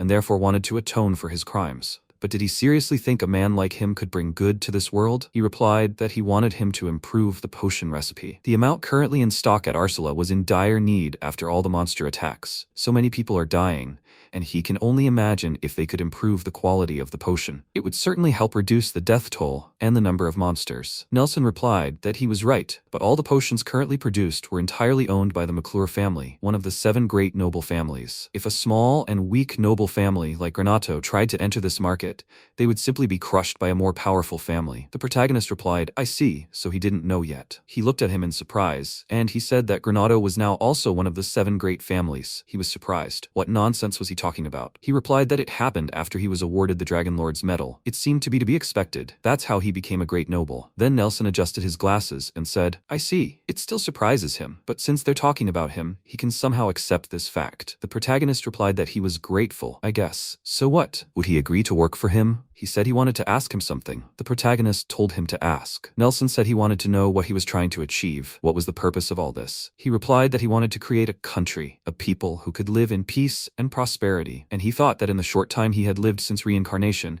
he had changed quite a lot. When he reincarnated the first time, he just wanted to work like an ordinary person, so that he wouldn't be betrayed again and become the supreme overlord. But he made a lot of new acquaintances, and then he finally experienced kindness and warmth from other people. And before he felt it, he truly cared about these people. Now he no longer wants to be just a ruler, he wants to make them happy. After all, this goal became the most important one in his life. He replied, I see. So, this is Wayne's great ambition, right? He would be happy to collaborate with him. What does he say? With these words, he extended his hand and MC returned his handshake, smiling, thanked him, and said that he looked forward to the opportunity to work with him. Sometime later, in the square, Nelson said he thanked them for coming such a long way from the capital. The protagonist said, welcome, Nelson. He replied that he was grateful, Wayne. Then he looked at Rikugo and asked, who is this? He replied that his name was Rikugo, and that he would be assisting him in his research. He would be happy to work with him. He reciprocated. Then MC added that he might be rushing things, but they should head to the lab right now. After that, they set off, Nelson looking around and remarking on what a lovely village it was. The protagonist turned around slightly, laughed and said he knew. Did you like it too? He said there was plenty of open space and everything was surrounded by nature, the perfect place for research. MC stopped, turned around and said there was also a hot spring here. It was simply wonderful to soak in it after a long day of work. Nelson said, wow, that sounds amazing. Then they approached the building. The protagonist said it might not have much space or good equipment, but it was their lab. Nelson looked at the building and said it was quite a nice little house, reminding him of his past. And the forest was right nearby, making it convenient for gathering ingredients. But he was a little wary of the fact that he couldn't sense any monsters nearby. The protagonist explained that, yes, it was because his subordinates enjoyed destroying the monsters here too much, so now they were afraid to approach this place. He replied, I see. Then they walked into the house and Nelson, stopping near the table, extended his hand and said, now, before they begin their research, he wants to hear what exactly his main goal is. How badly does he want to improve the quality of the potions? The protagonist placed his hand on the table and said that he wants the new ones to be at least twice as effective as the current ones. Nelson asked if he was serious. He answered, yes, he wants to distribute the highest quality potion at an affordable price. That's why he asked him to help him make it. Then he placed his hand to his head and said that he thought this work had now become truly worthwhile. Then Rikugo extended his hand and said, in fact, Wayne can create something called a spiritual medicine using onmyunjutsu, which already meets these requirements. Nelson said, so even that can be made. He added that the ingredients are the same as for regular potions, medicinal herbs and a magical herb. But since it requires the use of onmyunjutsu, spiritual medicine can't be mass-produced. So they want to find another way to improve the quality of potions. He said, I see, now he understands everything. He promises to fulfill their wishes. MC then said he has high hopes for him. He mustn't let him down. Rikugo smiled and offered to do their best together. He replied, yes, the fact that they'll be working together is quite encouraging. The protagonist then walked out into the hallway and thought, thus beginning their research. Now he'd like to learn more about those adventurers. Not that he's looking forward to it, but it's still worth visiting the Adventurers Guild. After a while, the Adventurers Guild. MC stopped near the gate and thought he changed into an ordinary adventurer to feel more at home. If they find out he's one of the 7 greatest nobles, they'll obviously treat him special. Now they'll know what's going on here. After that, he walked inside and looked around, thinking, so this is the Adventurers Guild? It's a lot busier here than he thought. Okay, first, I should register as an adventurer. Was this the registration desk? Then he walked up to the counter, and the worker asked if he wanted to register as an adventurer. He replied, yes, that's right. Then she handed him a document and asked him to fill out this form. He thought, let's call him Ven, a swordsman by profession, and he has no magical abilities. Yes, he thought that would be fine. Then he said that he had filled it out, and the girl took the documents, thanked him, and asked him to let her confirm his application. Now everything is ready. He plans to receive the certificate of assignment then. He asked if he needed to pass some kind of exam. She answered, yes, and once he received the certificate, he could achieve any rank he wanted. He asked what rank he would be awarded if he failed the exam. She answered that he would be awarded F rank. She recommended starting with that if he wasn't confident in his abilities. He thought about it. As far as he remembered, most adventurers were D or C rank, so he would like to have a similar rank too. Getting a certificate would just save time. Then he said he would like to take the exam, and the worker said that getting a certificate costs 3 gold. He thought, that's not cheap either. Then he took the letter and walked forward, and the worker told him that the next exam would be in 3 days at the Arsila arena, and he should please bring his examinee's ID card with him. He said okay. Then he opened the letter and thought, in 3 days? It seems this exam is held here periodically. 3 days later, the Arsila arena. Leon approached the protagonist and said she was an A-rank adventurer and would be their examiner today. She was pleased to meet them. The protagonist stood in the crowd of adventurers and thought about how 5 people were taking the exam today, including him. Leon then said that the exam itself was a one-on-one duel with her. The result didn't matter. She would judge their abilities by how they fought. The protagonist then asked, he apologizes, but could I clarify something? She answered affirmatively. He said he felt that if mages and adventurers fought on equal terms, it would prevent them from showing their best. Didn't she think so? She replied that all the examinees here were either adventurers or swordsmen. Some of them did have magical abilities, but ultimately, she would judge them solely by their combat skills. He asked, does that mean each examinee will have their own unique exam? She answered, that's right. He thought, that really makes the exam as fair as possible. Then Tina Hazeldine raised her hand and asked if she could have a question too. Will they be able to get an A rank if they defeat her, Leon? She thoughtfully replied, it's highly unlikely, but perhaps they could get that rank if they truly defeat her. She smiled and said, great, then we'll defeat her, Leon. MC looked at Tina and thought that she was definitely provoking her. Was it on purpose? Then Leon turned around and told her to do her best. Now they would begin their exam. Her first opponent would be Ven. The protagonist took out his weapon and thought that he had already experienced the inability to control his strength during the entrance exam. He would not let that happen again. And then Leon stood in front of him and told him to show her everything he was made of. He replied, okay. Then he charged and thought that he would have to hold back with all the strength he had. She blocked his attack with her sword and shouted, what's the matter? Is that all he can do? He jumped back and shouted, not quite. Then he delivered a powerful blow, and Leon, stepping back, thought, this guy, he's talented. If he finds himself a worthy master, he will definitely become a formidable fighter. MC thought Leon said she was A rank, but she wasn't that strong. It's quite obvious, but Sophie is at least several times stronger. However, here he wants to be an ordinary swordsman, so it's about time he loses. The next second, Leon knocked the weapon out of his hand and said, it can't be helped. Overall, he's just immature, but he has great potential. He should keep practicing. He'll get there. He thanked her and thought, okay, everything is as he planned. Then Leon turned to Tina and said, great, she's next. She followed her and, smiling, said, she's so excited. Leon asked. She said she'd defeat her, right? She should try not to seem pathetic, okay? She replied, of course. She'll make sure to defeat her, right here and now. At that moment, Leon looked at her with annoyance. The protagonist looked at Tina and thought that she had much more mana than anyone he'd met before. Her words weren't empty words. Why doesn't she show him how good she really is? Then Leon took a stance and, holding her sword in front of her, shouted, come on, she has to attack. Tina smiled and said, well then, I guess she'll start. The next second, she thrust her hand forward and, tearing out a huge chunk of earth, raised it up. Leon, surprised, shouted, magic, and MC thought, that was pretty strong and with a silent spell. Tina smiled and said, but using magic isn't against the rules, is it? Leon kicked the ground and shouted, that won't stop her. Then she charged. They crossed their swords and Leon jumped back, thinking, this girl parried the blow with ease. She screamed loudly and Tina asked, so now she's moving even faster? But she'd already shown her sword skills. With these words, she concentrated energy in her body, and Leon said, a newbie like her could figure out her techniques in a single duel? She shouldn't make her laugh. At that moment, Tina appeared behind her and, swinging her sword, asked, are you sure? Then she put the blade of the sword to her neck and said, she'll get hurt if she moves. So victory was hers? She released the sword and said, yes, she gives up, she's won. And then Tina happily said, this means she's advanced to rank A. Then Leon said, she's quite skilled. She never thought she'd lose today. In response, she smiled and thanked her. At that moment, the protagonist thought, she wields first-class magic and wields a sword at Sophie's level. She looks quite capable. After a while, Leon, holding the documents, said, This is the end of the exam. The results would be delivered to the guild tomorrow, where they could review them. The protagonist thought, is that it? He just hoped to be classified as a D or C rank. Then Tina ran up to him and shouted, "Hey, his name is Ven, right?" She wanted to talk to him, because he had shown quite good swordsmanship in the exam. He thought this girl was quite energetic. Then he smiled and said that, although she praised his skills, he couldn't have won like her. Tina. She came closer and asked if he had given it his all. He thought she was observant. Then she folded her hands in front of her and added, his eyes and reaction speed were amazing, and his swordsmanship deserved special praise. In her eyes he looked like a chrysalis about to transform into a wonderful butterfly. He said, he's asking. It's not like that. In the end, he was just holding back. She continued to smile and speak.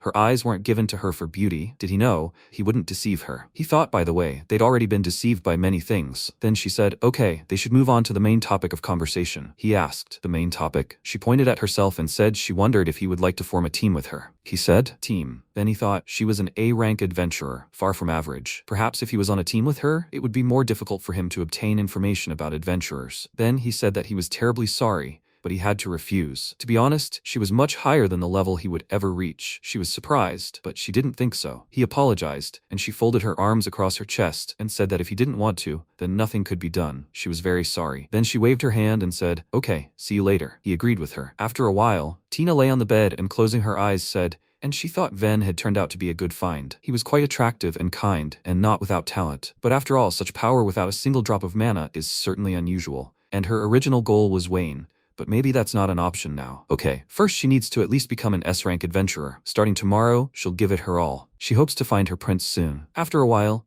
MC came into the guild building, and the worker, handing him a document, said, Mr. Ven, they congratulate him. He's been issued a D-rank adventurer license. He thanked her, then looked at the document and thought, so he's finished as a D-rank. That's what he was aiming for. Then Tina joyfully raised her score and shouted, hooray, she's an A-rank. He looked at her and thought that he hadn't expected any other result. In any case, now he could enjoy the life of an adventurer while searching. But first, he needed to create a team. He needed to look at the notice board. Although he felt a little embarrassed to look at the recruitment ads right in front of Tina, there were two types of notices on the board. The first was for looking for a team, the second was for quests, and there were quite a few quests there. At that moment, Tina approached him and said, as expected, there were no A-rank orders yet. He looked at her and said that if this were an everyday problem, they would be living in a nightmare. She replied that she would be fine with that. Her problem was a world without incident. He looked at her and thought, what kind of nonsense was this girl talking about? Did she just like fighting? Then she sighed and, looking at him, asked what he would do next. He said he'd be keeping an eye on the teams taking on C and D rank quests. Then she pointed to the board and asked, wouldn't that be fine? He said he'd take a look. They were asking for 5 D-rank wild boars to be killed, and they wanted to form a team of 4, but they were too short. Tina said there were exactly 2 of them, so that was lucky. He said, come on. She wanted to take this task with him? She replied, well, yes, she did. So what if she couldn't? He said he thought the power gap between A rank and D rank was too great for them to be allies. She waved her hand and told him not to worry about it. She just wanted to observe his techniques in person. He asked, is that so? He thought, what a straightforward and simple girl. It would break his heart if he refused her now. Then he suggested that they team up and complete this order, but she had to restrain herself. Okay? She happily replied, okay. After a while, the Arcella forest. Elio walked forward, and the man who introduced them said he was a D rank and looked forward to working with them. Then Laika walked forward and said she was also a D rank and was pleased to meet them. They should take care of them. Then Laika said, but is this really okay? I mean, Tina, she's an A-rank adventurer, right? If they split the spoils equally, it wouldn't be to her advantage. She replied, it's fine. After all, she's a rookie too. So first, she wants to hang out with her fellow adventurers and learn everything she can. They said she'd be a great help if she did. Miss Tina, she's so nice. She laughed and said, thank you. The protagonist looked at her and thought he was just glad he'd been able to fit into the team without any problems. Then they set off, and Elio walked ahead, saying they never knew from which point in the forest monsters might attack them. They shouldn't let their guard down just because they're with an A rank. The others responded,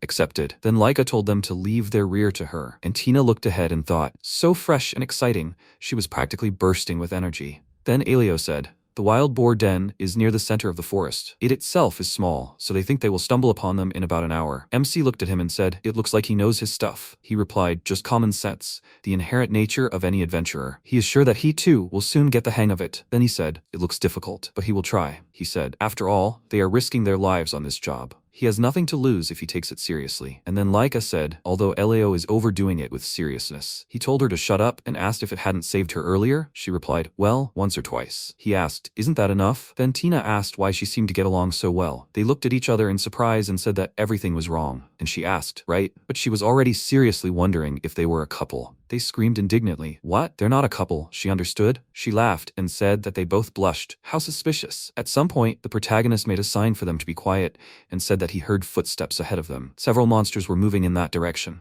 Elio said that he didn't hear anything, and then Tina looked away and said that he was not lying. A group of monsters was approaching them. He asked, really? After that, Laika pointed her finger forward and asked, weren't those them running over there? Several boars were heading straight for them, and Elio screamed in fear. Wild boars? She thought his range of sensations was even greater than hers. Who is he, Ven? Is he really just a D rank? Then MC walked forward and thought, there's an even larger source of mana behind those boars. It looked like they were running from him. Elio put his hand out to the side and shouted for them to get out of the way. At that moment, Tina asked, were they driven by fear of death? Oh, there was something more behind them. She turned slightly and waving her hand said she apologized. She would go a little further. Elio called out to her in alarm, and the protagonist thought what was hiding was much stronger than it looked. If she went alone, she could get into trouble. Then he said that acting alone could be dangerous. He would go after her. Laika approached him and asked, doesn't that mean he would also act alone? Elio spread his arms out to the sides and said, they have an emergency here. The three of them should go back and report to the guild. Then the protagonist said, perhaps he will handle it then. He put his hand to his chest and said that he is Arcella's hero, Wayne. They cried out in surprise. What?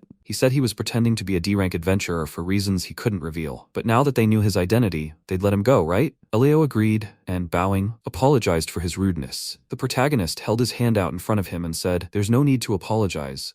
In fact, he'd said the right thing. He's also quite smart, Elio, and makes quick decisions. He awkwardly replied, it's not worth praising. Then the protagonist looked away and thought, yeah, wild boars ran off on the way back. It's too dangerous to send these two down a path where they might encounter a bunch of angry animals. He then looked at the adventurers and declared that he'd help them get out of the forest. They asked in surprise, huh? He then pulled out his Katashiro and used teleportation, and Elio shouted in surprise, what the hell is going on? The next second, they teleported, and Laika spoke, and in an instant they were outside the forest. MC said, well, now he went after Tina. Can they warn the other adventurers that the Arcella forest is dangerous right now and it's better not to go there? Elio replied, okay. Then he walked back into the forest and Kijin reported, Mr. Wayne, a message from the salamander. He replied, oh, Kijin, what's the matter? She said it looks like the monsters are going wild because of the huge dragon miasma. He thought, I see, then he needs to deal with them. She said, he's so magnanimous. Mr. Wayne, as always, is amazing. He thought that he actually just happened to be nearby, so that's why the monsters look stronger than usual. If Tina runs into them, things could end badly. At that moment, Tina stopped next to a huge monster and said that she never would have thought that griffins lived in forests like this. This would be a great stepping stone to S rank. Then she jumped up, swinging her weapon, and thought, how fast is he? First, she needs to limit his movement. The next second, the griffin struck his paw in front of him,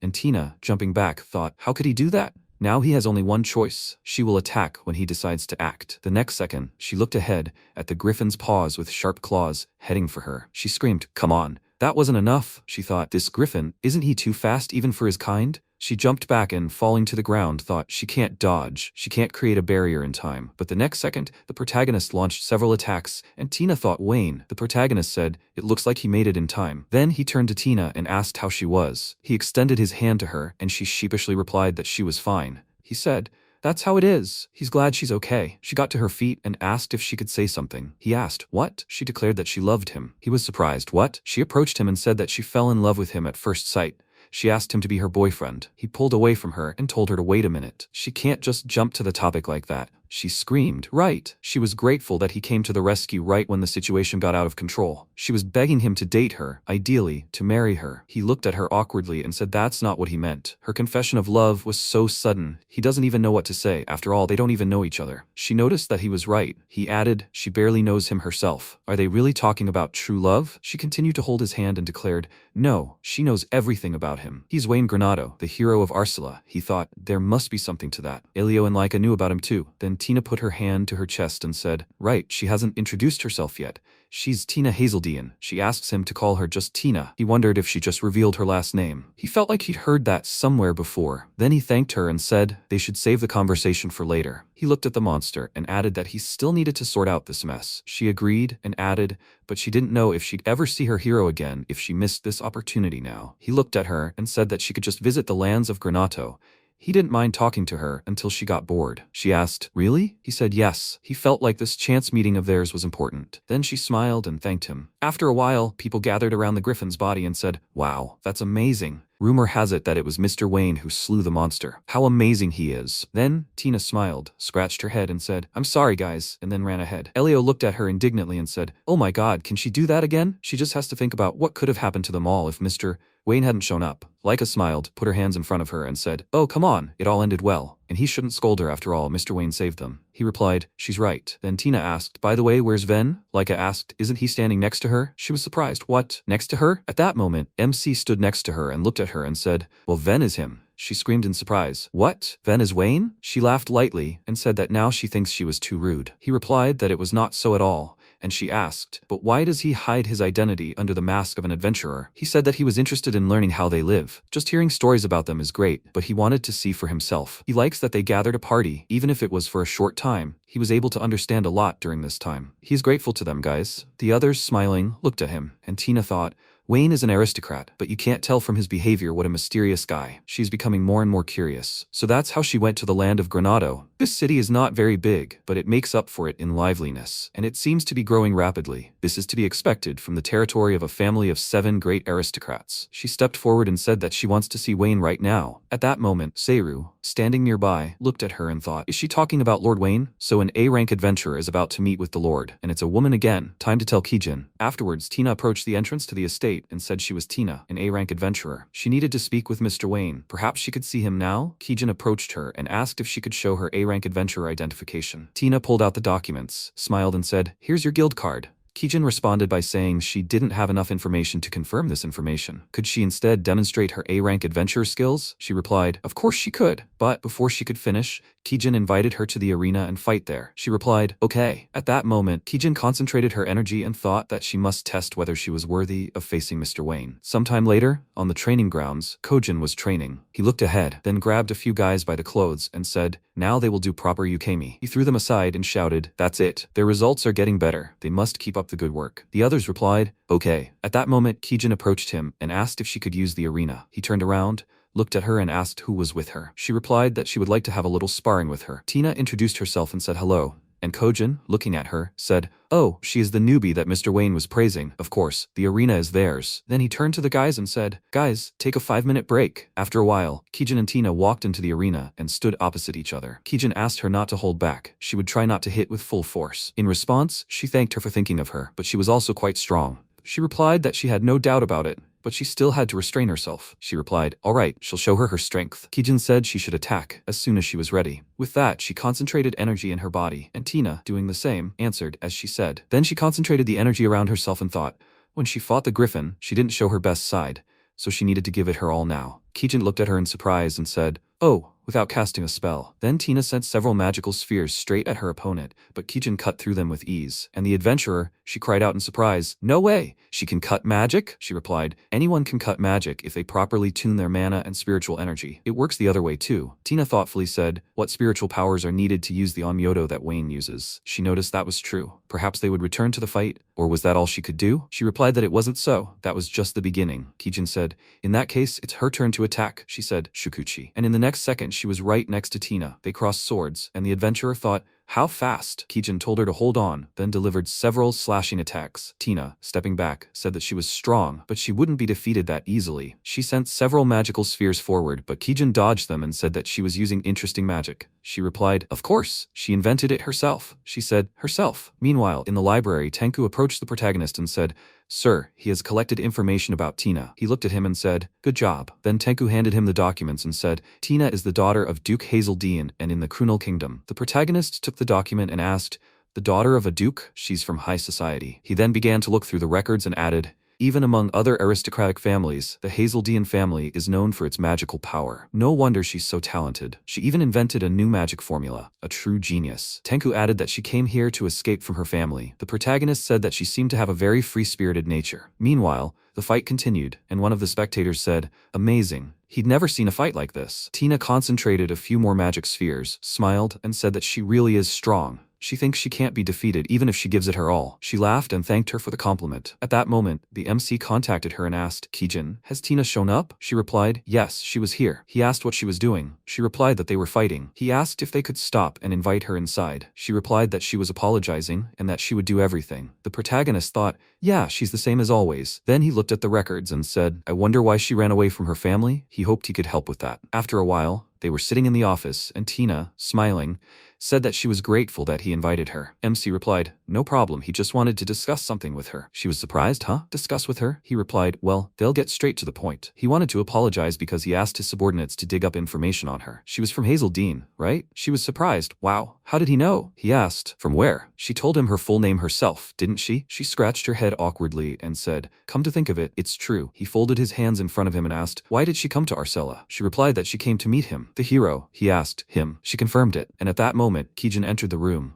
holding a tray with a teapot and cups. She said, sir, she brought tea. In response, he thanked her and looking at Tina again, asked, why did she need to meet him? She raised her index finger and said, she said it before, didn't she? She wants to start dating him, and then they'll get married. At that moment, Kijin put the tray on the table and looked at her with irritation. The protagonist said, Kijin, calm down. She smiled irritably and said, she's completely calm, sir. She thought, not at all. Then the protagonist took the cup and said, I see. Now he understood what she was. She smiled and asked if he agreed to marry her. He replied that it wasn't so. He didn't say that. She ran away from home because they wanted to force her into marriage there, right? She asked. Did his people even dig up that? He was absolutely right. She ran away from home because her parents wanted to marry her off without her consent. He said that's what he thought. So she wants to marry him to solve this problem. Is he right? She confirmed this and added that initially she wanted to marry him only for this selfish reason, but everything changed. When she saw how he fought, she fell in love at first sight. At that moment, Kijin thought, how can she kill her? And MC thought Kijin was planning something bad. Then he said that he would hardly be able to take her as a wife, but he could solve her problem. She was surprised. Is that true? He replied, yes, it's not difficult for him. He thought he understood that political marriages were possible, but she hadn't been so against it that she'd run away. Then he said he'd be a temporary lecturer at the Krunil Magic Academy. Then he could pull some strings and stop her engagement. She asked if he really could. He replied that anything was possible thanks to the Magic Academy system. Of course, it might not work. He thought that if he acted openly, he could ruin the relationship between Krunil and Arcella. He couldn't let anyone find out about this. He had excellent subordinates who knew how to act covertly. Then Tina pointed a finger at herself and said that she was glad to hear it, but he would really go that far for her? She didn't even have anything to offer him in return. She would agree, but she couldn't shake the feeling that she was being selfish. At that moment, he folded his arms and said that he was glad she understood that. She replied, of course. She didn't see any reason to help her at all, so why? He replied that she could consider it all thanks to her determination. He couldn't abandon someone like that in trouble, that was all. Tears appeared in her eyes. She apologized and looking at him, asked, then can she rely on him? He replied, of course. She smiled, thanking him. She was very inexperienced. She hoped he would be gentle with her. He told her to stop. A very strange formulation. She laughed in response, and he sighed. At that moment, a huge magical symbol appeared on the wall behind them. They turned around abruptly, and Gerard came out to them and said, there she is, Mistress Tina. She cried out in surprise. Gerard? How did he find her? He replied that it didn't matter, but it hadn't been easy. Her little rebellion would end here. They were returning home. The master was a merciful man. He would forgive her. The protagonist asked, Tina, what kind of magician is this? She replied that he was a mage who served Vandert, her fiancé, a member of that family. He was the only one in Krunil capable of using ancient magic. The protagonist asked, ancient magic? Then Gerard adjusted the glove on his hands and said that she should calmly agree and return peacefully. For her own good, Miss Tina. If she refused, he would kill everyone present as punishment for the kidnapping. She looked at him in bewilderment, and the protagonist wondered, how confident, or was he that confident in ancient magic? Then Tina stepped forward and said, Gerard, don't. He replied, the choice is hers, miss. At that moment, Tenku appeared in the room and asked if he was being too rude. He entered someone else's territory, and now he declares that he will kill everyone here. MC thought, Tenku. Kijin conveyed to him, sir, it seems Tenku overheard the conversation and couldn't contain his anger. What will they do? He replied that they will leave him, Tenku. She said as he wishes. Gerard then apologized for his rudeness, but he asks to note that he is also in the wrong here. He was told that one of the 7 great nobles of Arcella had kidnapped Lady Tina to make demands. He was here precisely because of these claims. Tenku laughed and asked, so he was listening to idle rumors? Just in case, he would ask if she wanted to return home, my lady. Tina shook her head, and he said they had seen it all with their own eyes. Therefore, he was suggesting that he go empty-handed. Gerard apologized, but he had orders to bring the lady home. He could not disobey, so he was warning her, because he would use force. Tina cried out in alarm. He must stop, Gerard. Don't, he said. Then she must simply return home. She looked at him desperately, and Tenku told her not to worry, my lady. he would shut him up. Then he used the Eye of Truth and the protagonist thought, some kind of spell that affects the mind? Is this Onyodo? The next second, energy crashed into his barrier and Tenku was surprised. What? Gerard said. It seems he doesn't know how strong he is. Even the strongest mage Arcella, Rollo Gustav and the hero Wayne, who defeated the ancient dragon, won't be able to defeat him. Such is the power of ancient magic. Tenku put his finger to his lips and added, it even infuriated him, considering himself the strongest, although he could only block such a trifle. The next second, he used heavenly shackles and magical chains bound Gerard's body. Tenku extended his hand forward and said, this is a divine treasure created by the ruler of the heavens, Amaterasu. These chains are made of divine and spiritual power. He cannot escape. MC thought, he decided to use a divine treasure. It seems he truly recognizes Gerard as strong, which means he is stronger than Rollo. Then he looked at the magic chain, but the next second, Gerard extended his finger forward and said, cancel. The chains scattered in all directions. Tenku shouted in surprise, what? Gerard moved forward using Nebula, ending up behind Tenku, and he thought, quick. He then sent a magical pulse forward, knocking Tenku back. Kijin then called out to him in alarm, and Tina screamed in fear. Gerard asked, Wayne, does he want to be next? Then Tina screamed, he has to stop this right now. She understood she was going home, so she was asking. She walked forward and turned around, asking for forgiveness. Wayne, in the end she had only caused him trouble. He said, Tina. Gerard then thanked her for her understanding. Miss Tina, and he asked for his forgiveness. Wayne, for his own reputation, it was better not to mention that Miss Tina had visited him. He replied, okay. Gerard then created a magical symbol and said, well, they're leaving. The next second they were gone. And Tenku, emerging from the rubble of the wall, adjusted his glasses and said, how dare he, idiot? The protagonist asked, is he okay, Tenku? He walked forward and said that the blow was powerful, but he is fine. Kijin said, well, Tenku has never been very good at fighting. He sighed and, scratching the back of his head, said that he decided to intervene because if one of them attacked him, it could escalate into diplomatic problems. She asked, is that so? But he took her. What will they do, Mr. Wayne? He said thoughtfully, of course, he is worried about Tina. But right now he's more interested in his ancient magic, so they will go to Krunil. Sometime later, the great magical kingdom of Krunil, the home of the Vandert family. Gerard walked forward and said, Mr. Fernando, he has brought Miss Tina. He sat on the throne and replied, good work, Gerard. Tina, her escape hurt him deeply. What did she dislike about him so much? She replied that he had never really loved her. He crossed his legs and laughing, said what nonsense, he really did love her. She replied, a blatant lie. He just wants to subjugate Hazeldine. He said that there was some truth in it, but the main reason was his love for her. And he was overjoyed when he learned that she was returning of her own free will. She frowned at him and asked if he wasn't ashamed to say it. He said that these were his feelings. Okay. She was probably tired from the journey. Gerard, he must take her to the estate. They turned around and he replied as he commands. They must go, Lady Tina. Then Fernando folded his hands in front of him and laughing, said that he knew Tina wouldn't be able to hide from Gerard. Their wedding would strengthen the position of both families. And that was his excuse. But it seemed that Tina understood his true intention. What a smart girl, but she won't be able to influence his plan in any way. Sometime later, the protagonist was sitting in the academy director's office and said, regarding the training he mentioned, maybe he could send him to the magical kingdom of Krunil? He asked, Krunil? And then he stroked his beard and said, the most advanced country in the field of magical research. He was sure that even he would be interested there. He would do his best. In response, MC thanked him. 2 weeks later, the protagonist was sitting in a carriage and said that he didn't think the two of them would go with him. Sophie said that she had always been interested in their culture and magic, and Henry, smiling, said that he was too curious about what kind of magical tools they had there. Kijin sighed and said, God, they're so spoiled. Sophie said, but she went with them too, Kijin. She replied that it was different. She was Master Wayne's loyal servant. She said, if that's what she thinks. Then the protagonist smiled and told them not to worry. He was very glad they all came with him. After some time, they had to go through an inspection at the border. After that, they finally got a stamp and were able to enter Krunil. MC looked away and asked, it's still quite a long ride to the capital, right? Sophie looked at him and said, since they're in Krunil, it would be remiss not to continue on wyverns. He asked, wyverns? She raised her index finger and said that it was a unique form of transport used only in Krunil. She was sure they'd find the one who's scamming them here. Henry clenched his fist and said, yes, it sounds scary, but interesting. The protagonist looked at him and said, okay, they should try it. After a while, they approached a farm, and a worker said, welcome to his wyvern farm. They needed a wyvern? The protagonist said they'd like to fly to the capital. He said it would cost 30,000 nil per wyvern. The protagonist asked how many people could ride on one wyvern. He replied, maximum 2, and he recommended renting 2. After that, the protagonist handed him a bag of money and said, okay, here's 60,000. He thanked him for the purchase, and petting the wyvern, said he should explain how to ride it. He climbed onto the creature and added that each of them should at least know the basics. First, they should sit in the saddle on its back. They can control the wings with levers. They should try to fly. Once in the air, they will fly wherever they move the levers. Then Henry, climbing onto the wyvern, cried out in fear, "Calm down," and Sophie, taking a seat on the neighboring wyvern,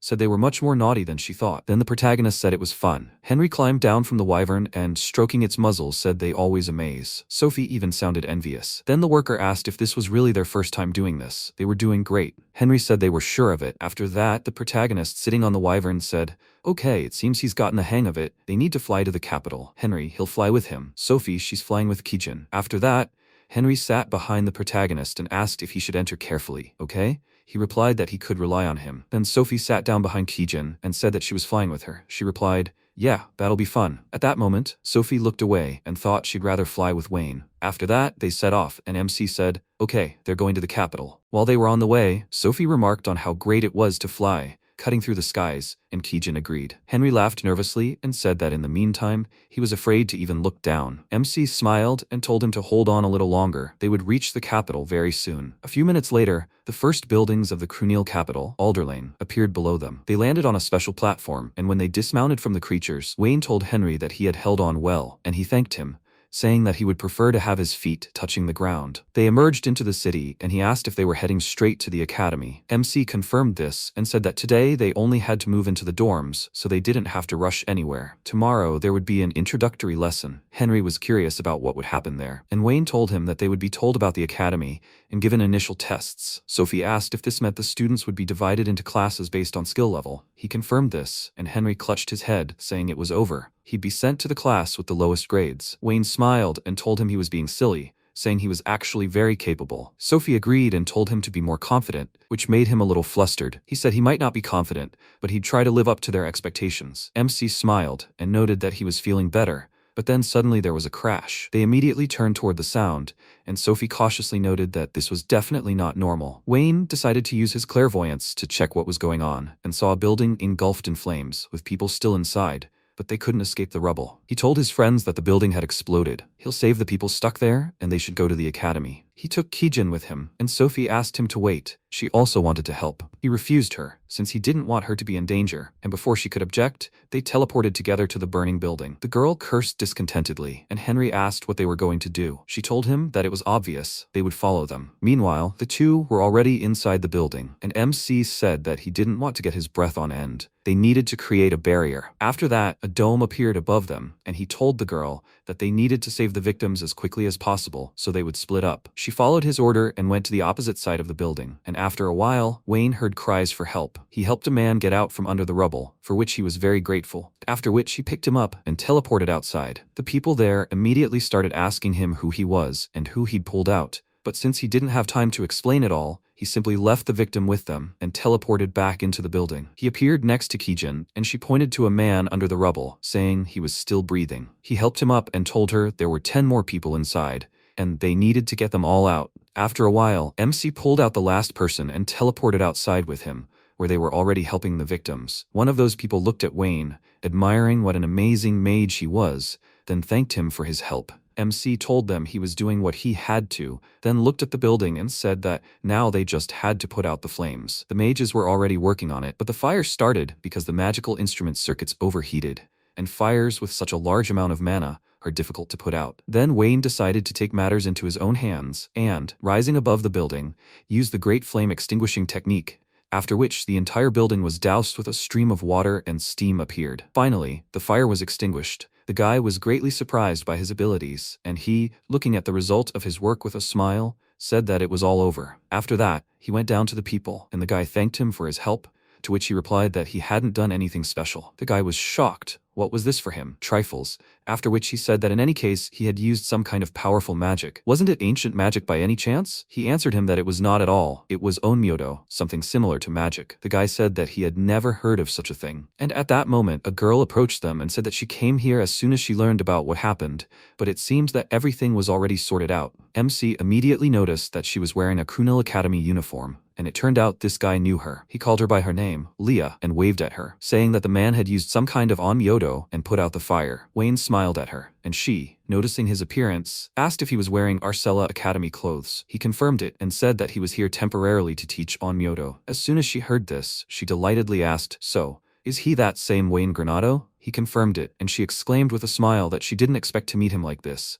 He really is the same age as the students. When she was told that he was a hero who saved the country, she imagined him as a giant. Realizing that she hadn't introduced herself yet, she apologized to him and said that she was a third-year student at Krunel Magic Academy. Her friend added that she was the best mage among the students. They asked for her help when fires break out. MC remarked that she was very kind, since she was just helping out, and she exclaimed with delight, "He's the same way, right?" He doubtfully confirmed it, and she told him to be more confident. Then, Kijin patted him on the shoulder and apologized for interrupting him. Sophie and Henry were here. The girl gave him a displeased look, and the guy laughed nervously and noted that he seemed to have already finished here. Wayne apologized to the girl, saying that he had to come here, and she said that she understood everything, but she was still angry. She didn't think she could solve these problems so quickly. Compared to him, she felt helpless. He told her that everyone has their strengths and weaknesses. It was just that this wasn't the best job for her. His words only made her feel worse, and Leah intervened, asking if they were transfer students from Arcella. It seems that they were also very unusual. She was looking forward to getting to know them better. Sophie looked at her with slight surprise and asked, "So she's from Krunel Academy?" After they introduced themselves, Sophie felt very embarrassed, as her first impression had been simply terrible. But Leah didn't seem to notice at all, and said it was a perfect opportunity to show them around. MC happily agreed, after which she led them around the academy grounds and pointed to a building nearby, saying it was a magic research lab. Everyone had been busy studying ancient magic lately, but this place continued to research modern magic. Wayne immediately remembered that the guy who took Tina had used ancient magic, and Henry remarked that ancient magic must be amazing. He would like to learn it. The girl's tone immediately became rude, and she advised him to abandon this idea. This was a flame that burns at the expense of human life. He felt awkward and apologized to her too, after which she turned to him with a smile and asked why he was apologizing. She suddenly spoke in a rude voice. Sophie asked what she meant, but she asked them to pretend they didn't hear anything. She was sure they would encounter this magic. After all, they were exchange students. MC immediately realized she was hinting at something, after which she led them to the dorm, and Wayne clarified, "Did they have a separate building?" Leah answered him that they used to have many exchange students, but now they would be the only ones. Sophie asked why there were no more, and she thought for a second, choosing her words,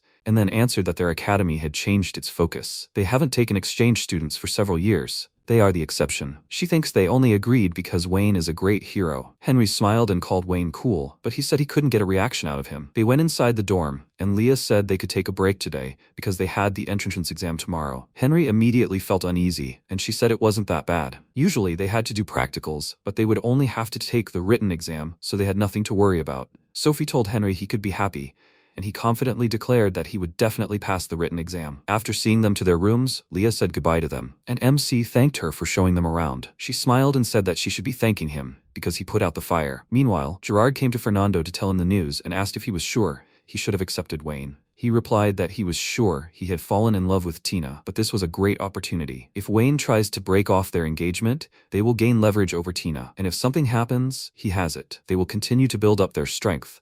It is only a matter of time until their plan bears fruit. The only problem that remains is the engagement with Tina, but that is not so important. At that very moment, Tenku was watching them and realized that he was planning something bad. Gerard glanced towards the window and became suspicious, and his master asked if something was wrong. He answered that everything was fine, after which Tenku returned to Wayne and told him everything. He noted that Wayne completely underestimated him. Let him continue to watch them and find out what he is planning. Tenku disappeared, going to carry out his orders, and he thought that it looked like the engagement with Tina was part of his grand plan, which is why she ran away from home. Now everything was decided. He would do everything to break off the engagement. A new day had dawned. The exam was already over, and Leah informed the new students of their results. She praised everyone and said that Henry hadn't made a single mistake, while Sophie had only 2. He sighed with relief, noting that they had done well, and Sophie said that of course they had, but it hadn't been a problem for them. He laughed nervously and said that he was just glad he had passed the exam and didn't care at all about a perfect score. Kijin, puzzled, noted that she had made quite a few mistakes,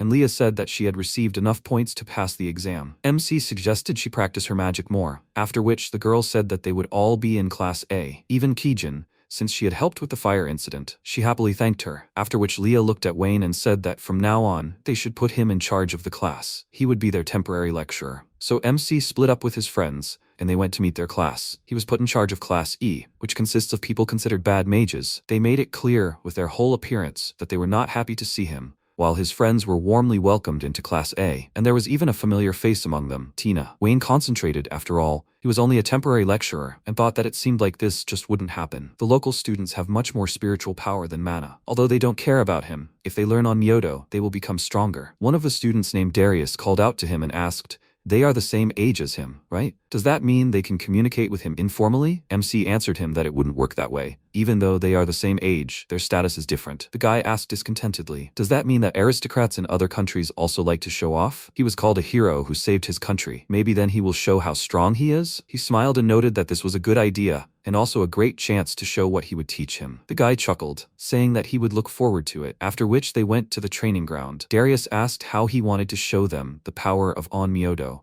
and he answered that he was their teacher, so he was not going to harm him. Therefore, he would attack him, and Wayne would defend himself. The guy smirked and pulled out a sword, saying that everything was fine with him, but he would not hold back. Immediately after that, he rushed into the attack, delivered the first blow, which Wayne blocked, and he angrily called him an idiot for using barrier magic unfairly. He told him that it wasn't magic, but on Myoto, and Darius hit him again, angrily telling him to shut up. MC thought that it would be boring if he only defended himself like this. He also needed to show off his sword skills. He pulled out his Zanpakuto, and the student called out to him with displeasure, noting that he had said he wouldn't harm him. He smiled and replied that he simply thought using only a barrier would be boring. After which they began to fight with swords, and the students noted that he was, after all, a hero who had saved the country. Apparently, Darius would lose. Meanwhile, Wayne mentally noted that he was quite good with a sword, and he also strengthened himself with the small reserve of mana he had. He had almost no mana, but a lot of spiritual power. If he were an Onmyoto mage, he would be on a completely different level. Darius, meanwhile, became nervous and wondered what was wrong with him. He couldn't even get his sword a centimeter closer to him. After all, he was even stronger than the students in Class A. With the thought that he couldn't lose, he put in even more strength and raised the sword above his head, and MC thought that this was amazing. He didn't even know that spiritual power could be converted into mana like that. After that, the guy jumped at him, but he parried that blow too, knocking the weapon out of his hands, causing him to click his tongue in annoyance, after which he pounced on him with his fists,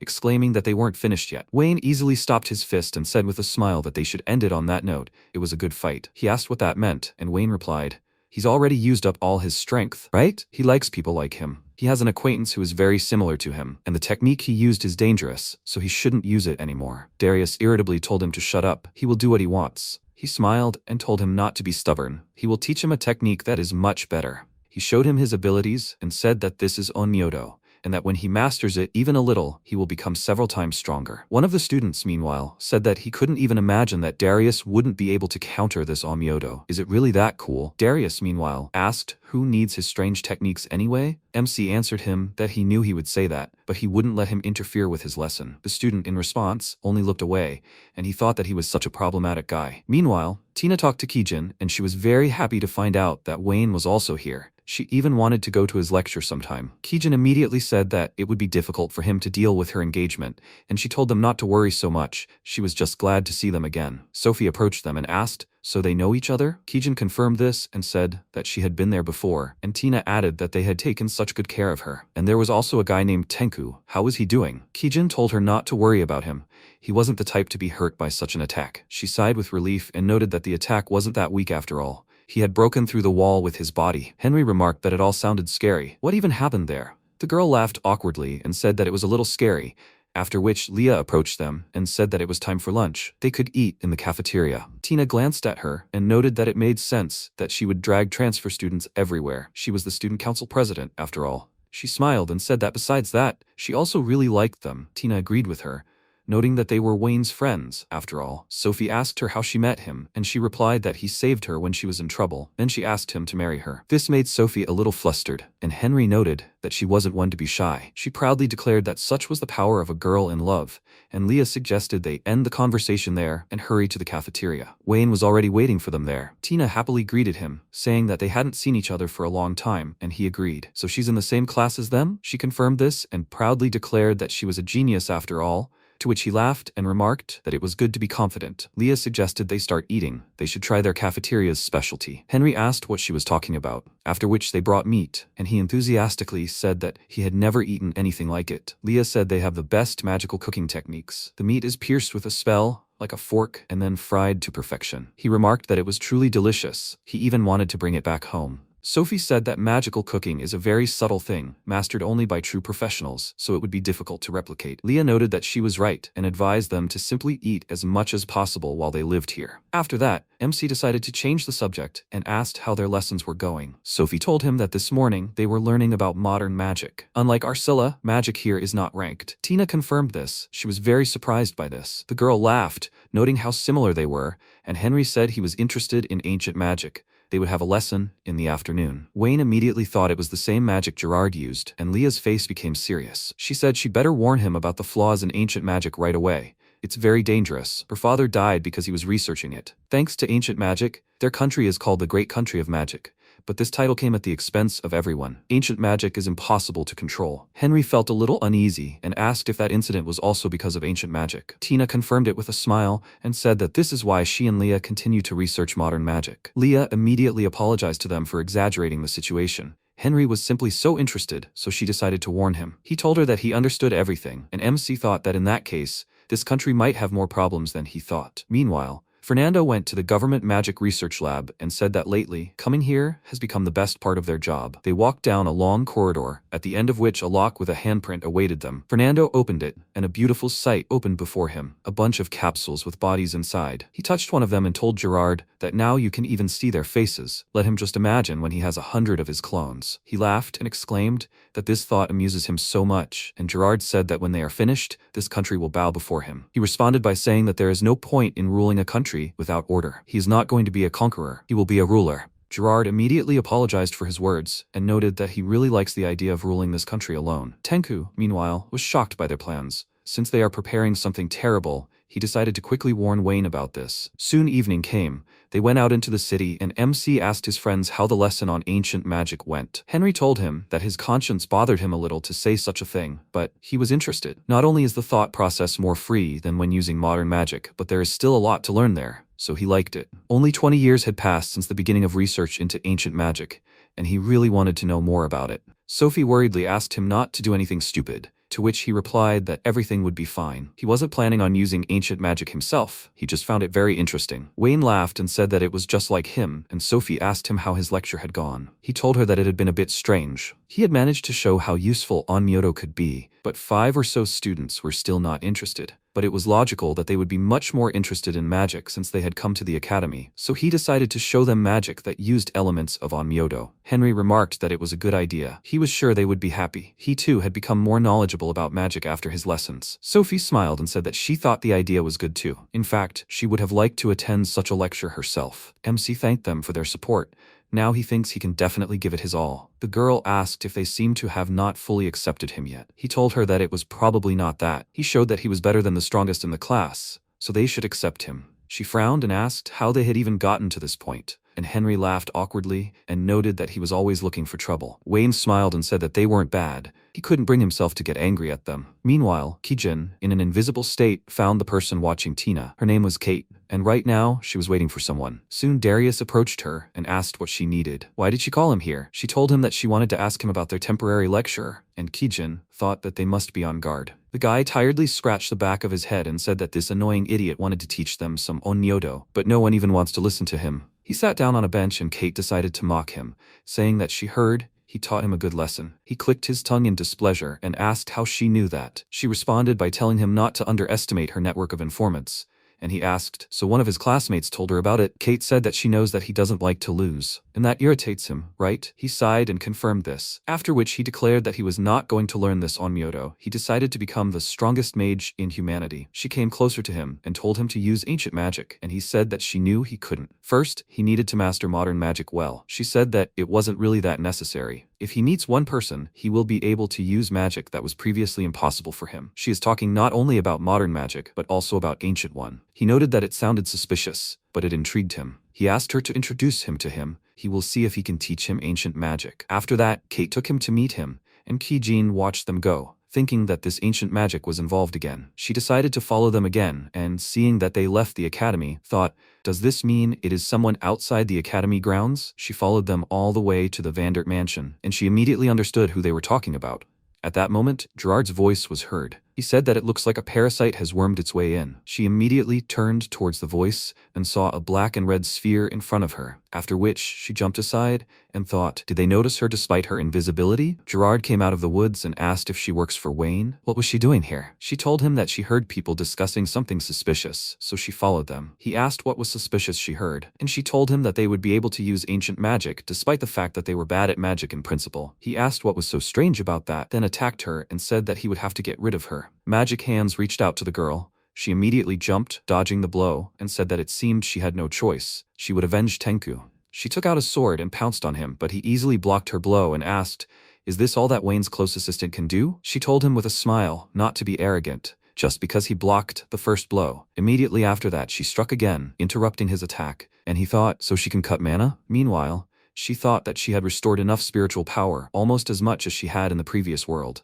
She could not lose to him. She struck him again, but this time he simply vanished into thin air and appeared right behind her. She noticed this too late, and he managed to grab her. Then she used the elusive moment technique and easily freed herself from his grip. He remarked that this was strange. How did she dodge? She answered him that she was simply faster than him, and he decided to test this theory. Streams of his magic began to attack her from all sides, but she deftly blocked each of them and said that such weak attacks would not work on her. After that, a magic ball flew at her. She dodged the blow again and said that she would not give him a chance to escape. Immediately after that, she immediately got very close to him and delivered a couple of blows, which he dodged. After watching her, he realized that she saw through his every move. Can she see the future or turn back time? Either way, it's time to stop. He used a time lock spell targeting her magical currents again, and she increased the distance between them. This time, the magic hit her. She immediately fell to her knees, and Gerard approached her, saying that he knew it. He extended his hand, shackling her with shadow shackles, and said that it was over now. Kijin tried to get out, but she couldn't, and she also needed to quickly ask Wayne about this. As soon as she wanted to contact him, Gerard touched her shoulder and said that he wouldn't let her do that. He severed her connection with Wayne. She tried to reach him, but couldn't, which made her panic greatly, and he touched her face, telling everyone to get some sleep now. After that, she lost consciousness and woke up in some dark room. She stood up, wondering where she was, and remembered how she had lost to him. Her telepathy wasn't working, which meant she could only wait for Wayne to call her. Hearing sounds, she realized there was someone behind the curtain and carefully pulled the fabric aside. There were those she was watching, and Gerard. He glanced at the guy and noticed that he was clearly hungry for power, and he said that he had been told that he could make it so that he could use ancient magic. Gerard replied that he would be happy to help someone who had worked so hard for it, after which, the guy indifferently waved his hand and told him to do what he had to. Gerard was very pleased because a demon stronger than the one living in Kate could inhabit him, after which he reached out to the guy and imbued him with the demon. Darius immediately felt a change in his body. He coughed and, looking at his hands, exclaimed, "What is this?" Gerard asked, "Does he feel power filling him?" Kate, meanwhile, was amazed. His reaction was much more powerful than with her, but for some reason she felt as if something was wrong. Kijin, meanwhile, thought it was bad. He had infused him with some otherworldly being. Darius mastered his new power. He laughed and exclaimed that the feeling was amazing, the power simply overflowing. His eyes flashed purple, causing Kate to become uneasy, and Gerard told her not to worry about it. He still had to learn to control his powers. Darius said he would definitely learn to control them, and when he did, he would be invincible. Gerard smiled, saying that they all expected good results from him, and at that moment, Fernando entered the room, calling for him. Kate became slightly nervous upon seeing the Lord, and he, glancing at Darius, remarked that he had managed to recruit another one. He had an important conversation with Gerard. They should leave his house if they were finished here. Darius glared at him, asking why he was being so rude, and Kate immediately led him away, apologizing to the Lord. When they were alone, Fernando also remarked that this guy was so funny. Was it him who had granted him his power? Gerard confirmed this and apologized to him for his rudeness, but he didn't care. This was proof that he felt stronger than he was. Now they would get down to business. He said he had captured one of Wayne's subordinates. Immediately after that, Gerard pulled the curtain aside and said that she was here. Kijin excitedly asked what he had done to him, and he answered that he had given him what he wanted. Now he could use ancient magic. She exclaimed that this power would one day destroy him, and he replied that it was part of their plan. She hissed curses through her teeth, and Fernando advised her to watch her words. Or did he need to remind her of her situation? She told him that he didn't need to bother. She wasn't going to obey them anyway. Fernando smirked and noted that she seemed to have excellent willpower. They would still have to resort to their plan to make her submit. She frowned and told them not to hope for that. She only obeyed Wayne, and he noted that that was precisely what made her the perfect guinea pig. After that, Gerard used a mind control spell on her, and she immediately grabbed her head, calling for Wayne in panic, her eyes lighting up. Fernando laughed and told his subordinate that he never ceased to amaze him. He was able to brainwash such a strong-minded girl so easily. He replied that his praise was an honor, after which the Lord told Kijin that she would still follow Wayne, but now she would pass on all the information to them. After that, she went to Wayne, who at that time was just discussing the situation with Tenku. He noticed that she was late, and she apologized to him. Unforeseen circumstances had arisen. He said with a smile that everything was fine. Tenku was just about to tell him what he managed to find out. The guy worriedly said that they were doing something crazy. He saw a huge number of clones of a man named Gerard. It was a frightening sight. It looks like Fernando is planning to seize power in the country. Kijin at that moment passed on all the information to Gerard, and Tenku turned to Wayne, saying that something very bad is coming. He agreed with him, and noted that the problem was bigger than they expected. He would like to observe more, but these clones cannot be ignored. Gerard heard all this perfectly, and realized that he had finally decided to act, but he wouldn't let it stop him. Time passed, and all the respected figures gathered in the meeting hall at Krunil Castle. The woman thanked them all for coming to the 512th Magic Conference. The Magic Conference is a council of the most powerful figures in the country, where they discuss policy regarding magic, and the main topic for today is the reform of magical education. The woman gave the floor to the Minister of Magic, Lord Elias Raymond. Meanwhile, Tina was a little nervous and told Leah that they should have already begun the discussion. The girl asked if everything would be all right. The fate of all humanity could depend on her father's decision. She answered with a smile that there was nothing more she could do. And suddenly, everything around shook. Tina thought it was an earthquake, and Leah immediately realized that something was approaching them. At that moment, a huge snake, an asp, jumped out of the ground. Tina looked up at it and exclaimed, "Why is it so huge?" Leah noted that the snake was unlucky because they caught it right away. She used a fire cyclone spell, and streams of flame quickly engulfed the snake from all sides, but it didn't harm it in any way. This caused her to panic, and when the snake attacked her, she jumped back and, confused, said that snakes are weak to fire attacks. Tina said that it seemed to be a unique specimen. This one had enormous magic resistance. In that case, Leah decided to simply hit it harder, and at that moment, Darius appeared. He laughed and said that this was excellent prey, so perfect to test his new power. The girls immediately looked up at him, and then he broke away and quickly approached the snake, hitting it on the head. Seeing that the beast was no longer moving, the girls asked in surprise, "Did he kill it with one blow? When did he manage to become so strong?" Darius ignored them and looked at his hands, smiling as he thought about how much power was gushing out of him. Tina asked where he got such skills. He only told her that he was now stronger than both of them, then left laughing. MC blocked his path and said that he came because he sensed the presence of a monster, but it seemed that they had already sorted that out. The girls joyfully called out to him, and Darius noted that he was rather slow for a teacher. He had already dealt with the monster. Wayne immediately suspected something was wrong and asked where he got this power, and he replied that he wouldn't tell him anything, and how upset he must be, having become stronger without his Onmyoto. MC said that now he understood everything because he felt it from him. Who gave him this power? The guy asked, so he noticed that someone gave it to him, but if he wants an answer, then first he will have to defeat him. The same rules as last time. Wayne frowned, clearly not wanting to fight him. Meanwhile, Minister of Magic Elias began his speech. He thanked everyone for coming today. He looked forward to hearing their opinions. He would like to suggest that they abandon the teaching of modern magic. The man next to him remarked that this sounded interesting,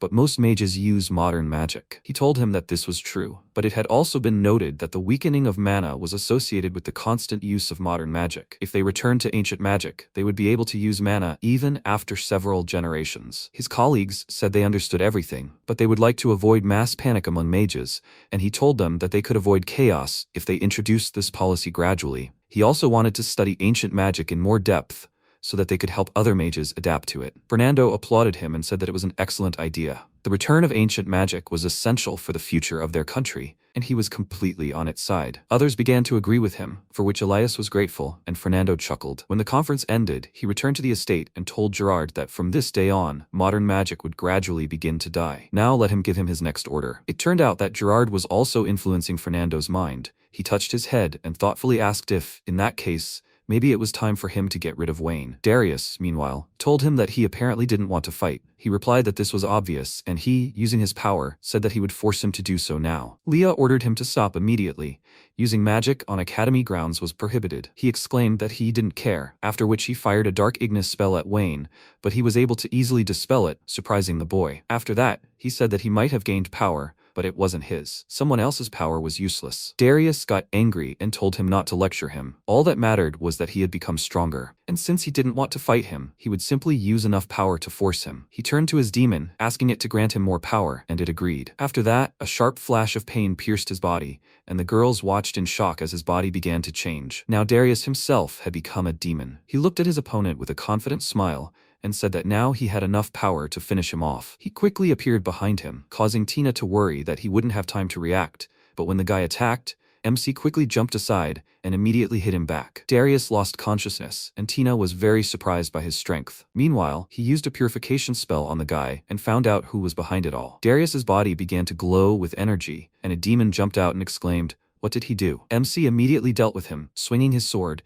and while his body was dissolving, he looked at him in surprise and asked how he could be so strong. After that, the girls approached him and asked what it was, and he told them that he didn't know, but he knew who was behind it all: Gerard. Tina wasn't at all surprised and told Wayne to be careful with him. He was supposedly Fernando's loyal servant, but she didn't sense an ounce of loyalty in him. He took her words into account and thanked her for the warning, after which an elite squad of mages arrived and immediately began questioning them about what was going on. Leah felt a little nervous, wondering if they had come to deal with the snake, but in that case, there were simply too many of them. One of them approached Wayne and said he was being arrested on suspicion of espionage, and Tina, confused, exclaimed that there must be some kind of mistake. He responded that there was no mistake. He was attacking students, even though he was working here as a temporary lecturer. The girls immediately began to defend them, saying that Darius had attacked them first, but they were no longer able to influence this, since the mages had been given an arrest warrant. Leah became worried, thinking that everyone in the elite squad used ancient magic. Fighting them all at once would be difficult, even for Wayne. He asked if he could ask them a question. Were the exchange students who came with him okay? The mage replied that they were also being detained. Nothing would happen to him if he obediently went with them. He breathed a sigh of relief upon learning this, then teleported away, and the mages excitedly exclaimed that he had escaped and that they should find him immediately. From now on, the use of power was permitted. MC, meanwhile, rose into the air to assess the situation. The situation was very bad, and he decided to save Sophie and Henry first. He went to the dungeon, quickly dealt with the mages, and seeing the entrance to the basement, thought that they should be here. He descended the stairs. His friends were lying in the prison cell, all beaten. He wondered who had done this to them, and suddenly Kijin's voice was heard behind him. She said that it was her. She had captured them and was making sure they didn't escape, and she would not hold back, even if her opponent was him. Wayne immediately understood everything. They had been unable to reverse her summoning, so they had captured her mind. Only one person was capable of that. Kijin advised him not to waste time, but not to think that he could defeat her. She knew everything about his abilities. She used the skill thinking that she knew all his possible attacks, meaning he wouldn't be able to hit her. But to her surprise, he dealt with her very quickly and said that he knew everything about her too. Having cleared her mind, he returned her to normal, and she immediately began explaining the whole situation to him, about Gerard and about taking over her mind. And when he said that he already knew everything, she said that he surprised her as always. MC thoughtfully folded his arms over his chest and said that he never thought that they would decide to attack people dear to him. If nothing was done, they would be declared wanted, although they hadn't committed a crime, and at the same time, they would cause problems for Arcel. But it would be difficult to resolve this peacefully, which meant there was only one thing left. He would force him to submit. Looking at his face, Kijin realized how serious he was, and he said that first they needed to move Sophie and Henry to a safe place. She told him to rely on her. They didn't see who beat them like that, so there would be no problems. Meanwhile, Fernando entered the lab with Gerard and said that all of his clones were finally ready. He asked, "So that's it?" Fernando didn't understand what he meant, and then this guy pierced his body with a sword. At that very moment, Fernando realized that he had been influencing his mind all this time and asked if he didn't want to repay him for saving him from the ancient ruins. He answered him that he had been his faithful servant enough. He no longer needed him. Fernando fell, unable to stand after such a wound, and asked what he was trying to achieve. He answered him that everything was quite simple. He wanted to rule over all living beings. As a parting gift, he would tell him the truth. This body was not originally his, he simply occupied it. He is the demon god Zorotos, he is a deity. But while he was telling Fernando all this, he had already died, and he said that he was so pathetic. After that, he released all his clones. He had been waiting for this moment for a long time. He had finally come this far. His revival was at hand. AL came up with a very problematic spell. To seal him, they sacrificed hundreds of representatives of their race. He also sacrificed all his clones, and a black magic circle appeared under his feet, which transferred him to another space, the abyss of death, and he began the fusion of souls. The souls poured into his body at once, and he finally acquired his true form. Rejoicing at this, he shouted that he had finally regained all his power, and now all living beings in this world bow before him. In time, Wayne decided to find Gerard by his mana, since he was definitely up to something now. But suddenly a bright light appeared in front of him, and he heard whose voice it was. A woman appeared in front of him, and he immediately felt the same sensation he had when talking to the goddess of the seas. This time, he was talking to Terasha, the goddess who created this world. He asked why she had summoned him, and she said it was because this world could perish. The demon god Zuorotos, who had been sealed away long ago, had awakened. Previously, she couldn't interact with people, but because of his awakening, the balance in this world was destroyed, so she was here, and he was the only one who could stop him. He asked her to tell him everything he needed to know, while Zuorotos burst into the royal palace, shouting that he would make this world his own. The magicians immediately became wary, and the king said that he clearly didn't have good intentions, so let them seize him and throw him in prison. The mages told the unknown being to surrender before it was too late, but he laughed and asked, how dare some mortal think himself above him? How dare he look at him like that when he was the new ruler of this world? The king didn't react at all and said he was completely crazy, and that they should just take him out. The mages sprang into action, shooting several fireballs at the deity, but they didn't harm him in any way, and he remarked that their magic was so funny and weak, and that he would now show them how it was done. The flames of death immediately engulfed all the mages, and the entire throne room was filled with screams. When they fell silent, the king nervously asked, what was that? Zuorotos approached him and said that they were now alone. He was afraid because he couldn't even comprehend his power. The king immediately bowed before him and fearfully asked him to wait, that he would pay him whatever he wanted if only he could spare him. He replied that he didn't care about the money or his miserable life. In fact, he was lucky to have met him. If he did as he ordered, then all the inhabitants of the kingdom would be able to master ancient magic, and his country would be the strongest in the world. He would become the king of the entire world. How did he like that idea? The king, of course, agreed and swore to do whatever he wanted, after which the demon extended his hand to him and said that they had agreed that from that day on, he would be his pawn. Meanwhile, Wayne learned all the details and told the goddess that his goal would not change. He just needed to defeat Zuorotos. She smiled, saying that she was glad to hear it. She knew she had done the right thing when she transferred him to this world. This news took him by surprise. She said that she had taken his soul from the cycle of reincarnation in his old world and transferred it here. If she hadn't done anything, his soul would have simply disappeared. She had no other choice. She foresaw the destruction of this world at the hands of a demonic god, so she decided to bet on him because even his soul was incredibly powerful. She thought that he had enough strength to defeat Zuorotos, so she decided to reincarnate him along with his memories. He sighed heavily, saying that then he should thank her. Now he understood what the goddess of the seas meant when she said that a heavy burden lay on his shoulders. He told Terasha that if this was his duty, then he would do everything to justify her hopes, and she thanked him with a smile, asking him to protect the world she loved so much. After that, she left, and he thought that she did not order him, but asked him, this is not at all like a god. He looked over the entire city from a high tower and vowed to protect this world, because there are so many people dear to him here. Now he feels someone with a gigantic amount of mana. Such a thing has never been here before. It is probably Gerard. Since mana emanates from the royal palace, he headed there. When he arrived, the king was frightened by another unexpected guest, and Zuorotos looked at him with a smile and noted that he had finally arrived. MC said that he was unrecognizable now, and he asked if he thought he could defeat him in this form. The king excitedly exclaimed that he couldn't defeat him. No need to play hero. The god immediately shut him up, as he didn't allow him to speak, and at that moment, Wayne attacked him with the Heavenly Thunder technique, causing him to immediately release the king and curse. MC said that he understood everything. He had only just awakened, but he would put him back to sleep. He would defeat him. Zuorotos became angry and ordered him to stop acting like an invincible hero.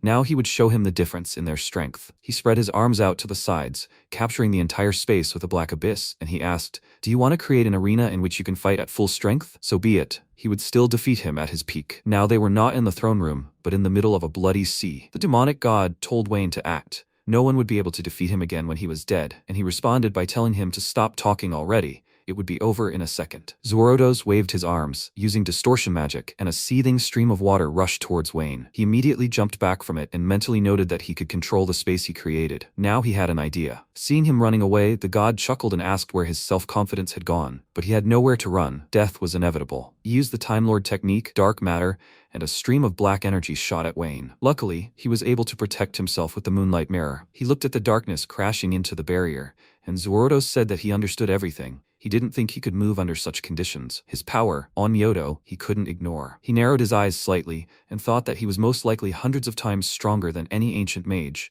perhaps even equal in strength. MC put away the mirror and warmed up, saying that he had already gotten used to the space, so now he would fight in earnest. He released his energy, then punched the floor, and a rift appeared in space, from which Kagutsuchi emerged. The spirit immediately attacked his opponent, and he, jumping back, exclaimed that he had amazing power, but it was useless if it couldn't harm him. He began manipulating his space again, cutting through his attack, and Wayne asked, "Does that mean he can do that too?" He replied that he can do whatever he wants in this space, and that he has no chance of winning. He noted that it seemed like he still didn't understand anything. Nothing is impossible for his Onmyoto either. As long as he can use it, he can always win. Zorotos laughed and said that was nonsense. If he wasn't going to give up, then maybe he could still amuse him a little longer. MC ignored his threats and said that he would now show him the technique he had just invented. The bloody space instantly turned blue, and Zorotos, looking around, began to get nervous. He exclaimed that it was impossible. What did he just do? He replied that he understood how his space worked and simply took control of it. Zorotos waved his hand excitedly and exclaimed that it couldn't be possible that he was capable of such a thing. He responded that he was indeed capable of it. Once he understood how his magic worked,